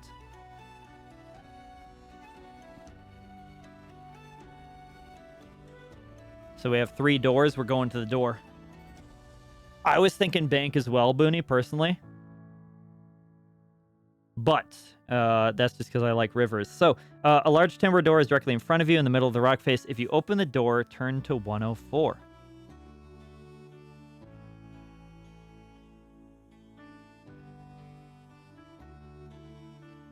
You find yourself in a short, narrow passageway with a door ahead to the north. You try this door, 49. Okay. What was the point of that?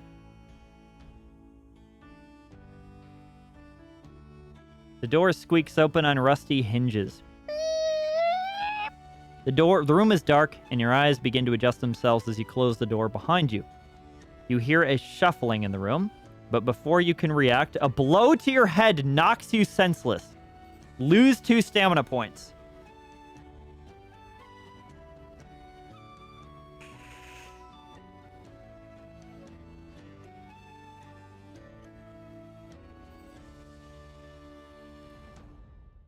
Good fucking job, chat.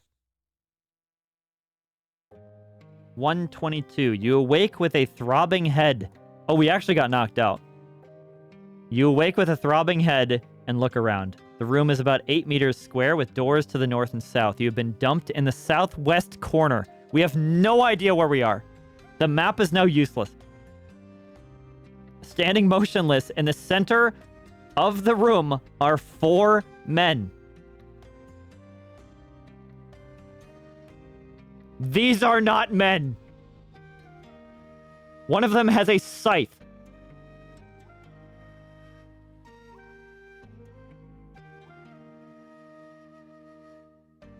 At least they appear to be men.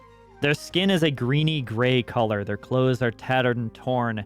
They are all staring vacantly at the ceiling. One carries a club, one a scythe, one an axe, and one a pick. They are ignoring you completely. Around the room are various peasant-style weapons, pitchforks, axe handles, pointed sticks, etc. 1 or 2 shields and several barrels.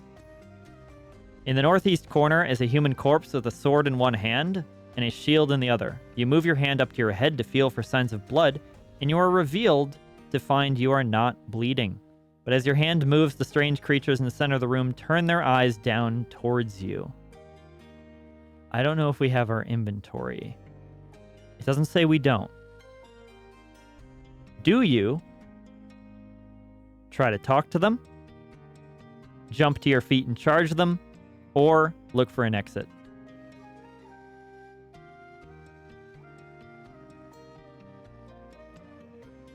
Talk to them? I agree. There's no reason to do anything. Like, they didn't kill us, so. And we don't even know that they knocked us out. necessarily.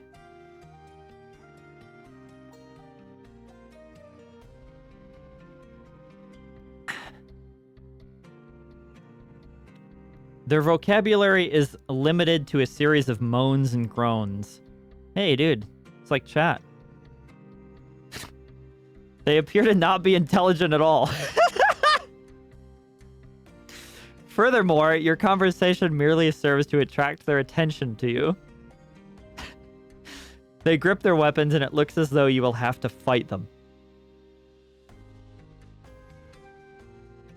Damn. However, there is a slim chance that you could make it to the door you came in through. If you want to try for that door, you can. Or if you've resigned yourself to a battle, you can do that too. Chat, it's you guys. Who wants to be the one with the scythe?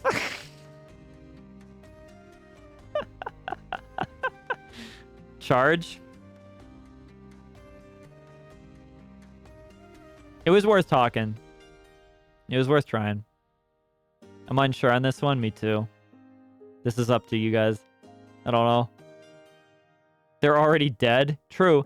That if they're already dead, that means they've already lost a fight. If not against a person, maybe against age. So either way, they've already lost once. Yeah, there is already a dead guy in here, though. That is true. And I'm assuming we have our inventory. Again, like, I think we do. I don't think they took it from us. What if it was old age because nobody could kill them? That's true, but that means they still fucking lost to old age. Pussies. That's true. We can only speculate they've lost once, but we can confirm that they've won once. That's true. That's true. Okay. I'm gonna go. Wait. What? How?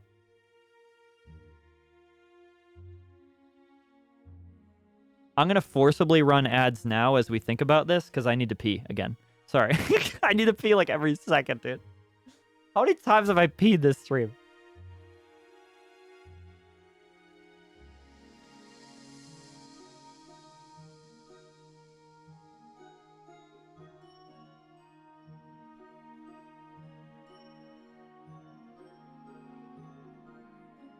Yeah, I mean, we'll obviously get mega loot from them, it feels like, but I don't know. I don't know. I don't know if we do have high skill again. And since there's 4 of them, I don't imagine they're going to be like so... Yeah, we can escape, I believe. Well, we can only escape if it specifies in the fight that we can. So I don't know if it will. We don't know that yet. I don't know.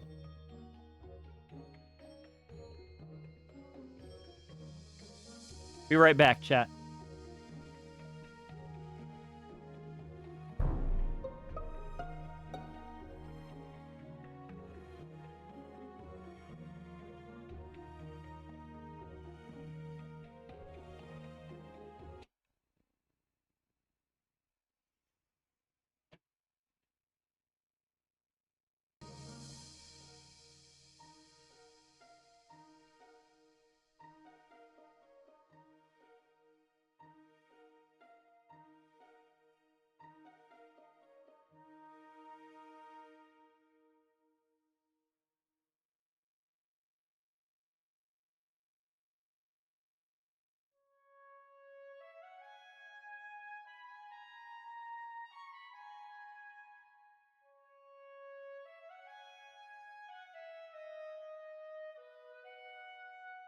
Jason!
Dude, it's hard to get in here. I have to like crawl underneath my mic stand. All right. Everybody good? Everybody restocked? Got a little bit of popcorn left, not much. I'm gonna fight him.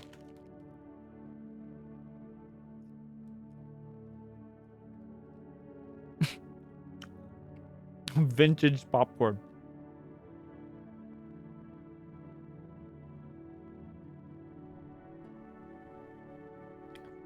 Let's fight him.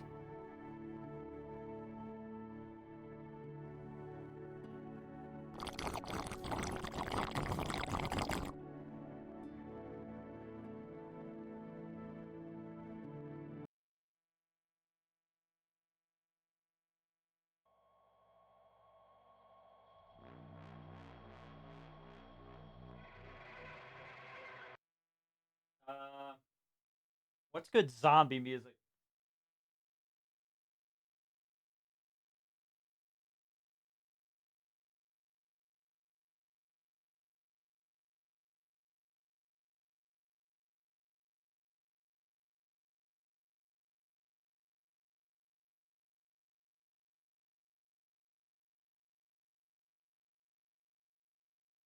You guys are gonna love this. It's a 1 minute 45-second song.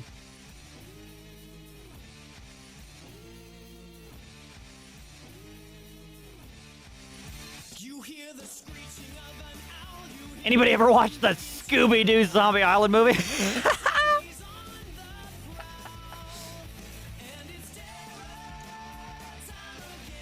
All right. They attack. Wait, I didn't read anything. The four creatures shuffling towards you are mindless zombies. Their vacant eyes suggest their actions are controlled by a will which is not their own.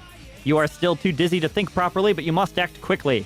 The first zombie reaches you, prepares to swing his club. You must fight him.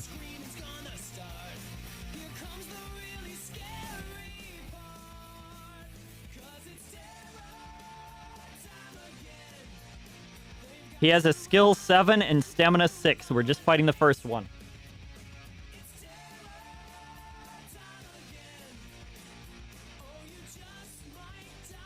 The song's a banger. It really is. Will it be a banger after we hear it looped about 30 times? I don't know. Science is worth the risk.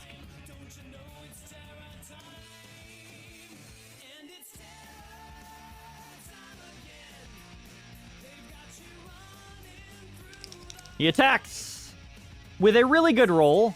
17 to attack. We rolled a good roll as well. 19, so we win. We do 2 damage to him. I don't think we need to do luck, to be honest. Not my stamina.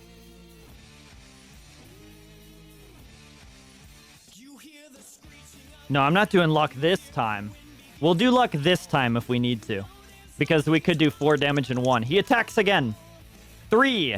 That is not going to hit. He rolled a 10 total. We rolled a 16. We kill him. However, do we use luck to insta-kill him? Is it worth it? Do we think it's worth it? Do we want to do the luck roll? We're going to have to fight 3 more of them after this. No? We have 1 no, 1 yes. Save it for the next one. Okay. So he's not dead yet. We're saving it. He attacks again. Awful roll. Terrible roll. 9 to attack. We kill him. He's dead. First one dead. If you defeat the first zombie, add 2 luck points. Oh, shit! Well, we should have used luck, but who would have known, right? We gain 1.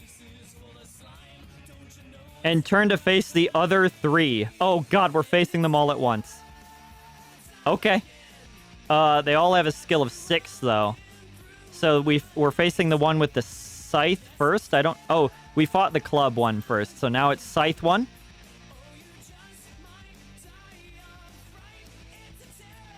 Whoop. I keep adjusting my stats. Okay, he has 6 and then 6 stamina. They all have unique stats, actually. But I'm not looking ahead.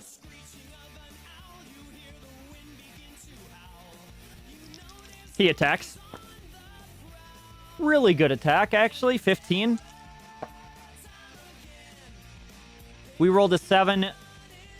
So that's 18. We still win. 2 damage to him.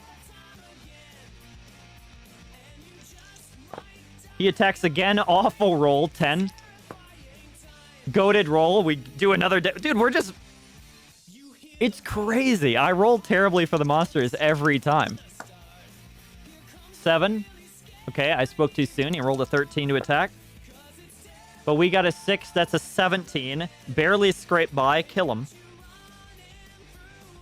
Next one. He also has 6. He is identical to the last one. This is the one with the pick. Dude. He attacks. Oh my god, that's the max he could have rolled. That's a 12. So that's a 18 to attack. 18 to attack. We rolled a 9, which actually is a 20. We still beat him. Okay. We still beat him after that. He rolled the max he possibly could, and we still win. We feel overpowered as shit. He has a 14 to attack. Rerolled a 6, which is a 17. We still win. Holy shit, man. He attacks again. Very good roll on his part. Let's see if it matters. He rolled a 16. We rolled an 8, so that's a 19. We still win. He's dead. What the hell, dude? Okay, now the zombie with the axe. Dude, we're fucking going through them. And this one's actually weaker. This one has 5 stamina instead of 6.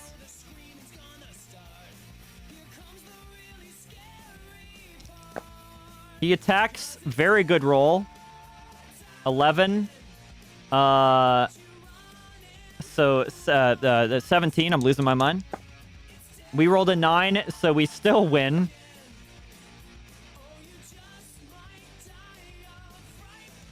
He attacks it. We haven't even had to use our shield, man. He rolled a 6. That's a 12 to a hit. We rolled an 18. Okay.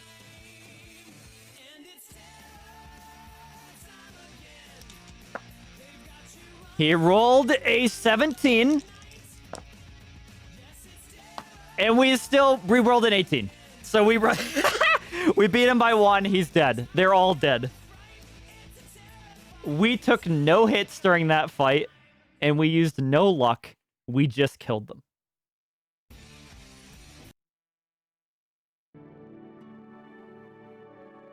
I do not understand how... We're really... Okay.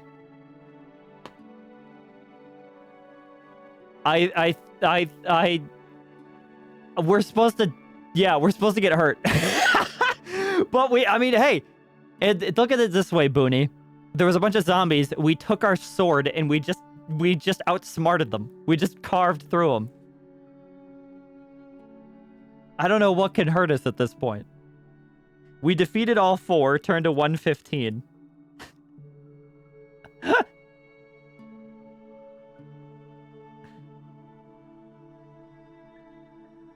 The poor wretches lying dead at your feet almost look happy to be relieved of the burden of life. But as you look down at them, you sense that you are not the only one to know of their deaths. Looking around the room, you may investigate the weapons lying around, go over to the dead body, or check the barrels. I mean, all of these... I mean, investigate the weapons, right? But, But yeah, I don't know. We could investigate the weapons. We could see who lost to them, honestly, because whoever lost to them was terrible. Or check the barrels. I have no idea what the barrels would have. Honestly, that was a bop to listen to while I was fighting zombies in Minecraft. Hell yeah. Dude, zombie fighting music, man. Terror Time is good. It's a good song. Body, he might have a ring. Body? We think body? Check dead body. Yeah, my instinct would be to check the weapons as well, but maybe that's what they want you to think. And obviously these things were cursed in some way, so maybe their weapons are as well.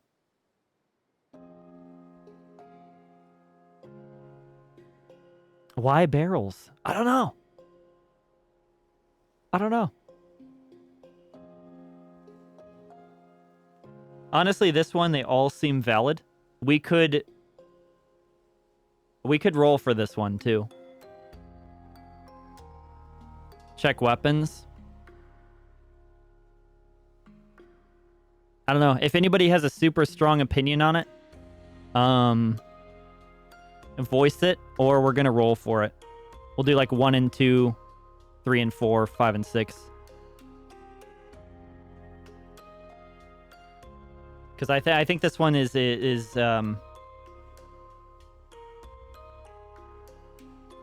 strong opinion of check weapons. Okay. Okay. We're gonna do it. I want to too. 95.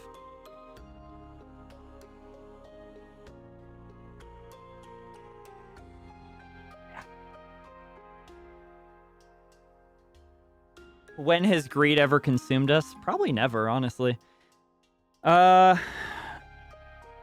You find nothing remarkable about the weapons. In fact, not a single weapon looks more useful than your sword.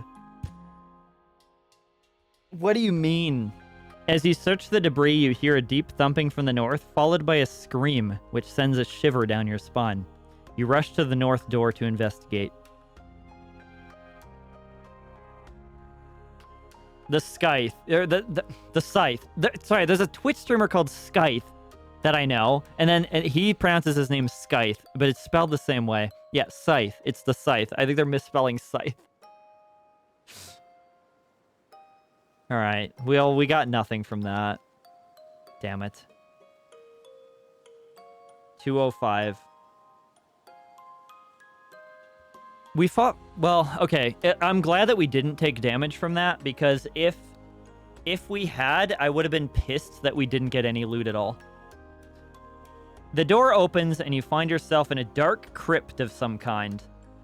The room is very large. At one end is an altar, and various coffins are strewn about the room. There is a door behind you in the south wall, and also one in the west wall. If you want to investigate the room further, turn to 254. If the place gives you the creeps, you can leave via the west door.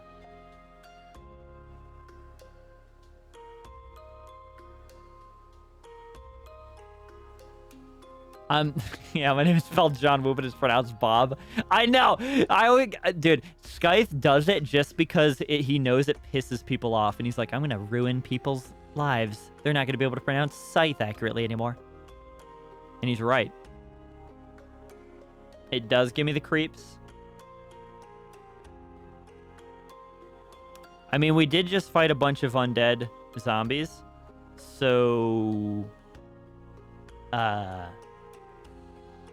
if there's a bunch of coffins in this room, which there are, it kind of leads me to believe that we might be, there might be more. However, there's also loot is a thing, and greed has never led us wrong. It's where the bodies came from. I agree. Do we just get out?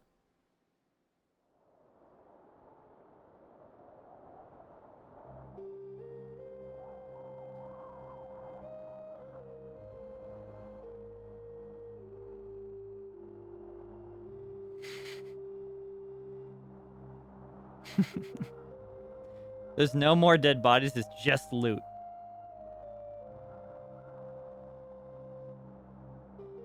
Okay.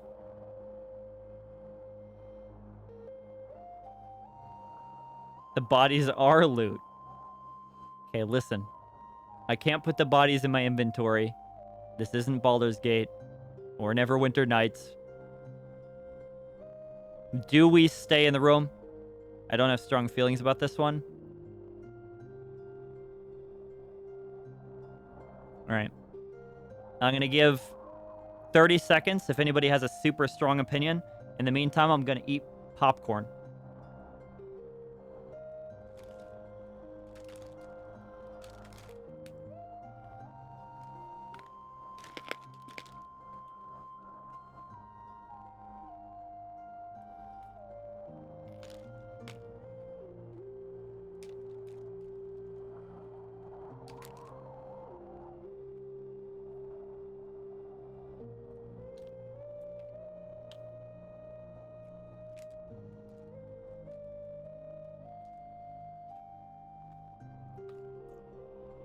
Yeah.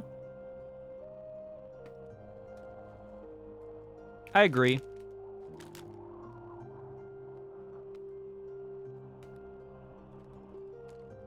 I mean, we've casually dispensed with every threat that we've encountered, so.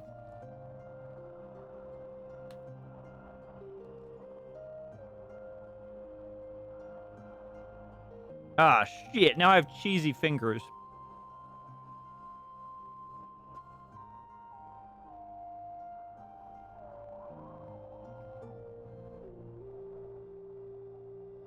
Dang it, I didn't think of that.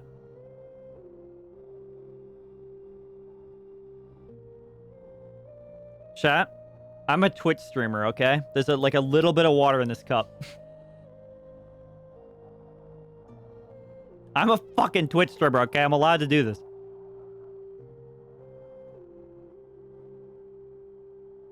And then you give it a good old pants wipe. Dude, and they're good as new. You don't have to do it. You don't have to walk out and wash your hands. And then I have my other cup. This is a different cup.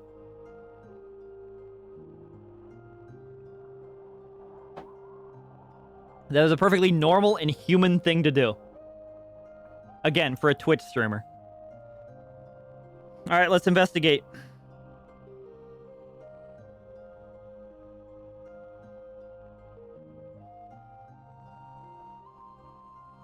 This is a man of culture. Thanks for the vote of confidence. Oprah. Dude, if Oprah supports it, I did. The silence is deathly.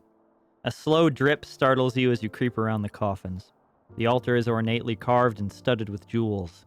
Beautifully woven drapes hang from the walls, although they are threadbare in places. There are 3 coffins in the room. A creaking sound makes you whirl round, and the light from your lantern falls on the largest coffin. It is opening. We have a lantern? I didn't know until now that we had a lantern. That's not in our inventory. As you watch, a tall man with a white face sits upright. His eyes open and fall on you. His expression changes from one of tranquility to one of abject hate. His mouth opens and a terrifying hiss comes from his throat. His teeth are wolf-like. He beckons you to come over. Do you approach him? Draw your sword? Reach into your bag for another means of attack, or run for the west door? I agree with Booney on this. We grab a wooden stake. This is a wooden stake situation. If he beckons, seems polite. Is this a... Dude, that is so Swedish of you. It's incredible. That is so Swedish of you to be like, oh, well, just, man, he just wants to talk. Let's be polite. No, I'm going to kill this guy. He's going to kill us. He's a vampire. For sure he's a vampire. Wouldn't stake his big brain? Let's do it. 279. I guarantee you.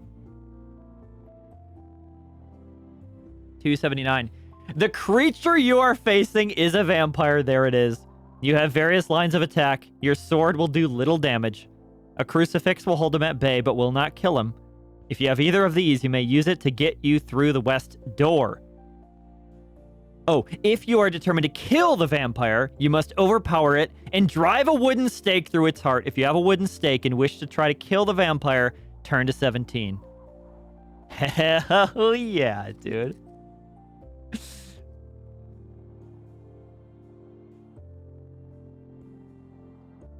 Get in line, no cutting. Have some search strike. Using the wooden stake and mallet, or a makeshift mallet if you aren't carrying one, but I am. We have both. You form a cross and move towards the vampire. The empire. Dude! Oh, we're using the mallet and the stake as like a freaking... That's sick. And move towards the vampire, backing it into a corner. It hisses and snatches at you, but cannot come near you. However, it is going to be tricky getting the stake through its heart. As you advance, you stumble and fall forwards. As luck would have it, the stake flies forward and plunges into the shrieking creature. What? Test your luck. Okay.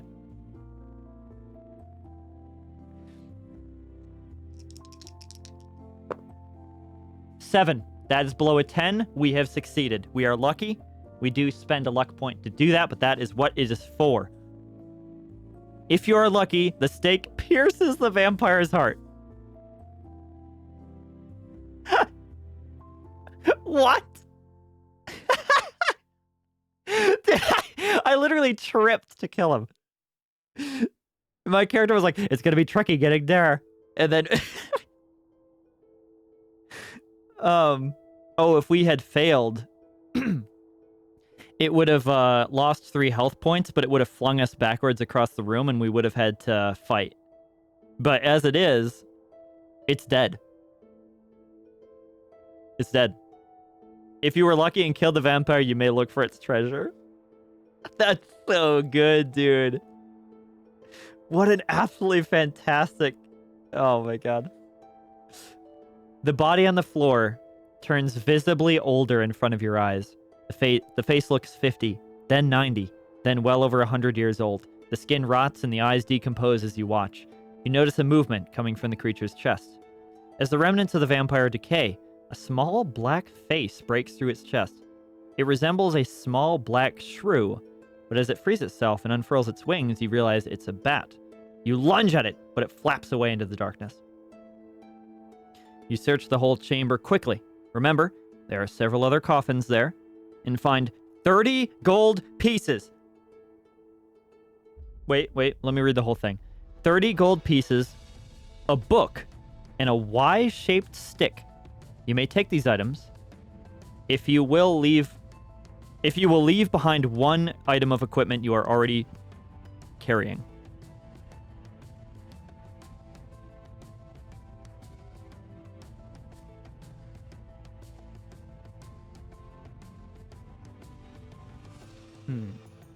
Or a water finding stick, yeah. Could be a slingshot, but we don't have rope. It attacked us, tried to kill us.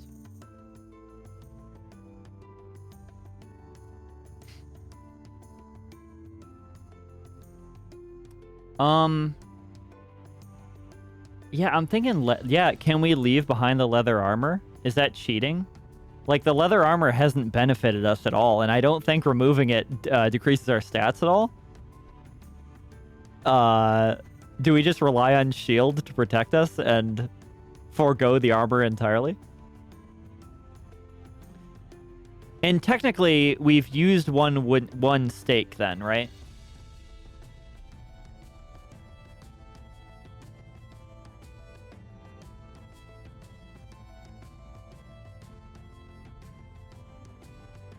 Then again, I mean, couldn't we just pull it out of... He decomposed. We could technically get the stake back. Do we say we used it, or do we say we just pull it back out again? Okay. Well, it wasn't very specific on the... It is definitely the right item that we used. I'll name it stake.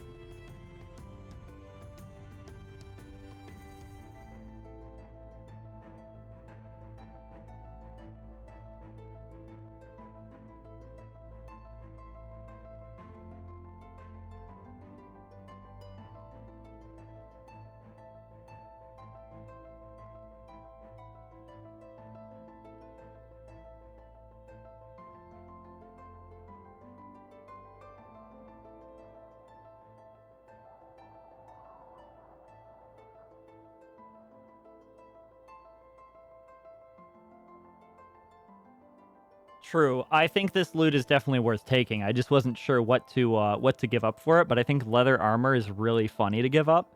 So now we're just running like naked through this dungeon. My canon is that we're not even wearing clothes anymore. So we're just a naked person running through this dungeon. But we do get 30 gold as well. Which is insane. That now we are now triple digits in gold. We are so back. 1 for 1. It says specifically, you may take these items if you will leave behind 1 item. So it indicates I take all 3. Which ain't bad at all. You can leave through the west door. If you're hungry, you may take provisions. I would say we definitely are hungry. Let's eat. Let's frickin' eat. Regain 4 stam. Bring us up to full.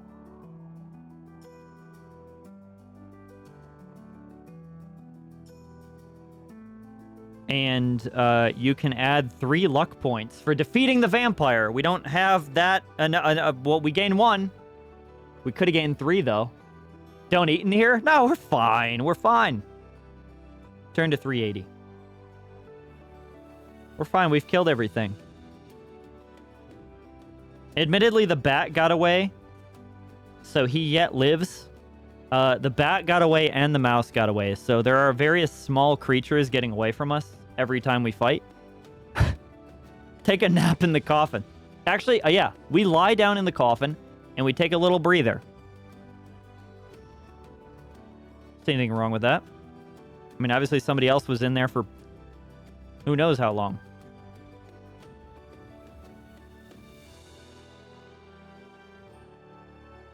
You are in a narrow east-west corridor. Looking westwards, you can see a crossroads ahead. You go onto the crossroads, turn to 37.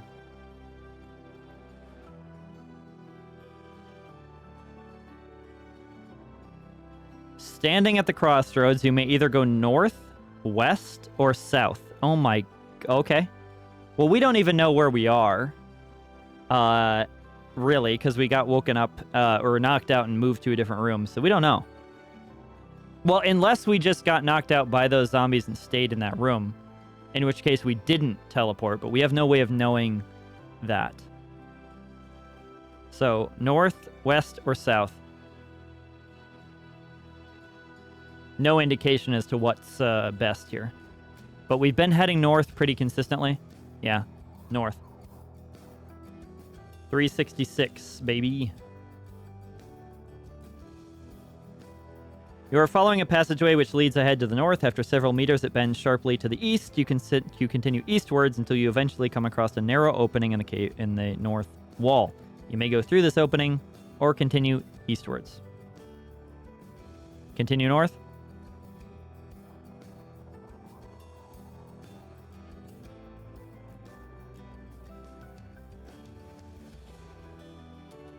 Climb through the opening and find yourself at the top of a narrow staircase leading downwards. Cautiously, you descend the stairs.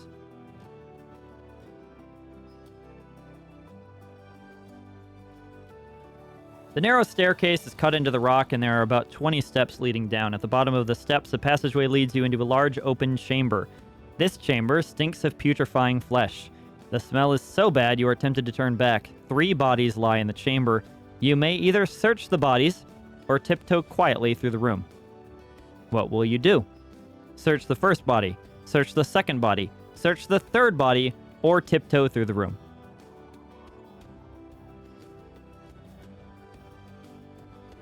Something killed all these guys. Third body. I'm good with third body. Search the third body. 148.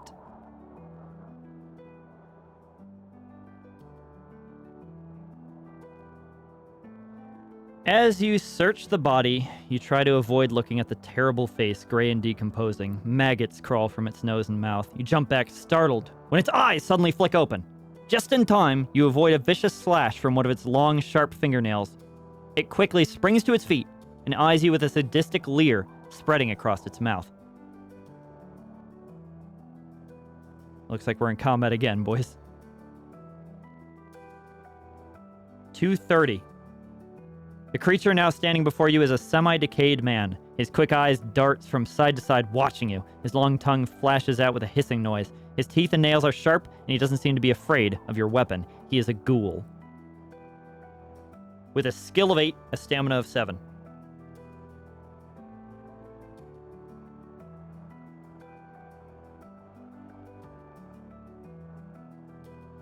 We did have some recommendations for fighting music before. I'm open to those now. He has the ability to paralyze you if he scores 4 separate wounds on you during this battle, so beware. Well, he's not going to hit us 4 times. I mean, he might. Okay. Let's fight.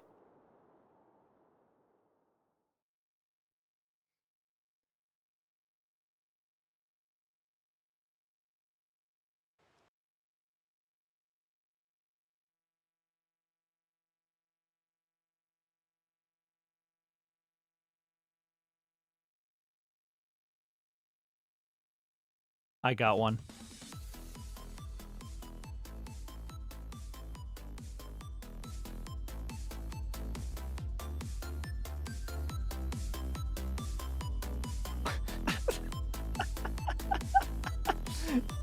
Okay. He attacks! Holy shit. 17 to hit. We rolled a 15. He strikes us. Use the shield, please. Did not roll a 6, so we take 2 damage.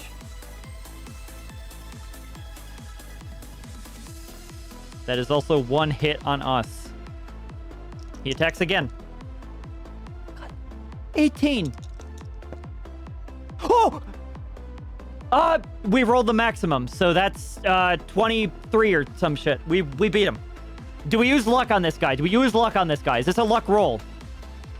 This is a luck roll, right? I do not want him to... Yeah, luck roll. We got it, boys. That's 1 luck used, but that's 4 damage to him.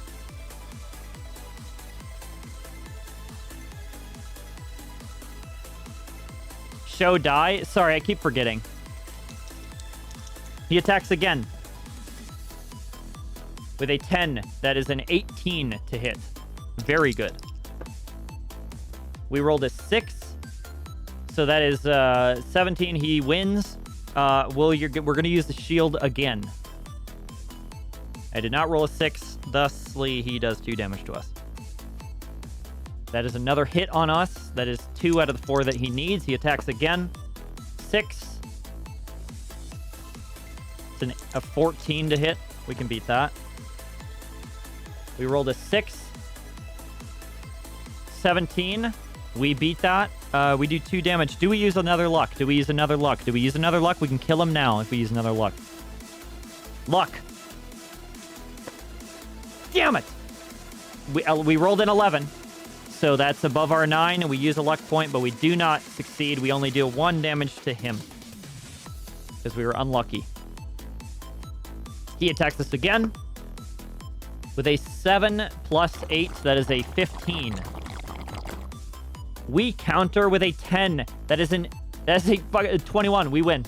He's dead. He's dead, baby. That one was a little touch and go. That one felt risky.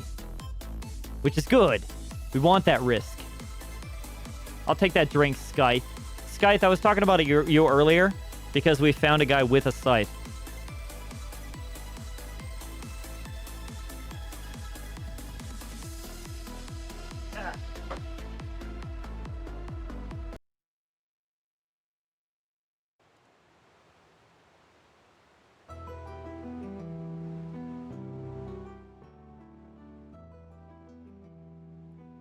That's a frickin' win, baby. I'm happy with how much combat we're getting into, actually. If you defeat him, turn to 390.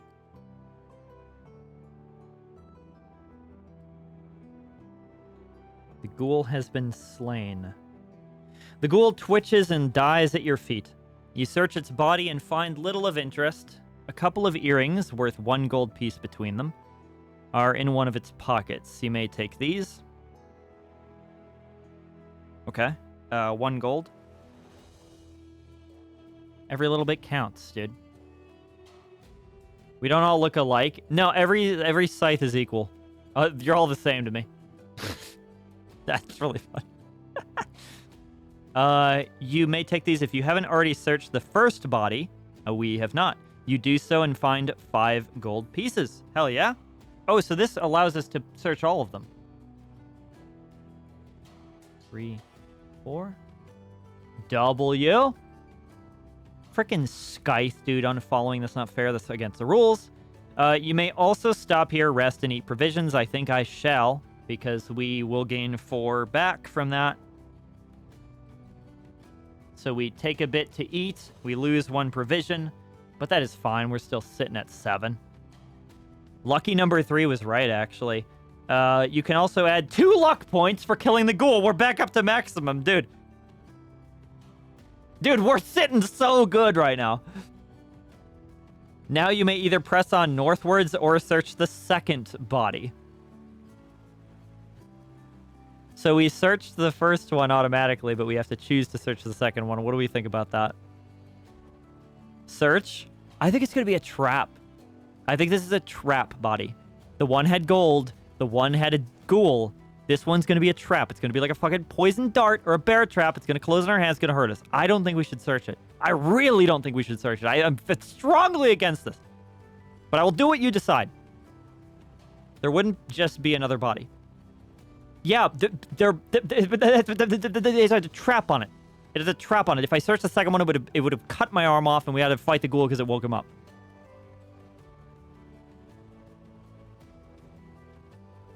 God damn it.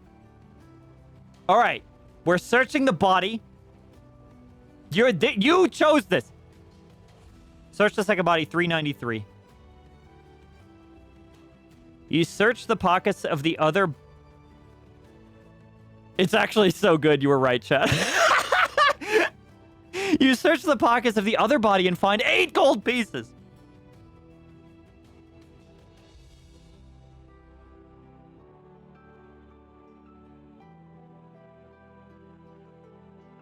Eight gold pieces, a bottle of liquid.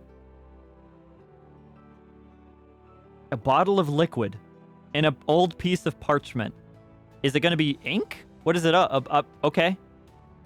Oh. You may take these items. To read the parchment, turn to this page. To test the liquid, turn to this page. What does it mean by test the liquid? Does it mean drink the liquid? Because that's stupid. Does it mean put it on the ground? That's smart. What does it mean by test the liquid? I don't know what it means by test the liquid. The bottle is piss. Okay. Parchment, yeah, reading the parchment is good too. Yeah, parchment. Okay. I'm gonna put. Ow. I'm gonna put these items down.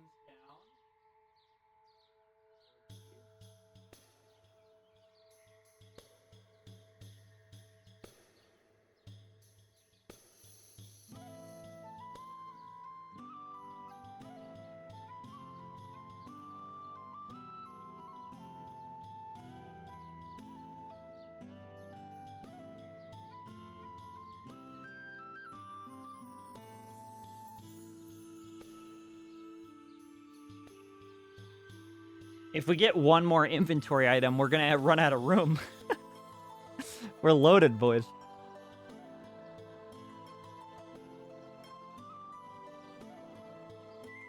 All right.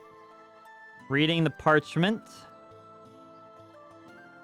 which is 212. The parchment is well worn and almost illegible. It is a map of some sort. It's a map. It's a freaking map, boys. Erg, welcome in, brother. Thank you for the raid. Welcome in. How's it going, brother? What were you doing this fine night? It wasn't Helldivers.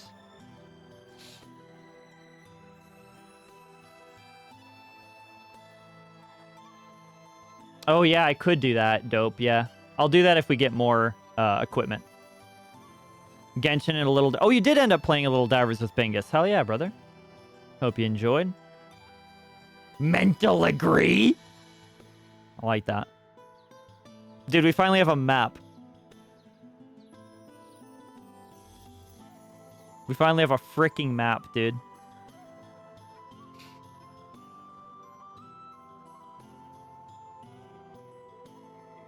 I don't have hands. Do we have any... Are any mods awake? Do we have mods? Mod check?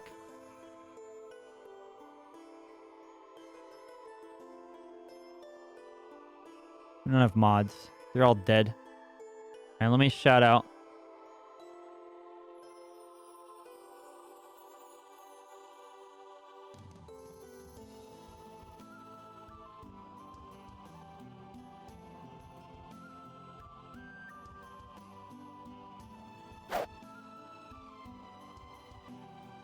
Unable to find a valid clip. RIP. Damn it, I had to hug chat again. Shout out Erg. Erg, I just caught up to Genshin. I already told you that. Never mind. Never mind. Thanks, Booney, for the map, by the way. Appreciate it, King. It is a map of some sort labeled the Maze of Zagor. You can make a little sense of it, although a room to the north is marked .GER, and another to the east is marked SM.P.LE.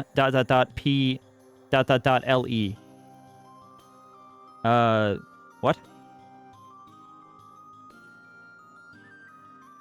Let me write what they actually are in chat.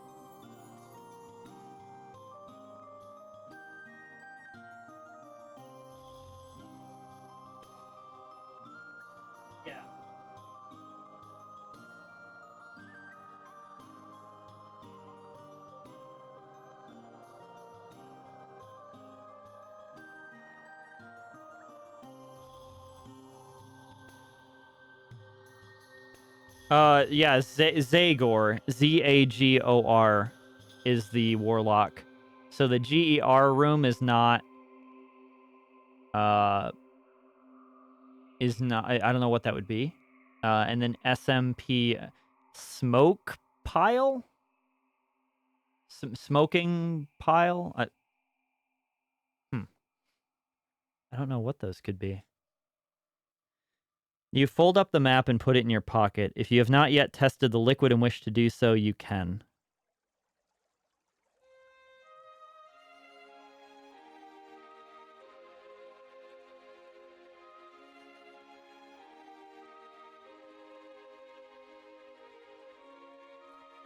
So the room to the north is marked GER, another to the east is marked the other one.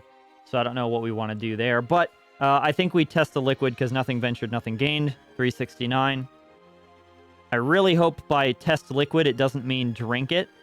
I hope it means, like, you know, pour it on the ground or something. You swallow some of the liquid.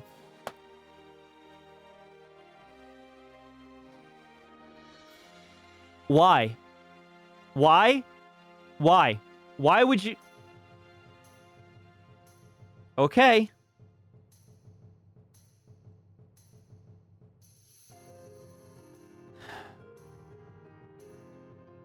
Okay, let's test the liquid.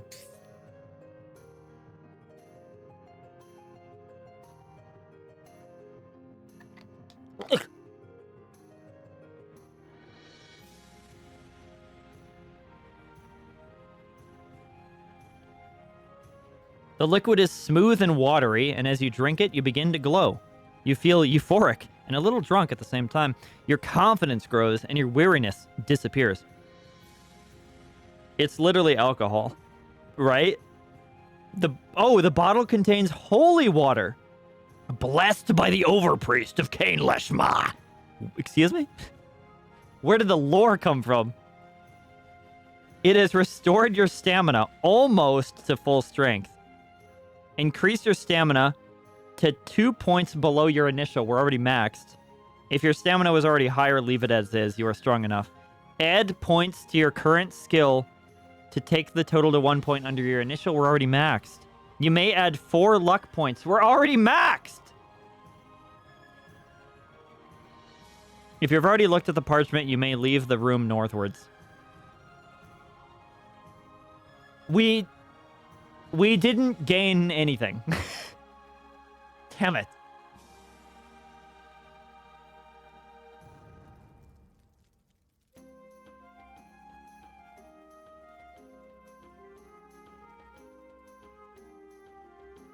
I mean, this happened before already, right? With the bench that was enchanted.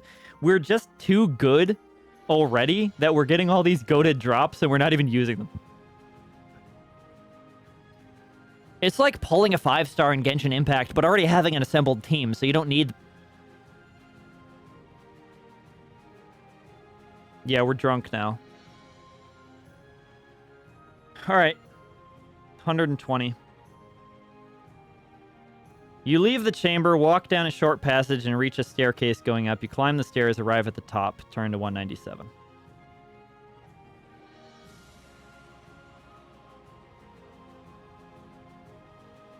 At the top of the stairs, the passage turns sharply to the east. As you pause to get your bearings, you hear a creaking in the rock behind you. You spin round in time to see a heavy portcullis drop to seal off the passageway behind you.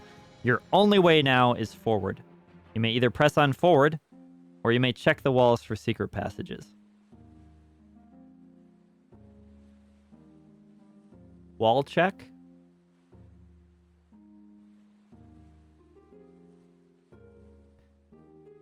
I think wall check makes sense here. Yeah. Yeah, because obviously, like, the portcullis dropping wants us to go forward, so I'd rather do what the dungeon doesn't want and check for secret passages. 295. You find no secret passages. However, your explorations attract some kind of creature, and as you listen, you can hear something coming down the corridor towards you. To find out what sort of wandering monster you have come across, turn to 161. You must fight the creature, and if you defeat it, you may press on down the passageway. However, Whoa. What? To find out what sort of monster you have come across, turn to 161. You must fight it, and if you defeat it, you may press on down the passageway by turning to 48. However, at section 161, you will not be told where to progress to. So write down 48 now so you will know where to go. Why not just write the page number? Odd. Okay. Remember 48. I guess. 161.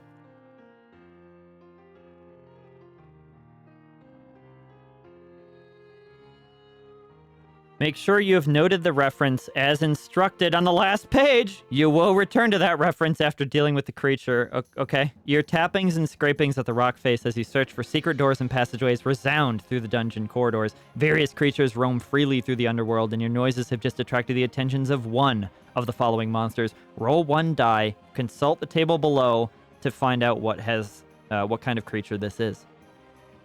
Fight the creature as normal. Wandering monsters never carry any treasure. Damn. Okay. So we can get various creatures here. I didn't roll in the... I rolled a 1 though. That cannot be good. Oh, actually, it's the best option possible. It's the weakest one. Goblin. Skill of 5, stamina 3.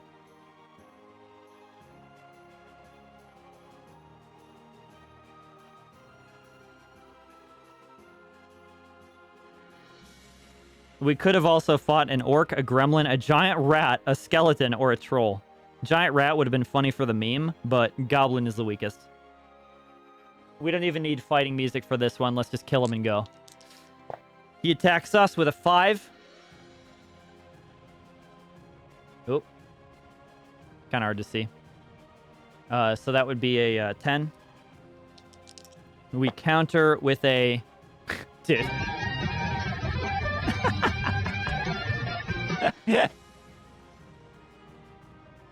We counter with an 11. Wait, did you guys... Oh, I know. I didn't hear the sound routine, but I know why. Okay. 11 plus... Okay.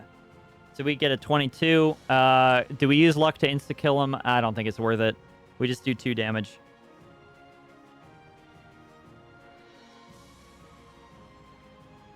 Yeah, it's not worth it for this guy. He's a peon. He attacks us with a 5 again, so that's a 10. We counter with a 4 plus... It's a 15. We can roll the lowest possible and still kill him. He's dead. Get the fuck out of here. You think you can challenge me? I fought zombies. I fought vampires. I fought fucking statues. Can't do shit to me, buddy. Alright, he's dead. 48. I see why it didn't write it there, because we can encounter those at, like, any time. They're like random monsters, random encounters. 48. You are in an east-west corridor. If you go east, you will turn into a corner northwards. To go this way, go, or go west. Northwards, right? Always northwards. 391.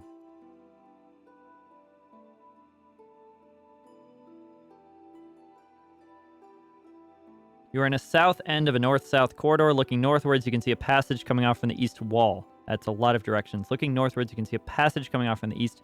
Do you want to go up this passage to check for secret passages, or go south? South would be back the way we came, so we don't want to do that. Do we want to do secret passages again? That worked out so well last time. 362. As you try the walls up the passageway, a secret door opens up along the west wall! Hell yeah, dude. You are standing in a north-south passage. To the north, you see a passage off to the east. This is confusing. To investigate, go there. To the south, the passage turns westwards. You may go to the southern end of the passage. In the west wall in front of you is a secret door to go through. In the west wall is a secret door to go through it, turn to 175. Isn't that what we did? Okay. You are standing in a narrow corridor. Behind you is a secret door to the east. Ahead of you is a crossroads. To go through the door, to walk to the cross... We went through the door. Okay. We went through the door. We don't want to turn back, so continue. Okay? This is insane. 267. You now stand at a crossroads. Go north, go south, go west, or go east. Go north. 37. Fuck! Get me out of here! 312. You follow a long, narrow passageway which goes north, then west, then north again, and you finally find yourself at the crossroads, turn to the other way. You are standing at a crossroads! Okay. I'm just now realizing that this is a maze. This part is a maze part. We needed the map. I've already fucked us. But listen. North is one way, and east is the other way. Those are the ways that we want to go. So I'm right. You are standing at a crossroads. To the west, the passage goes on a few meters and turns northwards. To the north, the passageway ends at a door. To the east, the passage continues and eventually turns southwards. Looking south, the passage goes on as far as you can see. North ends at a door. North, baby.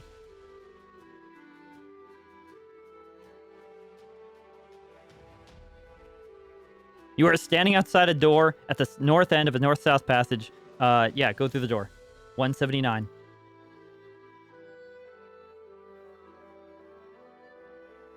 Something tells me we're going to be backtracking. You have entered a large square room. Broken pottery lies scattered all about. One large clay vase is untouched and is full of clear liquid. A large bowl is full of gold coins. As you enter the room, the door slams shut behind you and you swing around to face a strange-looking creature, half man, half bull, who is glaring at you. He is a minotaur, and he stalks towards you. Intimidating. He lowers his head, horns pointing at your chest, and charges. You must fight him. Yeah, Minotaur in a maze. I like that. Skill 9 and Stamina 9.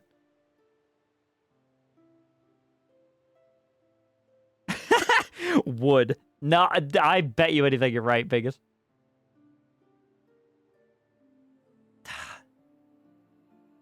Well, he's still easier than the Cyclops that we fought. After 3 attack rounds, you maneuver yourself rounds to be able to run through the door. If you wish to escape it this time, you can. But you can also continue to fight him. If you've already been in this room, he's obviously not alive. Okay. So this is optional. We had a good run. No, it's not over. It's not over. This has only begun. This is good. I'm going to kill this guy.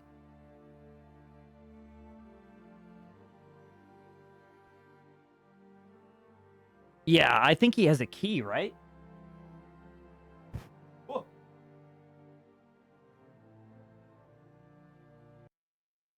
Battle music. What are we thinking?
We'll go with some good old Nier OST.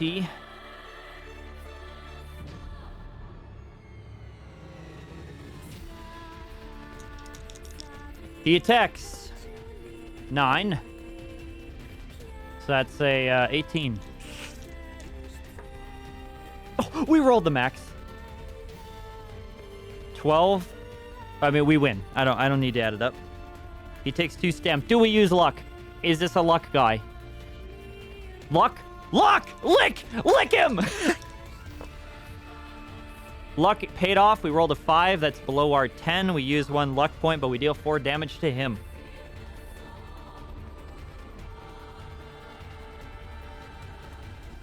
He attacks again.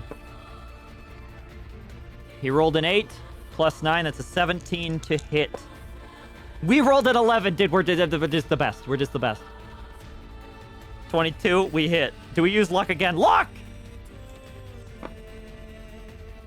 All right. 10 is above a 9. Unfortunately, we do not make it, and so we only deal 1 damage. He attacks again. With a Snake Eyes. Actual garbage. Actual Minotaur garbage. 11. We literally cannot lose this. I don't even need to roll. We can't roll less than him. There's no point. Do we do the luck? Insta-kill. It's insta-kill, dude. I'm using the luck. 9. That's above our... Fuck. Damn it. We deal 1 damage. He attacks again. We can escape now, but it's not worth it. He rolled a 7. That's 16 to attack. We rolled an 8. That's 19 to attack. We can kill him instantly if we use luck. I'm not going to use luck. It's not worth it. We're going to do our 2 damage. He attacks again. 7. That is a 16 to hit. We rolled a 4, which is a 15. He beats us. Let's try to use the shield to get out of it. If we roll a 6, we'll only take 1 damage. I rolled off into into the ground, but I rolled a 4, so we take our 2 damage. He attacks again. 6.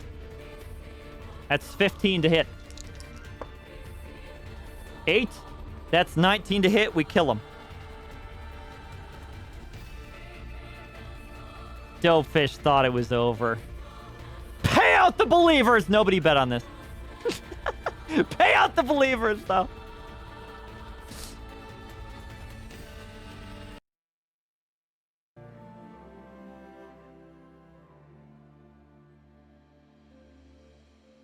Let's fucking go, boys. I bet that you're trash. Well, I'm clearly not, because he got destroyed. But we are low on luck now, which is a problem. 24-hour stream? Oh shit, it's midnight, dude. It's midnight. I have to end. When are you gonna play Fallout? I am gonna play Fallout New Vegas. I don't know when. I do want to try that. I've never played that one before.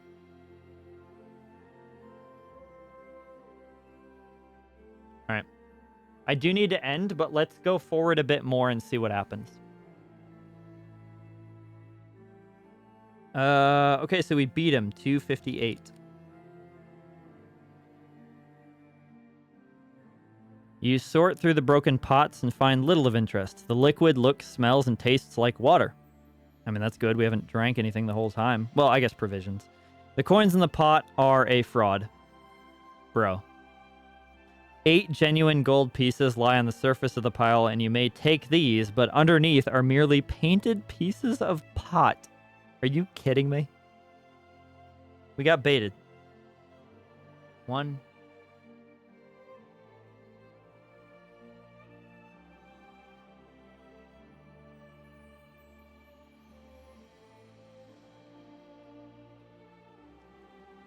I'm not going to call in sick, but I am going to try to get Friday off because I worked extra this weekend. As you tip the vase out, it slips and breaks. A red-colored key appears, hidden inside a false bottom in the bowl. You may take this key. It is inscribed with the number 111. Okay, that's 2 111 keys that we have now. Those must be the required ones then.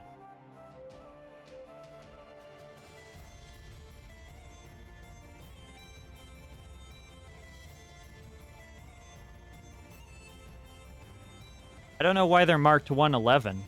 Vault 111. Maybe, dude. I've played Fallout 3 and 4, Sheo, for the record, and I really liked them. I liked 3 a lot more than 4, but I still liked 4. New Vegas I've heard great things about. And I will not play any of the others.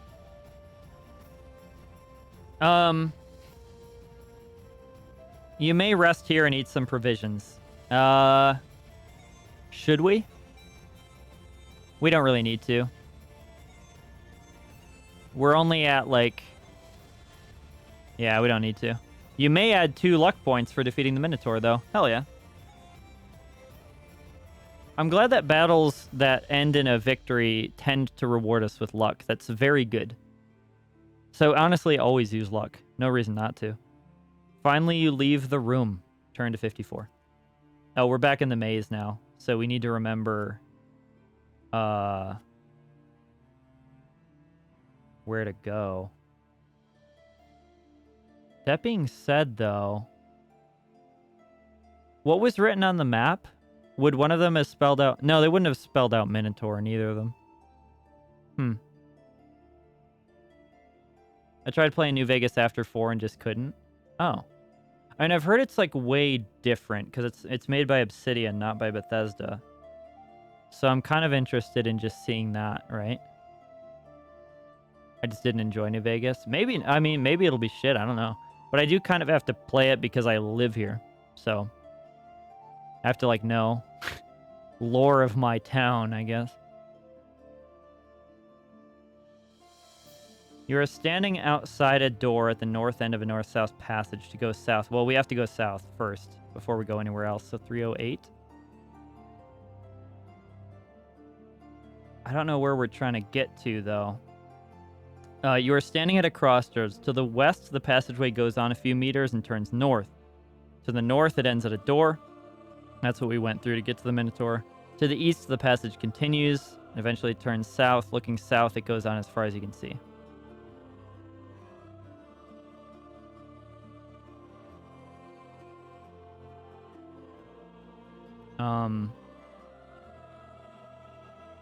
I guess I'm just going to check west. Because that goes north, too. 187.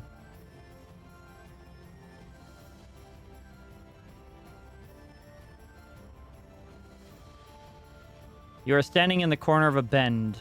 To the north, the passage ends in a dead end. To investigate this... we'll investigate it. 171. You're standing at the north end of a short north-south passage. You are at a dead end. To investigate the wall... That's a weird... Okay. I guess there's multiple ways to get here. Investigate it again. Double confirmation to investigate this thing. Must be a big deal. 337. You find no secret passages. Oh, God. You find no secret passages, but as you press the walls, you hear a click. You feel dizzy and slump to the ground. When you come to, the surroundings look strange. So now we have no idea where we are. I mean, it's okay. We didn't know where we were anyway, dude. You now stand at a crossroads. Oh, God. We could go anywhere again. To go north, to go south, to go west, or to go east. I think it's a reset, yeah. We crank our... No. Could you... I wish you could tame the Minotaur. No, you have to fight him. Let's go... Where do we go? East? What are we thinking? There's no description. It's just like, go a direction. South? I think south is back the way we... Well, you were the first to say it. 246. You set off south along a cobbled passageway. Oh, we haven't been here. It swings west, then south, then west again until you find yourself at a three-way junction. North, it would be back the way we came. West or... Oh, wait, no. North is forward, west is... Northwest or back east?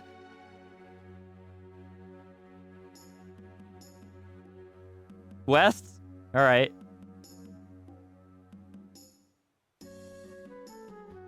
This damn maze. The passageway goes west and then south. Finally, you come to stop at a dead end. You may return to the three-way junction and go east or north, or you may investigate the dead end. Investigate the dead end! 22. You poke around looking for signs of secret doors, but find none. You pause to ponder your situation, and a small jet of gas hisses from the ceiling. I need to stop investigating dead ends, man. They're never good in this. You cough and choke to clear your lungs, but collapse to your knees, your head spins, and you flop to the floor in an unconscious heap. Hey! First chance, last chance, stuck in the middle, even better. Hey, welcome, Raiders. Welcome, homie. Thank you. Why we flopping? I don't know. Wait. We don't have any mods. I need to get up again. Homie, thanks for the raid.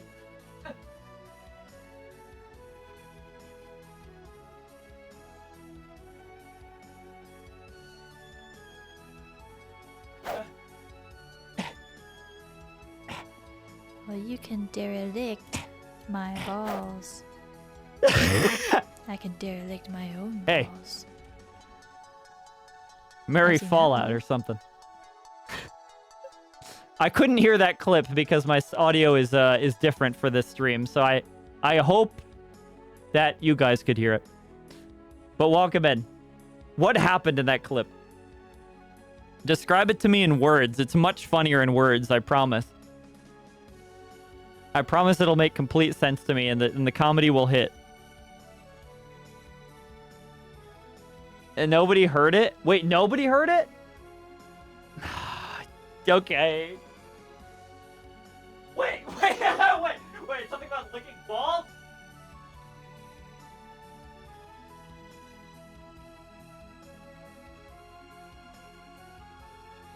Oh wait, I forgot. I broke the replay command. I couldn't go back and listen to it even if I wanted to, which I do. Now that I hear it's about licking balls. Damn it. Damn it. Well, chat, you're in on the joke. I'm out of the loop, dude. Homie, I guess you're welcome that I wasn't able to hear the clip because you didn't want me to, but also pretty sus. But welcome in, homie and homie raiders. Hope you had a good stream. I did not even catch what you were streaming because I'm a terrible streamer. Wait! Wait, you actually played Date Everything. That's funny. I don't think I could ever play it on stream, but it's very funny. I have got 5 love endings, W. Which was with the TV. Did you get the TV? Because I love the TV. He's so good. It's like the best voice acting in the entire thing. That's a good game. I watched Ryan play it. But homie and homie raiders, welcome in. We've been reading. So right now we're reading Warlock the Warlock of Firetop Mountain. This is the first in the Fighting Fantasy series. There are many. Oh, Maggie's good too. You definitely gotta talk to the TV though. The TV is amazing. He does like a bunch of different voices. Whoever that voice actor is very talented. I think we looked him up and he hadn't had many roles and it was like, dude. But yeah, so this is a choose your own adventure game with D&D elements, which we're, you can see here. We rolled dice to progress. And right now we're stuck in a maze and we keep hitting dead ends and then investigating them and then getting knocked out. This is the second time it's happened. Yeah, that's fair, homie, too. I've also heard that the actual, once you get, deep into the storyline, it's actually very good. In terms of, all the character arcs, it's actually very well structured and told. And kind of deep at points, which is really good. I didn't see Ryan get there. I just saw him meme around, essentially. But that's, such as a Ryan stream.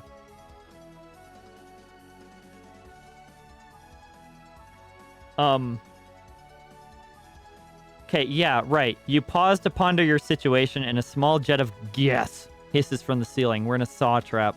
You cough and choke to clear your lungs, but collapse to your knees. Your head spins, you flop to the ground in an unconscious heap. When you come to, you... Oh, that's why you said flop. Because I read the word flop and then immediately forgot that I read it. God damn it. When you come to, you look around in an unfamiliar place. Turn to page 4. Streamer brain. It is real. It literally is. I could read something and then something will happen with chat and I'll have to reread the same paragraph multiple times. Oh, also earlier, homie, we read Mog the Forgetful Cat, which is in no way related to me. But if you Google my name, this will come up first every time. So I had to read it. It was a good book too. It was very cute. So let me try to find the best drawing that it had. I absolutely loved it. It's where she's getting chased by the dog. Yeah, here. Look at Mog's face here, dude. She's like, I love it. And the tail's all frizzed up. It's so good. There's another really cute one. This one's actually just very wholesome. She's grooming her owner. So cute.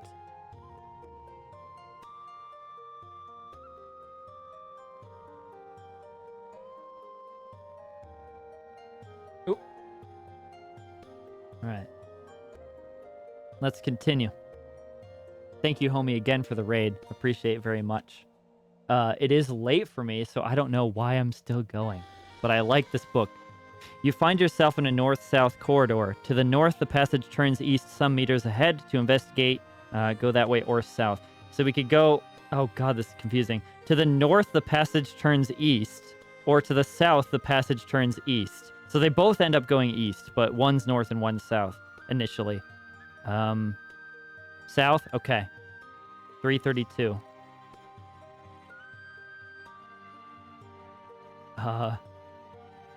You find yourself at a door blocking the east end of an east-west passage. To go through the door... Okay, well, let's go to the door. Yeah, why not?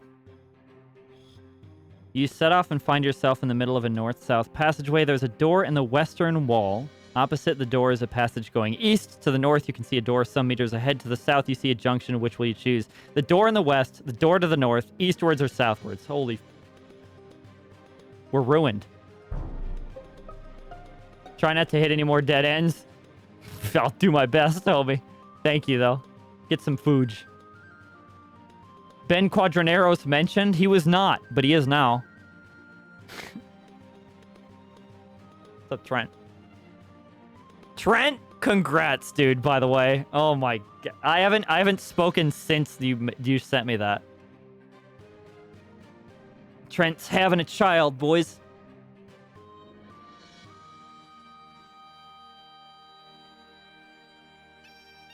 This is where you need to map it. Yeah, probably. Probably. Oh my god. Kitty was nasty to homie right there.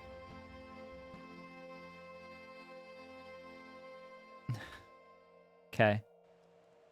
We're gonna go to the door in the door to the north. 392.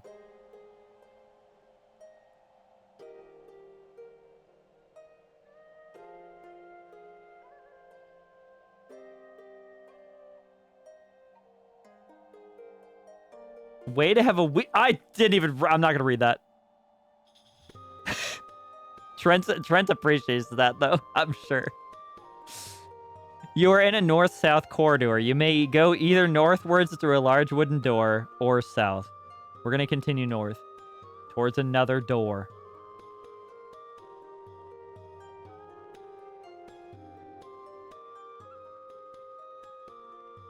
You enter a large square room. In the center of the room is a gray-haired old man sitting at a desk.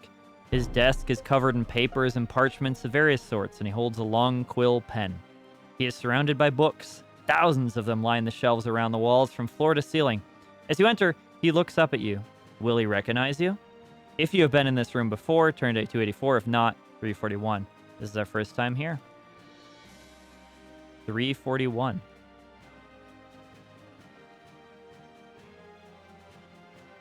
Oh, shit, ads are running. My bad. Huge event happened. I'm gonna wait. Pausing for ads. Pausing for ads.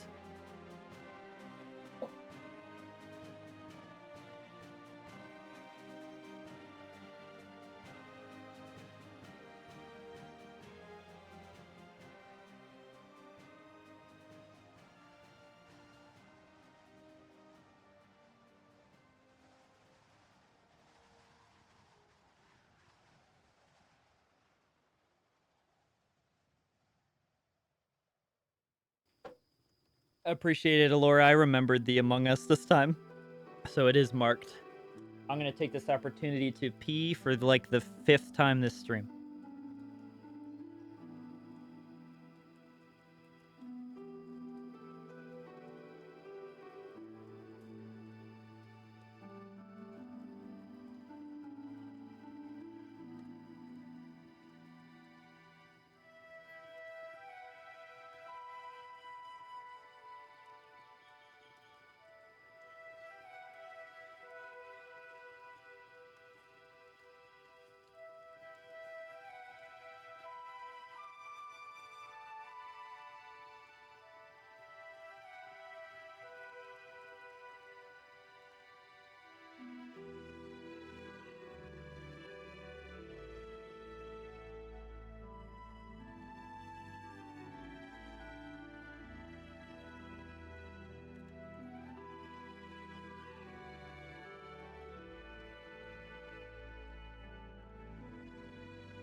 Okay.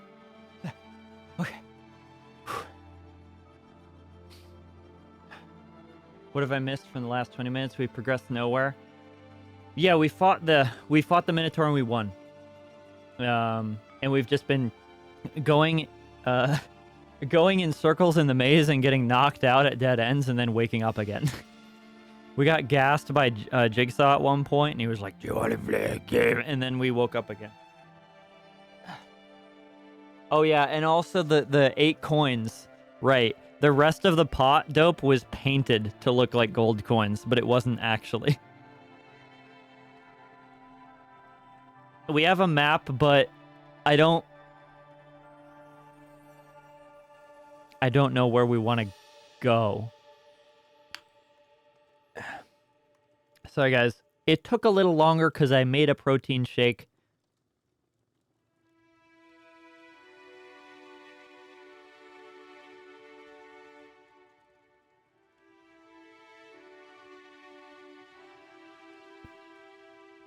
I don't really like the taste of this protein powder, but my friend bought it when he was here. Swore by it. It's not good.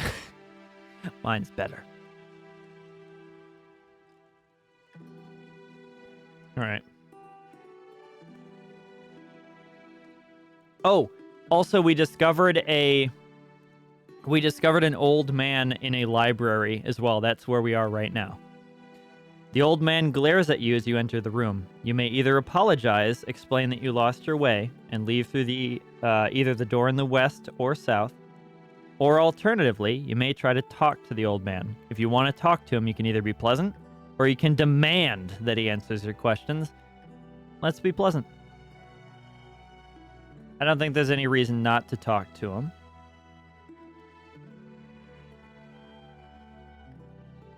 Right? Well, actually, I should let chat. Do we talk to him? Or do we just leave?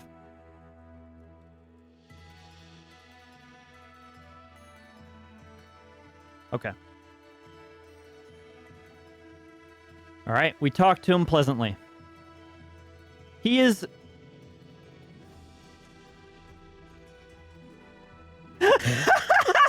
He is enraged by your pleasantries. He waves his hand in the air, mumbles a few strange syllables, and then points at you. You feel your head spinning and pass out. You awake in a dead-end passage.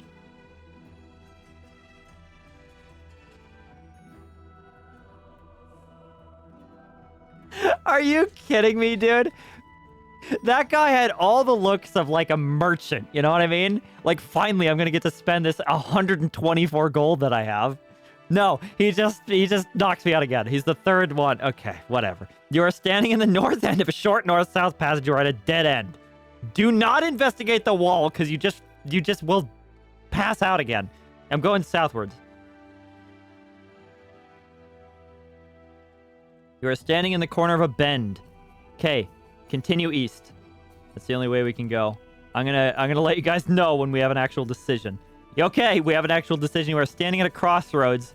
To the west, the passageway goes on a few meters and turns north. To the north, it ends at a door. We've investigated both of those. To the east, the passage continues and eventually turns south. Looking south, it goes as far as you can see. However, the west, it goes north. That way leads to the old man in the library. We could go back and try to walk past the old man.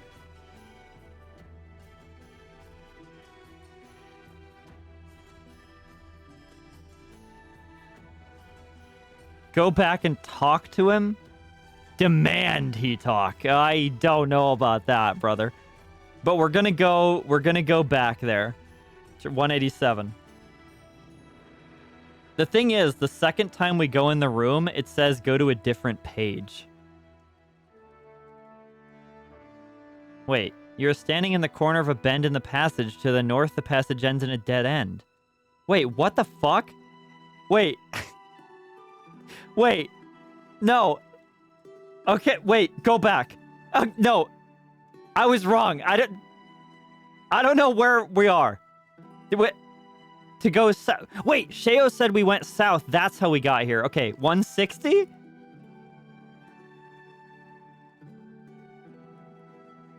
You follow along narrow passage. Turn to 267. There's multiple crossroads is the problem. You now stand at the crossroads. Go south. Yeah, go south again. 246. Damn it. Maybe we should have had a map. You set off south. Okay, this is the way to the yes. And then Sheo said west. So 180.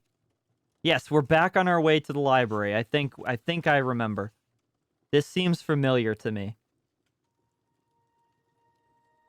You may investigate the dead end. I don't want to investigate the dead end. Or is that what we did last time? Did we go... I'm not cheating. I'm going the same way. I'm following the path. It was a door. Okay, it was a door? Okay, I'm investigating the dead end then. 22. You poke around and the gas hisses from the ceiling and you collapse again. I'm gonna...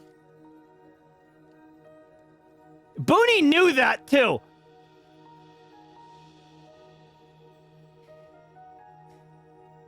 Okay, you find yourself in a north-south corridor. To the north, the passage turns east. To investigate, turn to 46. To the south, the passageway also turns east.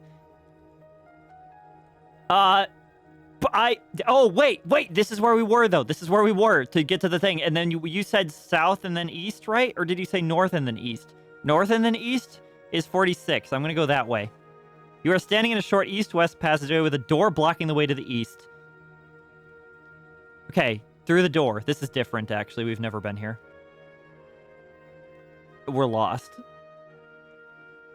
Oh, no! This is the library! You enter a large square room. In the room is a gray-haired old man sitting at a desk. Here we go. You've been in the room before, so 284. I'm sure he's going to be pissed to see us again. He's like, bro, I just knocked you out. And now you're back after like 2 hours because we passed out probably again. You again, says the Maze Master. Okay. Obviously annoyed at being disturbed. You are disturbing my concentration. Be off with you. You begin to explain that you only returned by mistake. Well, that would be a lie. But as you open your mouth, an icy glare from the old man silences you. You decide to leave him to it. To leave by the west door, turn to 46. To leave by the south door, turn to 392. Which door did we enter from?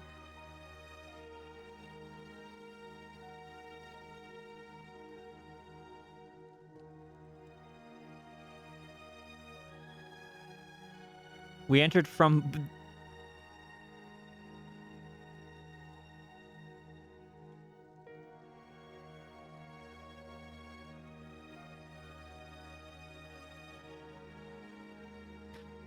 I'm going to say the south door is the way forward. Also, this guy's the Maze Master. Can't we just kill him? And then, like, we could find our way? 392. We're going south, boys. Remember that. You are in a north-south corridor. You may either go northwards through a large wooden door or south. Continue south. 329.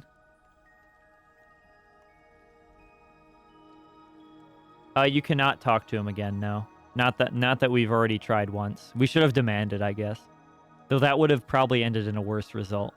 You set off and find yourself in the middle of a north-south passageway. This is the way we got to him last time. Okay, so going through that area isn't progress, necessarily. We can get to it either direction. There's a door in the western wall of the passage. Opposite the door is a passage going off eastwards. To the north, you see a door. To the south, you see a junction. Let's go to the door we haven't gone to. So the door in the west, 157. The door opens into an east-west passage which turns north after several meters. To follow this direction, turn to 4. If you decide against going through the door... Okay, well, we're going to continue forward. You find yourself in a north-south corridor. To the north, the passage turns east. To investigate, turn to 46. To the south, it also turns east.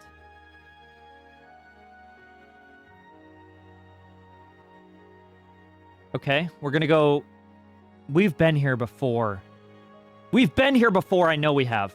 But we're gonna go north. 46, you're standing in a short east-west passageway with a door blocking the way to the east.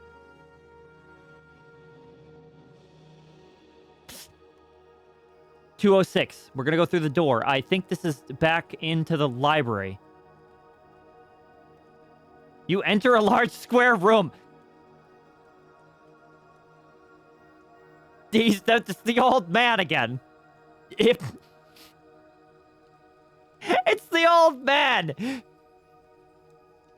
284. You again, says the maze master. Obviously annoyed at being disturbed. You're disturbing my concentration. Pay off with you. No, I'm going to say because we've arrived here 3 times, this time he says, fuck off! And then throws us out the other door. 392.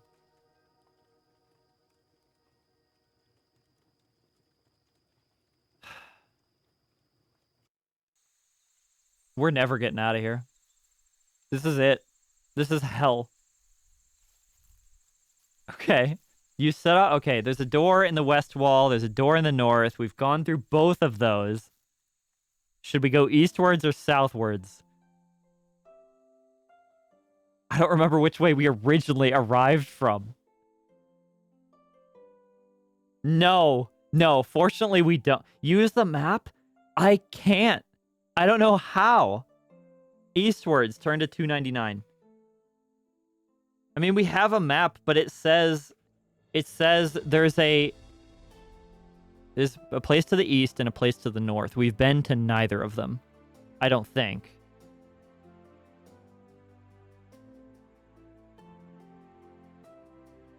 No. Yeah, I don't think we've been to either of them. What were the abbreviations? The last one was GER, and then there was like SMPLE.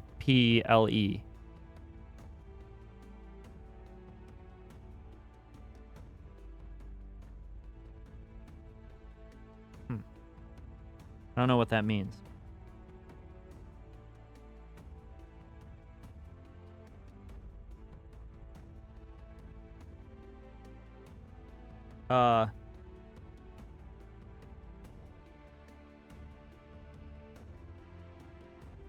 Oh god, boys, I forget where I was. Now we're really lost.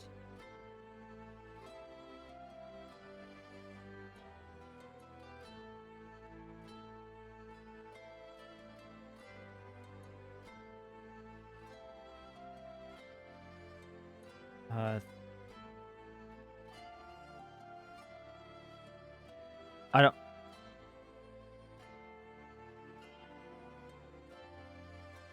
Did I go eastwards?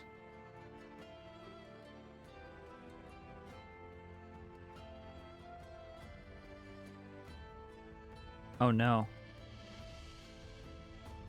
I don't recognize any of these.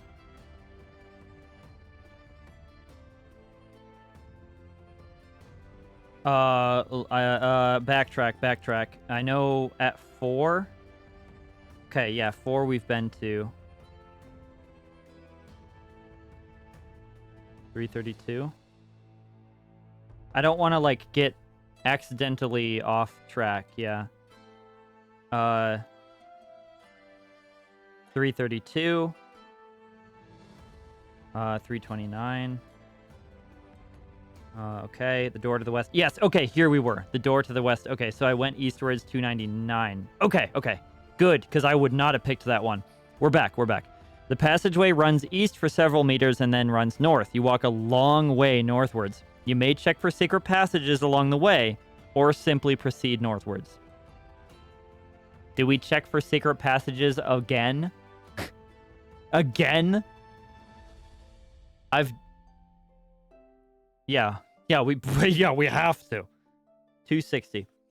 You find no secret passages.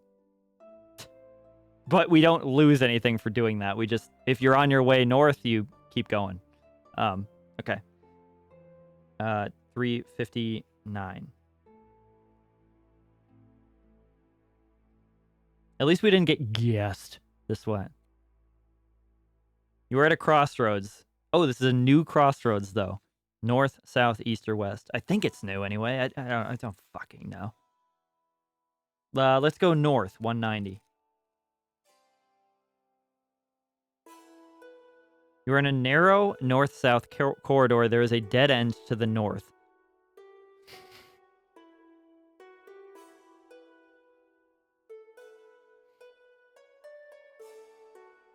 You may check the dead end.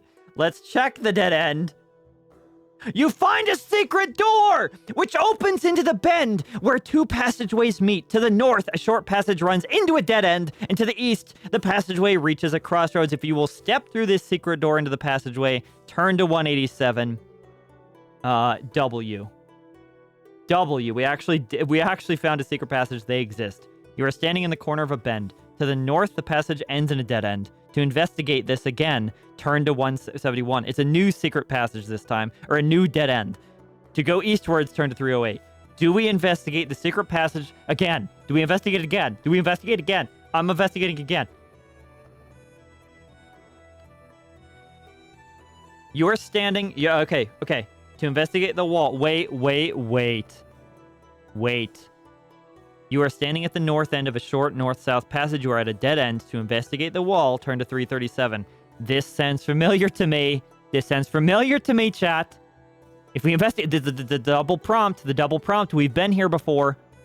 I'm not doing this again. We're not investigating this. We're going south. 187. I make the rules. I'm in control.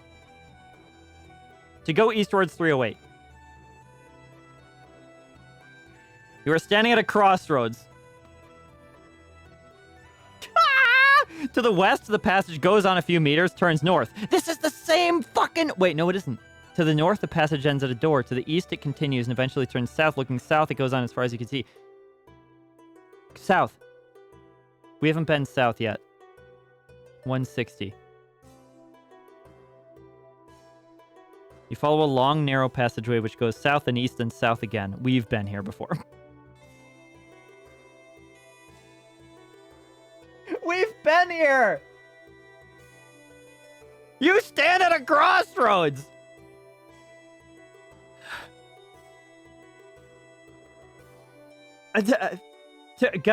I'm going west, 79. I'm doing something crazy that I wouldn't expect. I've never gone west before. 79. The passage ends at a dead end. I'm gonna fucking search it. 137. You find no secret passages, you feel a click, and you feel dizzy and slump to the ground. You wake up. 354!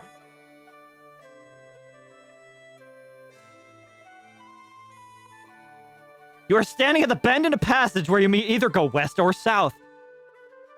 To go west, or to go south, if you want to check for secret passageways on the way westwards, or you can search for secret passages on the way south. You could do either one. I'm going to look at the ones south. West. I'm going to search for secret passages west. There are no signs of any secret passages, but you suddenly hear footsteps coming towards you. To find out what is coming, turn to 161. You must fight this creature.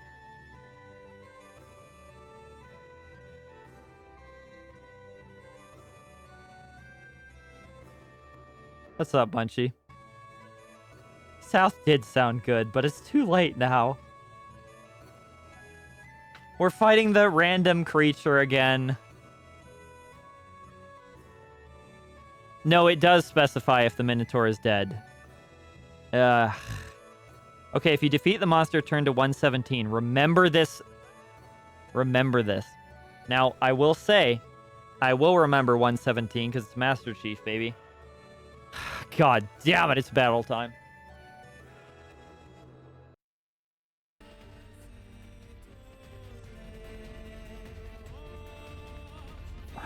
Give me a 1, baby. That's a 6. The hardest monster of them all. We're fighting a cave troll. It's so over. Wait, actually, he has really low stamina.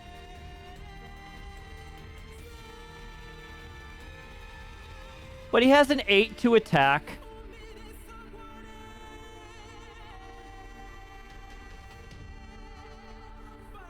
All right. He goes first. That's a 18 to hit.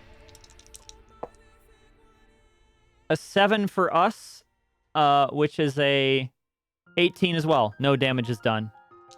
He attacks again. A 10 again. 18 to hit again.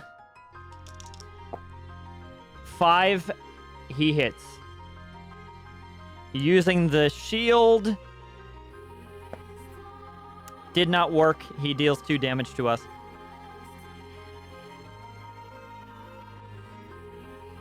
Oh, this isn't bad.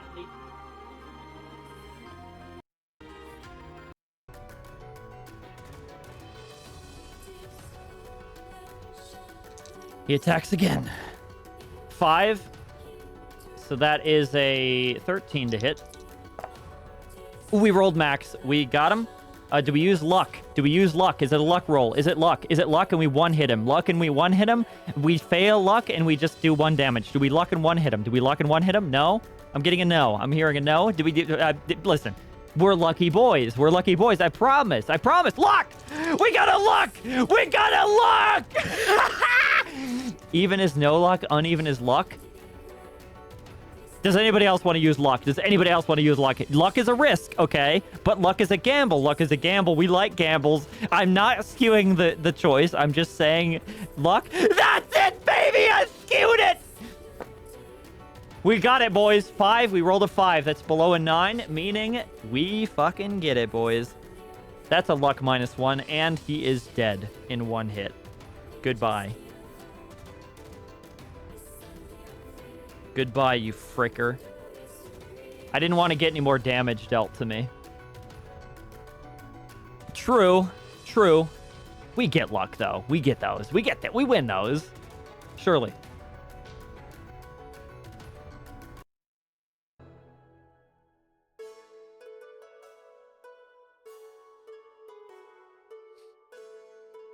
It's alright. I worked out. 117. We get nothing from fighting those, unfortunately. You're in an east-west passageway. To go... Wait, which direction were we going?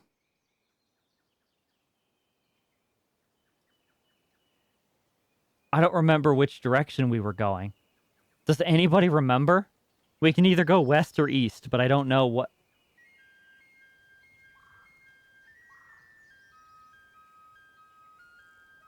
We were going west.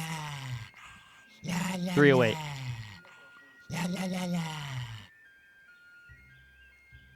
We were standing at a crossroads. To the west, it goes on a few meters and turns northward. It ends at a door. Okay, this is that place again. Yes. Okay. Did we go in the door before? This is where the Minotaur is, right? I think it is. Wait, let's check. 54. You are standing outside a door. 179.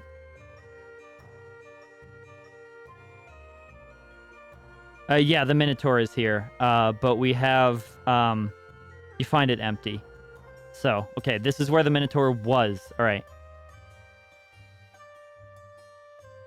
We're going to go east. We're going to go east. We're going to keep going east as much as we can. 354, because I want to find that area on the map. 354 we've been to before for sure. Yes. Okay, we're back here.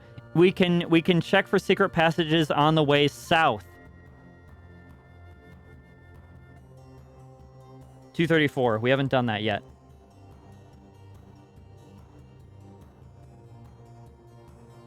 This feels like progress. You find no secret passages.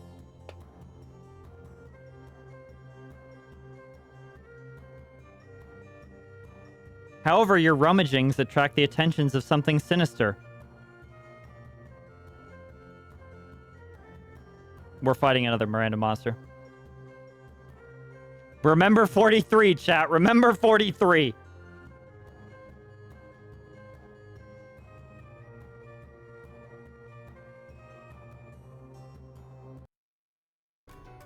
This is fucking ridiculous, by the way.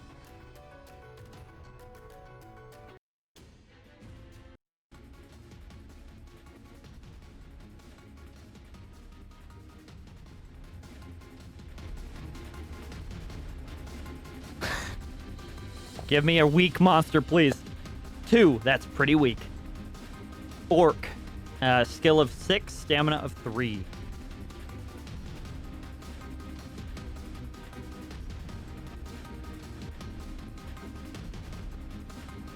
He attacks first.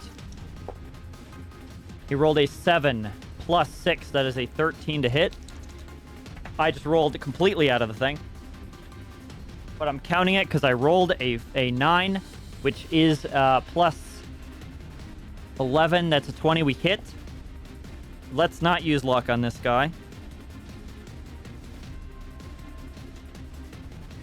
He rolls to hit again.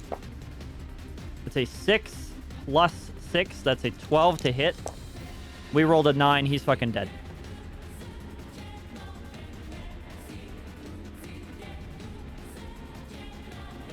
Get the hell out of here. We're blowing through combat, boys. Get the fuck out of here. 43? 43. Thank you for writing don't remember it, because at least it helped me remember it. You are in a north-south passageway. To go north, turn to 354. We were going south, so we continue to go south. Right? 52.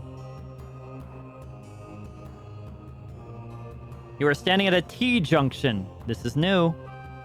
You are standing at a T-junction where a passage to the east comes off of a north-south corridor. To go south, okay, we can keep going south, and we can check for secret passages. Or we can go north, we can check for... We just did that, so let's not do that. Let's go south and check for secret passages again. That seems to work out so well for us. It's going to have to work at some point. 362.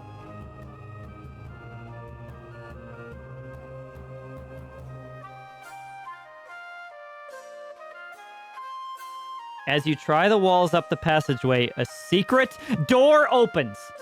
Turn to 177. You are standing in a north-south passage. To the north, you see a passage off to the east. To investigate, turn to 52. To the south, the passage turns westwards. You may go to the southern end of the passage by turning to this page. In the west wall in front of you is a secret door. Oh, that's where we came from. Yeah. Right?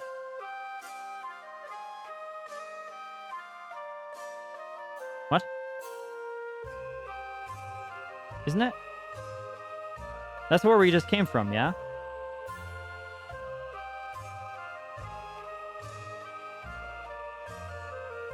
To the north, you see a passage off to the east. That's a very confusing sentence, but I think we go there. Because we want to go north, further north, please, please, north or east. You are standing at a T-junction. To go south... No. We want to go north. To go north, check for secret passages. Wait. We were just here. I swear we were just here. I swear we were just... We can go south. We can check for secret passages south. We can go north. We can check for secret passages north, or we can go east.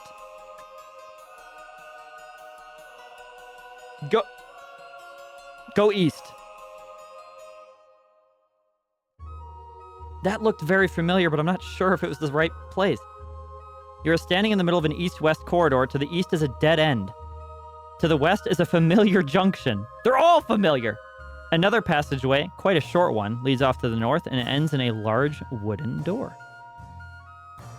Let's try the fucking door. 227.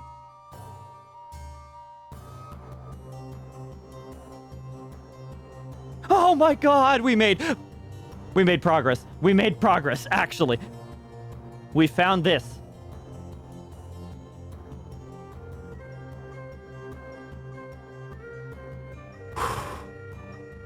The door opens, and you find yourself in a small, smoke-filled room. They're hotboxing. Sitting in the room around a wooden table are 4 tiny men, each about 1 meter tall, but all are apparently fully mature, with weathered skin and long, bushy beards. They are cursing, laughing, and joking as they play a card game. Each one is leaning back on his tiny chair, puffing a long clay pipe. On the table are a number of copper coins and 4 mugs of ale. As you walk in, their merriment stops. They're on their guard, but don't appear to be too dangerous. One stands up and makes some comment about your lack of manners, not knocking before you came in. The others nod their agreement. Do you chat to them and try to befriend them? Apologize, bow, and leave? Offer to join in their card game? Or draw your sword and go for the leader?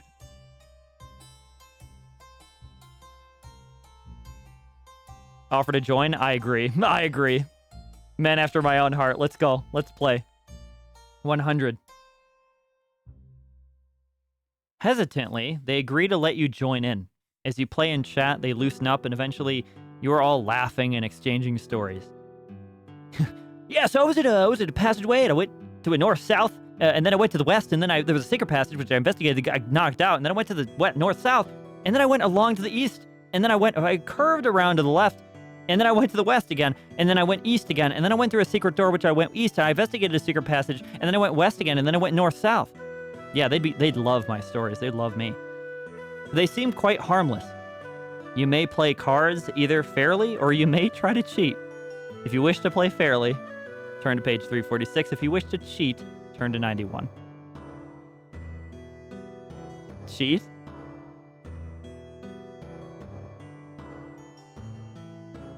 This is all you guys. Fair? Yeah. Yeah. This is the last event we'll do as well. So we'll have to remember our spot.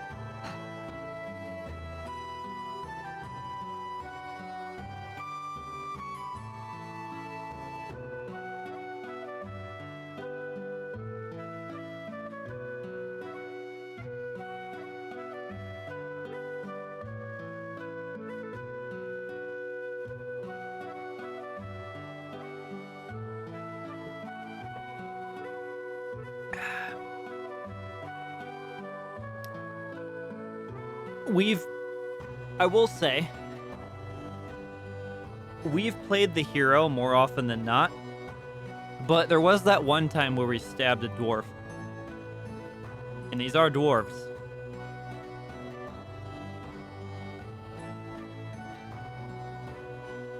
But we paid the ferryman fairly. We rescued the old man. We tried to talk nicely to the maze keeper. We tried to save the slave. Those are 4 occasions right there of me trying to be a hero. I think we're more hero than not. But it completely depends. Okay, cheat. Okay. Okay, we're gonna cheat, I guess. Seem like decent sorts. We're gonna fucking cheat.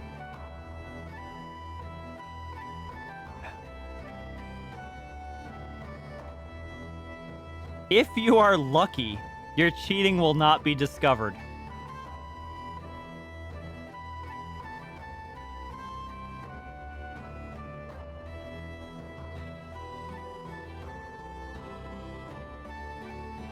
Okay.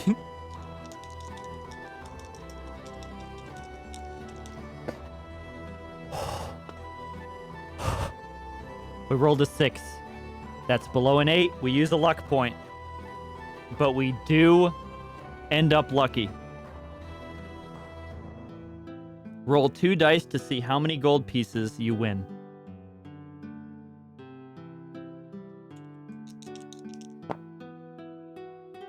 All right, 6. Average.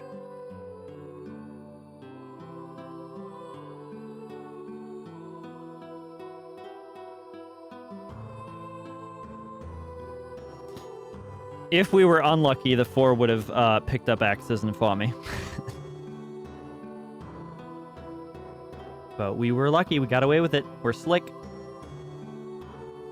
You chat about various things, and they seem eager to be friendly. They feel lonely in the dungeon with so much evil about, and are happy to speak to visitors of a lawful disposition. Yeah, we're very good people. Yeah. They tell you that you are in the maze of Zagor. The only way out is to go deeper into the dungeon. They tell you that the way through the maze is to leave the... Write this down. Write this down. Leave the room, turn right, left, then straight. And then they begin to get a bit vague. They're not entirely sure it's correct.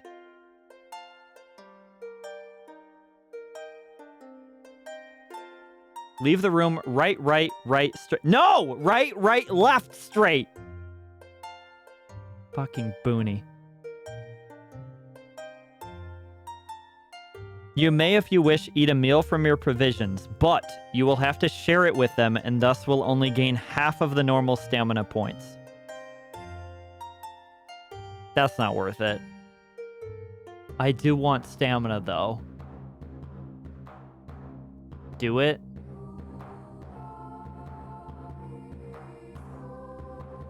No, I don't think it'll affect, yeah, I think you leave either way. Eventually you thank them and leave the room either way, so. Yeah, it doesn't help their disposition. I think we've already befriended them anyway. I'm not gonna do it in the hopes that we get a chance to rest later. Okay, 291. We have a direction now.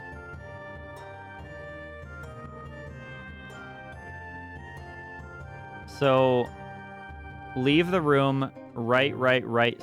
Right, right, left, straight. You fucking Booney.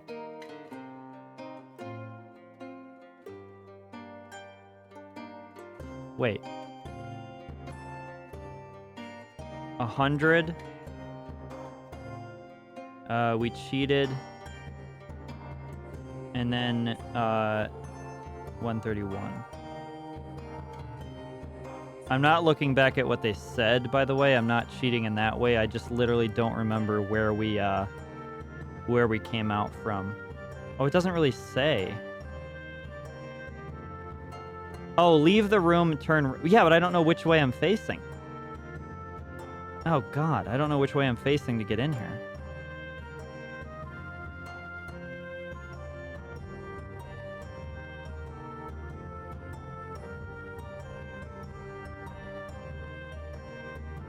Oh, we went north to get in there. So we're facing south right now. So then west is left? Or no, oh, we want to go right. So east. Right? Wait, we're facing south, west. Oh, west would be right. Yes, west would be right. So let's go west. 52. And then go west again.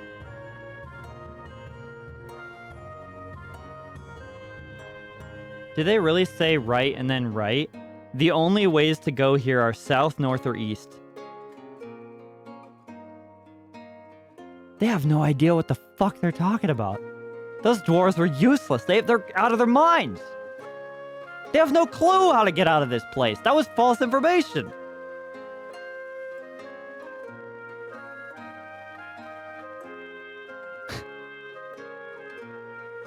What?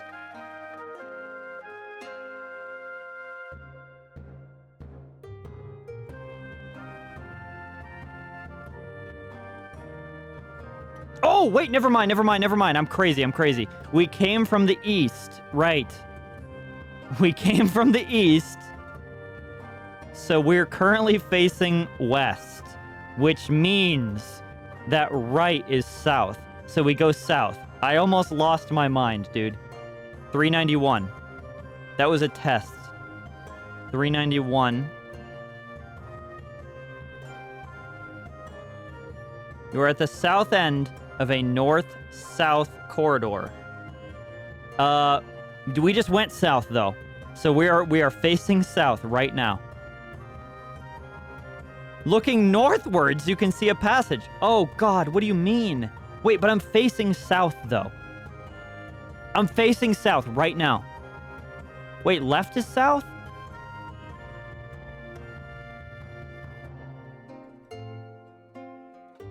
You're right. Go back. Please.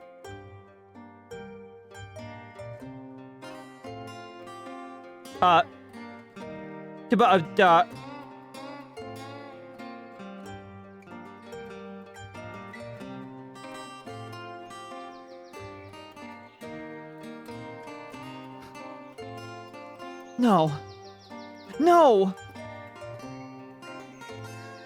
No, I don't think we can go back. Oh, no, we can. We're back. We went back. Okay. So we're looking west. We're looking west, which when we're looking west, right is north. Yes, Booney's right. North. Go north through 54. Is this hard to follow? Yes, it is. 354. You are standing at a bend in the passage where you may either go west or south. So we went north. We're looking north. We want to go left now. Left would be west. Go west. 308. All right, 308. You are standing at a crossroads. To the west, the passageway goes on a few meters and turns north. Oh, we've been here a million times. Because north, the passageway ends at a door. Yep. To the east, the passage continues. And then south. Wait, which way do we... Oh, we went west to come here, so we don't want to go east. Looking south, it goes as far as you can see. Yeah, because north is the Minotaur. Yep, north is the Minotaur.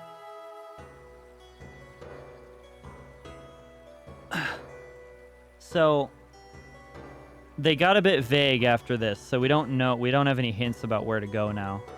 But we've been here a lot.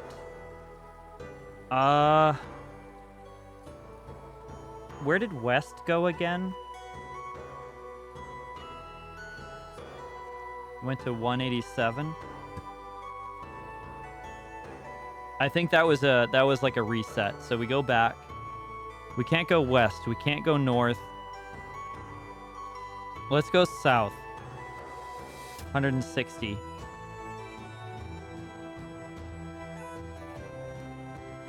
You follow a long, narrow passageway which goes south, then east, then south again until you finally find yourself at a crossroads 267.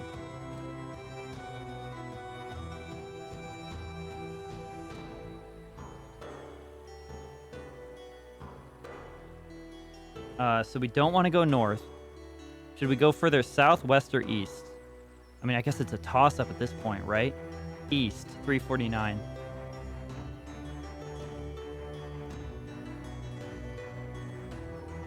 I wish they'd given me a bit more instructions at this point. You walk a few meters down the passageway and find yourself at a dead end. Do we explore this? 30. I'm exploring it. I hope it's not gas. Oh! A loose stone falls out to reveal a rope in the rock. If you wish to pull it, turn to 67. If you feel it would be wiser to leave it alone, you can return. Pull it. Pull it. Easy. 67.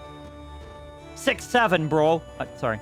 You pull on the rope and a small door swings open, revealing a passage into a north-south corridor. Gone. 177.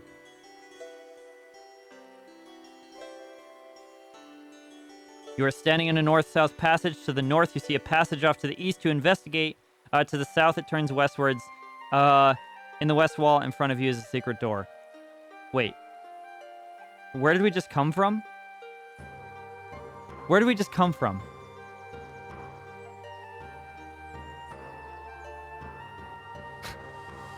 Six, 7. I remember the meme. Thank God I said that.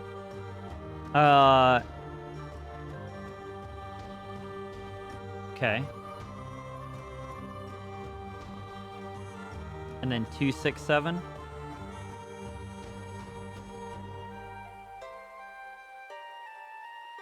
We went east, so we are looking westward. But then we're into a north-south corridor.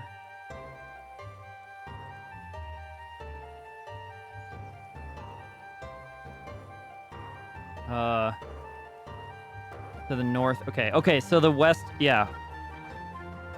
Wait, we're looking westward, though. In the west wall in front of you is a secret door. Didn't we... We came from the east.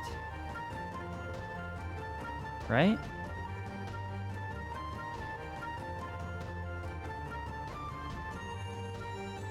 To the north, you see a passage off to the east. To the south, it turns west.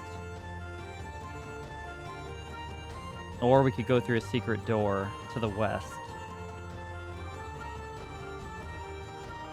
Oh, west. Okay, west is returning. So, okay. The choice now is north or south. North. 52. You're standing at a T-junction. Oh, God. No. Are you serious? Continue eastward. 291.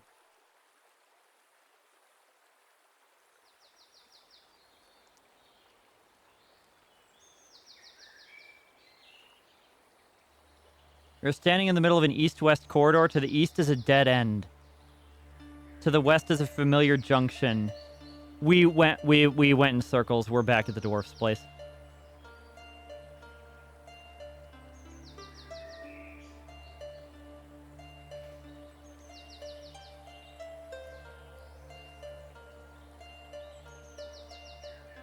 We're back there. 227. Yeah, here we are again. And you've already been here, so return to 291. Okay. So they're gone now. They've left.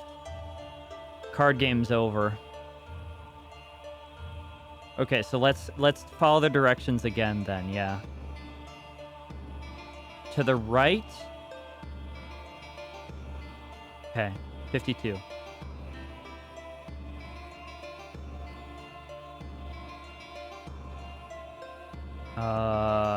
And then what was it? It was north because we're looking east. 354. This is like actually insane. I didn't realize it would be this in depth. They were not kidding about the map. And then west again, 308. Which leads us to Crossroads. I went east last time. Or sorry, no. Yes, I went south last time, so 160. That felt right for a little bit there. I think we have to find the rope that we pull. Yeah, okay, we're back at the rope, 267, and then 67, I already remember.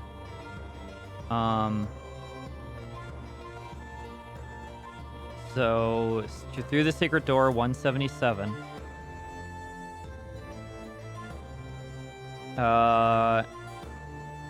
We went north last time. Let's go south this time. So 391. Wait, we've been to 391, certainly. I remember this.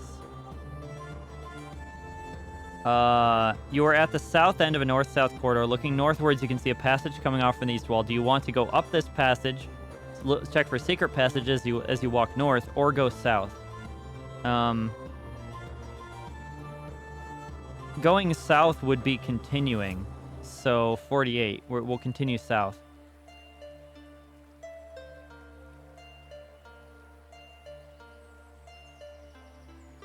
You are in an east-west corridor. If you go east, you will turn a corner northwards. To go this way, turn to 391. To go west, turn to 60. I want to continue, so 60.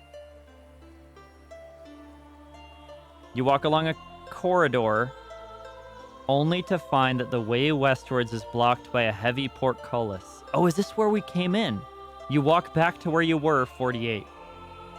That's where we came in at.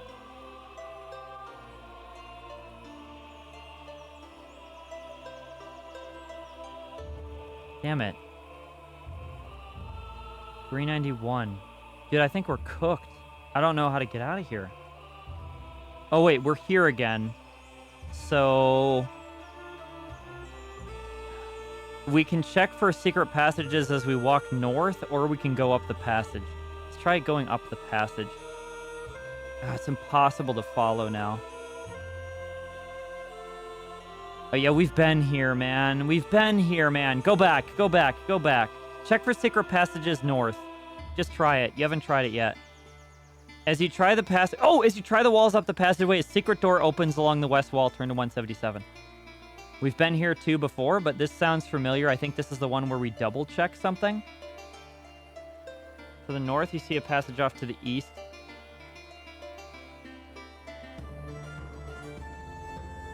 Okay. Secret door, 175.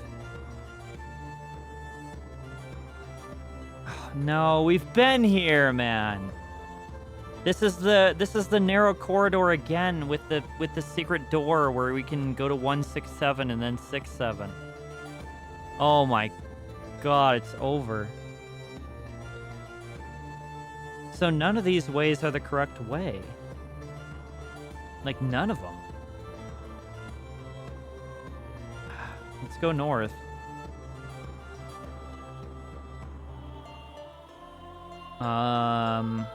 And north again.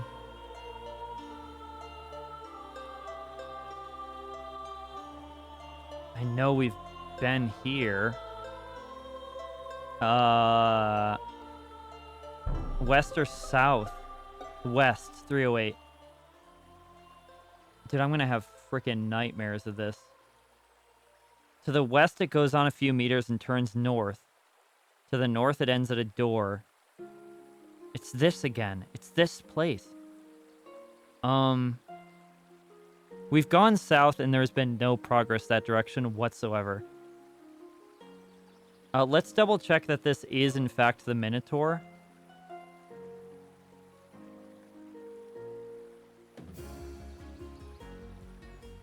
It is.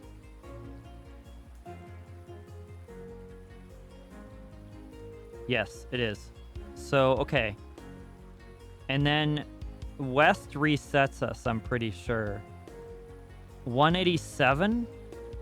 Yeah, I want to get the fuck out of this maze. The problem is, if I end stream here, there's no way in hell I'm going to remember, like, any of the stuff, you know? So let's try to investigate this damn dead end. I think it's going to reset us.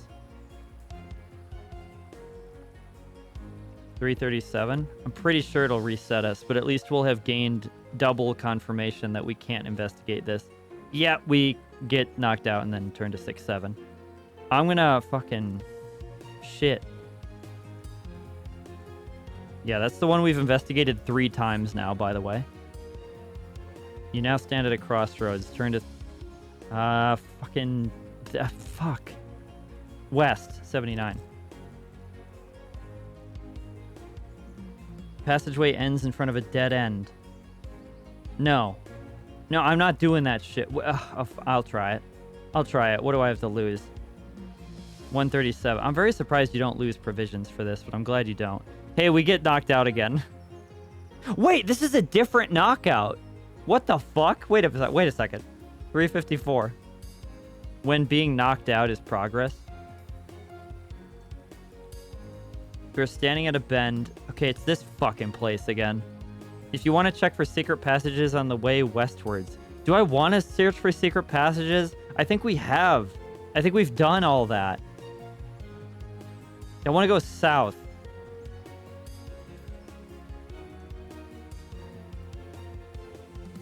I want to go south again. Oh god, ads started?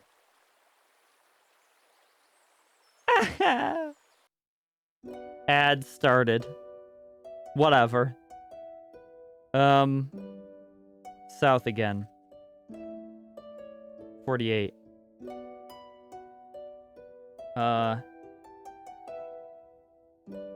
60. And we're blocked. 48. 391. Damn it, we ended up with the blocked area again.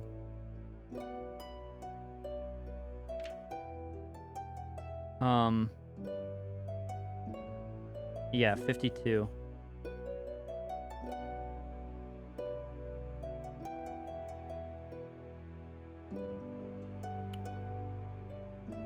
North again?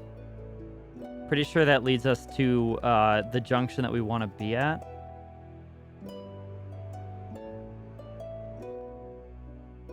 It does kind of 308.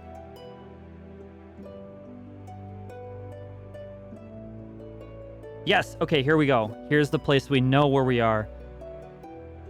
To the west, it goes on a few meters. That's the dead end reset area. North is the Minotaur. East, it continues. South doesn't lead anywhere, so we have to go east here. 354. But I think that's where we came from. Yeah, it is. That is where we came from. Okay, go... I hate to do this, but I think we have to search for secret passages again.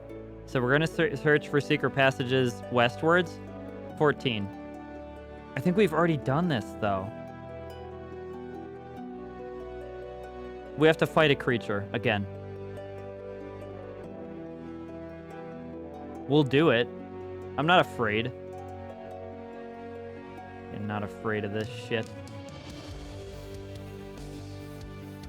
The music got hype when I said that. Remember 117, chat. We're fighting a skeleton. Has 5 stamina. And 6 skill.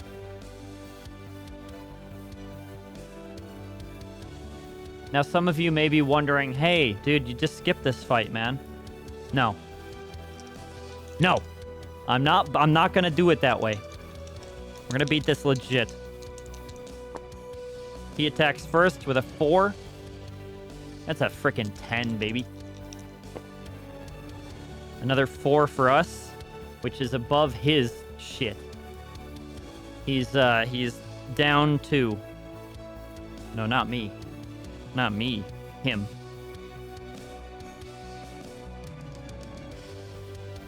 Epic streamer music. 4. 10 again. We beat that easily. -2. He attacks us again with a pretty good roll, so 15 to attack. We roll a 7, which still beats his. He's dead. Goodbye, buddy. It was nice fucking knowing you. And the music's calming down right as I won the battle. I like that. 117. Okay, so remember, we've already explored the west secret passages. And I'm going to return to 354 because I don't think that way leads us anywhere. Let's check for secret passages south now, which is 234. You find no secret passages. We fight another. God damn it.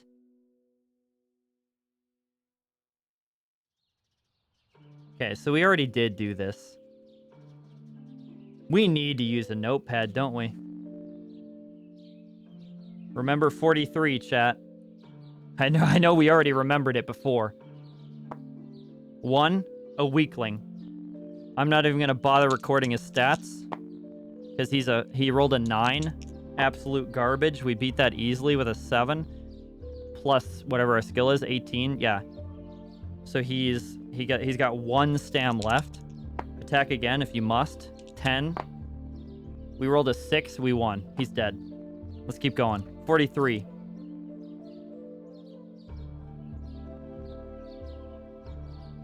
To go south, 52. Okay. Standing in a Chi junction. Okay. We've been here many times. We've looked for the secret passages. Right? We have to eliminate him. Let's look for secret passages southwards, which is 362.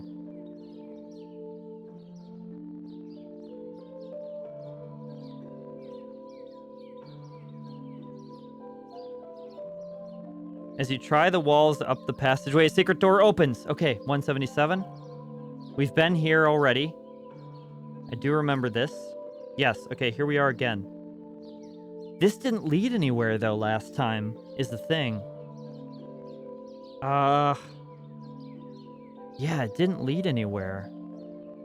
But let's go north. 52. And then... No, wait, this is back the way we just were. Okay, wait. If that's the way we just were, hold on a second. In the west wall in front of you is a secret door. I thought that was the same secret door we just came through.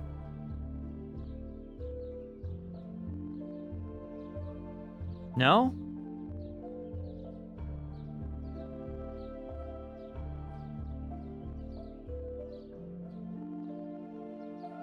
You now stand at a crossroads. Go north, south, west, or east. We just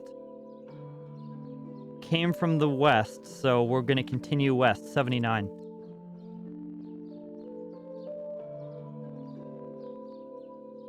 The passageway ends in front of you in a dead end.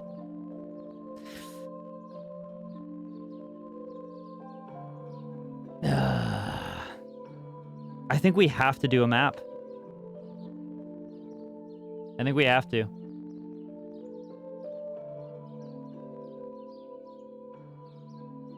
I really don't want to now that we've committed this far, though. I'm going to investigate this dead end, and if it resets us, we'll end here. 137? It resets us. We're a reset.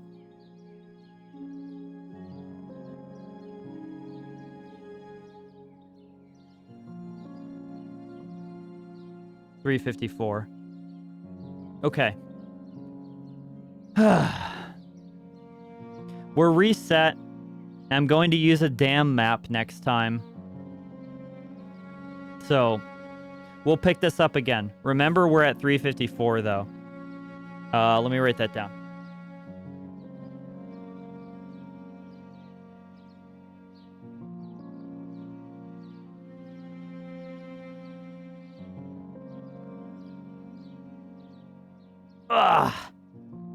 Yeah. Yeah, and I'll record all this stuff right here. Actually, let me take a screenie in case something weird happens. Wait, I'm streaming. I'll just look back at it.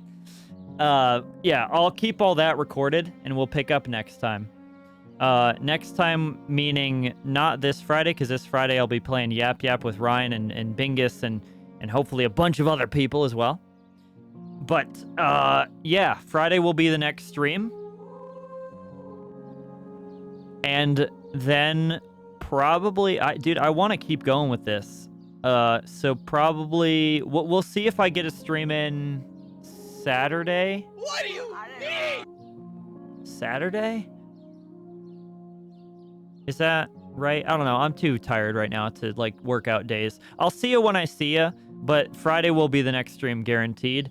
We'll probably I mean, we're definitely going to keep this going with this book. Next time we do it, though, I won't be in a pillow fort. Sorry. We've done the pillow fort stream. It's done. We've done the reading stream. It's done. Next time we're going to do this again, but I'll be sitting up there and I'll be fucking, you know, mapping it out as we go. We're going to use a dang map. So, yeah, it's probably more comfy. Yeah. I'm gonna like actually sit in a chair next time. I'm too old for this. So, actually, how long was stream? 7 hours. Damn, I was sitting here for 7 hours. Never mind, I'm not old at all. I'm fucking young and spry, dude. If I'm able to do this for that long. All right, boys, it's been a pleasure. The maze has defeated us tonight, but in terms of like encounters, we've been killing it. I'm not worried.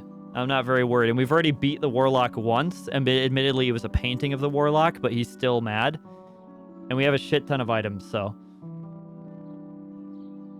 Yeah, we'll end it there. Thanks for hanging out, guys. Thanks for watching me read. And yeah, I'm glad we were able to read Mog the Forgetful Cat. And we're naked. That is true. Canonically, we are naked. We took off our armor. So we are a naked guy running through. Dude, it's amazing that we were able to befriend dwarves at a card game while being buck naked. So, all right. Probably more reading streams to come. This was really fun. I think reading every time I try a new thing for stream, like a new like event or whatever, I end up loving it so much that it ends up returning. So there'll be more reading streams for sure. So I'll see you guys when I see you. which will be Friday.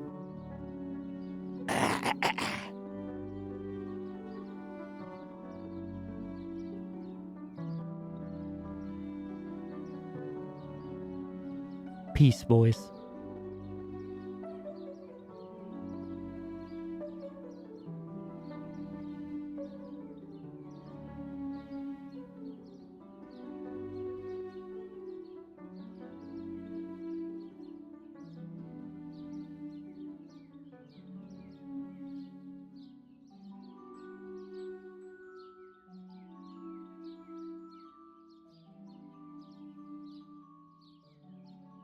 Yeah, this was a lot of fun, guys.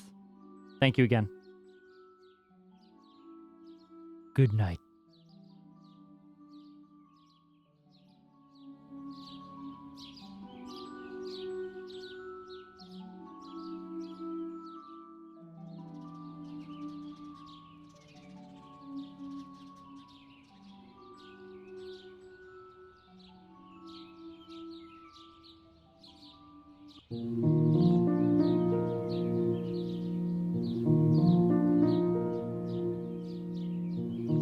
Yeah, everybody stick around for the after stream. We're gonna be fucking playing Doom. We're gonna be playing Arc Raid.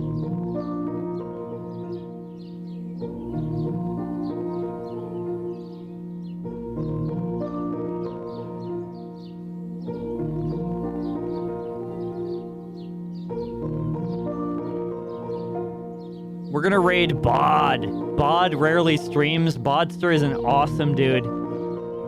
Please stick around. Say hi to him. I'll see you guys over there.